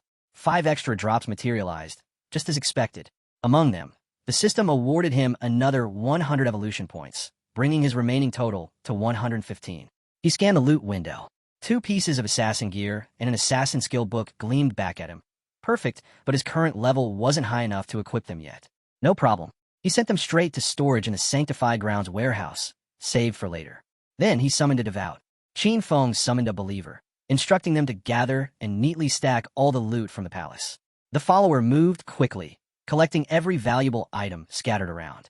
As the believer worked, Qin Feng turned his attention to the 115 evolution points he still had to spend. He wasn't going to let a single one go to waste. First up, Shadow Stealth. He evolved it 3 times, pushing it to epic. The upgrade was immediate. Stealth duration jumped from 36 to 60 seconds. Even better, attacks coming out of stealth now dealt 300% to 500% more damage. Cooldown dropped too, from 22 seconds to just 15. Next was Backstab Enhancement. Using 34 evolution points, he upgraded it twice, reaching epic. The damage boost from back attacks soared from 50% to 75%. Devastating. Then came Darkest Moment. With just 6 points, he advanced it all the way through Platinum, Emerald, and Diamond to Epic. Now, it unleashed a blast of dark light that blinded enemies within a 50-meter radius. The effect lasted a base of 16 seconds, shorter if the target had a high spirit stat. Finally, he turned to Bloom Curse, dropping 33 points to evolve it to Legendary. And the new effect? Terrifying. He could now cast Bloom Curse on a player's corpse within 60 seconds of death. It would absorb 50% of their remaining non-tradable lifespan, along with any scattered light orbs, and make the body vanish completely. His eyes widened. He hadn't expected that. The skill could now directly consume non-tradable lifespan orbs, perfect for rage zones and heil areas, where that type of lifespan burned away quickly. Essential for survival. Just then, a message popped up from Snowy. She congratulated him on the platinum boss kill and added news. The Eastern Sage just logged off. His clan's gathering at the Jiangnan Hotel to convert lifespan into combat power. Qin Feng thanked her. No need, she replied coolly. It's my job. Then her tone shifted, serious. You have to beat Eastern Sage. If you don't, I'm done for. Don't worry, Qin Feng said, calm and focused. His mind was already on the next move. He finished storing the loot, grateful for the extra 100 storage slots. Space was no longer an issue. Once everything was packed away, he headed off to find Wang Ming. Time to sell what they didn't need. As he walked through the ruins, someone familiar stepped into view. Shadow had returned. Excitement rippled through the group. Little Black and the others lit up with joy. Xiaoyu was the first to run toward him, her steps quick with anticipation. But just before she reached him, Qin Feng raised his hand, firm but calm. His voice turned businesslike. Same as always. I set the price. If you don't like it, feel free to walk. He scanned the loot, calculating quickly. Over 30 pieces here are just basic bronze and common junk, he muttered. So, I'll give you a discount. 950 days of lifespan for the lot. Xiaoyu didn't hesitate. She smiled, nodding. That sounds fair to us. Deal, Xiaoyu nodded. They had already calculated their earlier loot, worth around 1,000 days of lifespan. To make things easier, she offered, let's just call it 2,000 days for everything. Qin Feng raised an eyebrow, eyes narrowing slightly. Hold on, he said, voice steady but pointed. This haul includes silver, gold, and even platinum tier items. The real value is closer to 18,000 days of tradable lifespan. Xiaoyu froze. Her fingers flew across the system interface as she reviewed the list. Her eyes widened. Platinum gear, she whispered, stunned. I only have 1 gold tier item myself. Who would even think of selling this stuff? Her voice trembled with excitement. This changes everything for Jianghai City. This will speed up everything. Qin Feng simply shrugged. Just helping each other out, he said casually, brushing off the praise. But Little Black wasn't so quick to accept it. She narrowed her eyes, suspicious. How do you even have that much inventory space? She asked, voice edged with curiosity. Wait, are you Doraemon? Qin Feng chuckled softly. A subtle smirk crossed his face. I'm not Doraemon, he replied calm, a little amused. Your inventories are probably full already. There's a portal under the statue in the city ruins. Teleports back to the starting town. First use costs 500 lifespan days.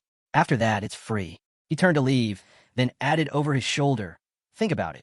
Xiaoyu watched him walk away, smiling knowingly. Told you, she said, her voice playful. Shadow has to be a reborn player. No one else would know about that portal. Wang Ming, a bit lost in the moment, scratched his head. Captain, maybe don't spook him like that. You're gonna scare the guy, he said, trying to ease the mood. Xiaoyu blushed faintly.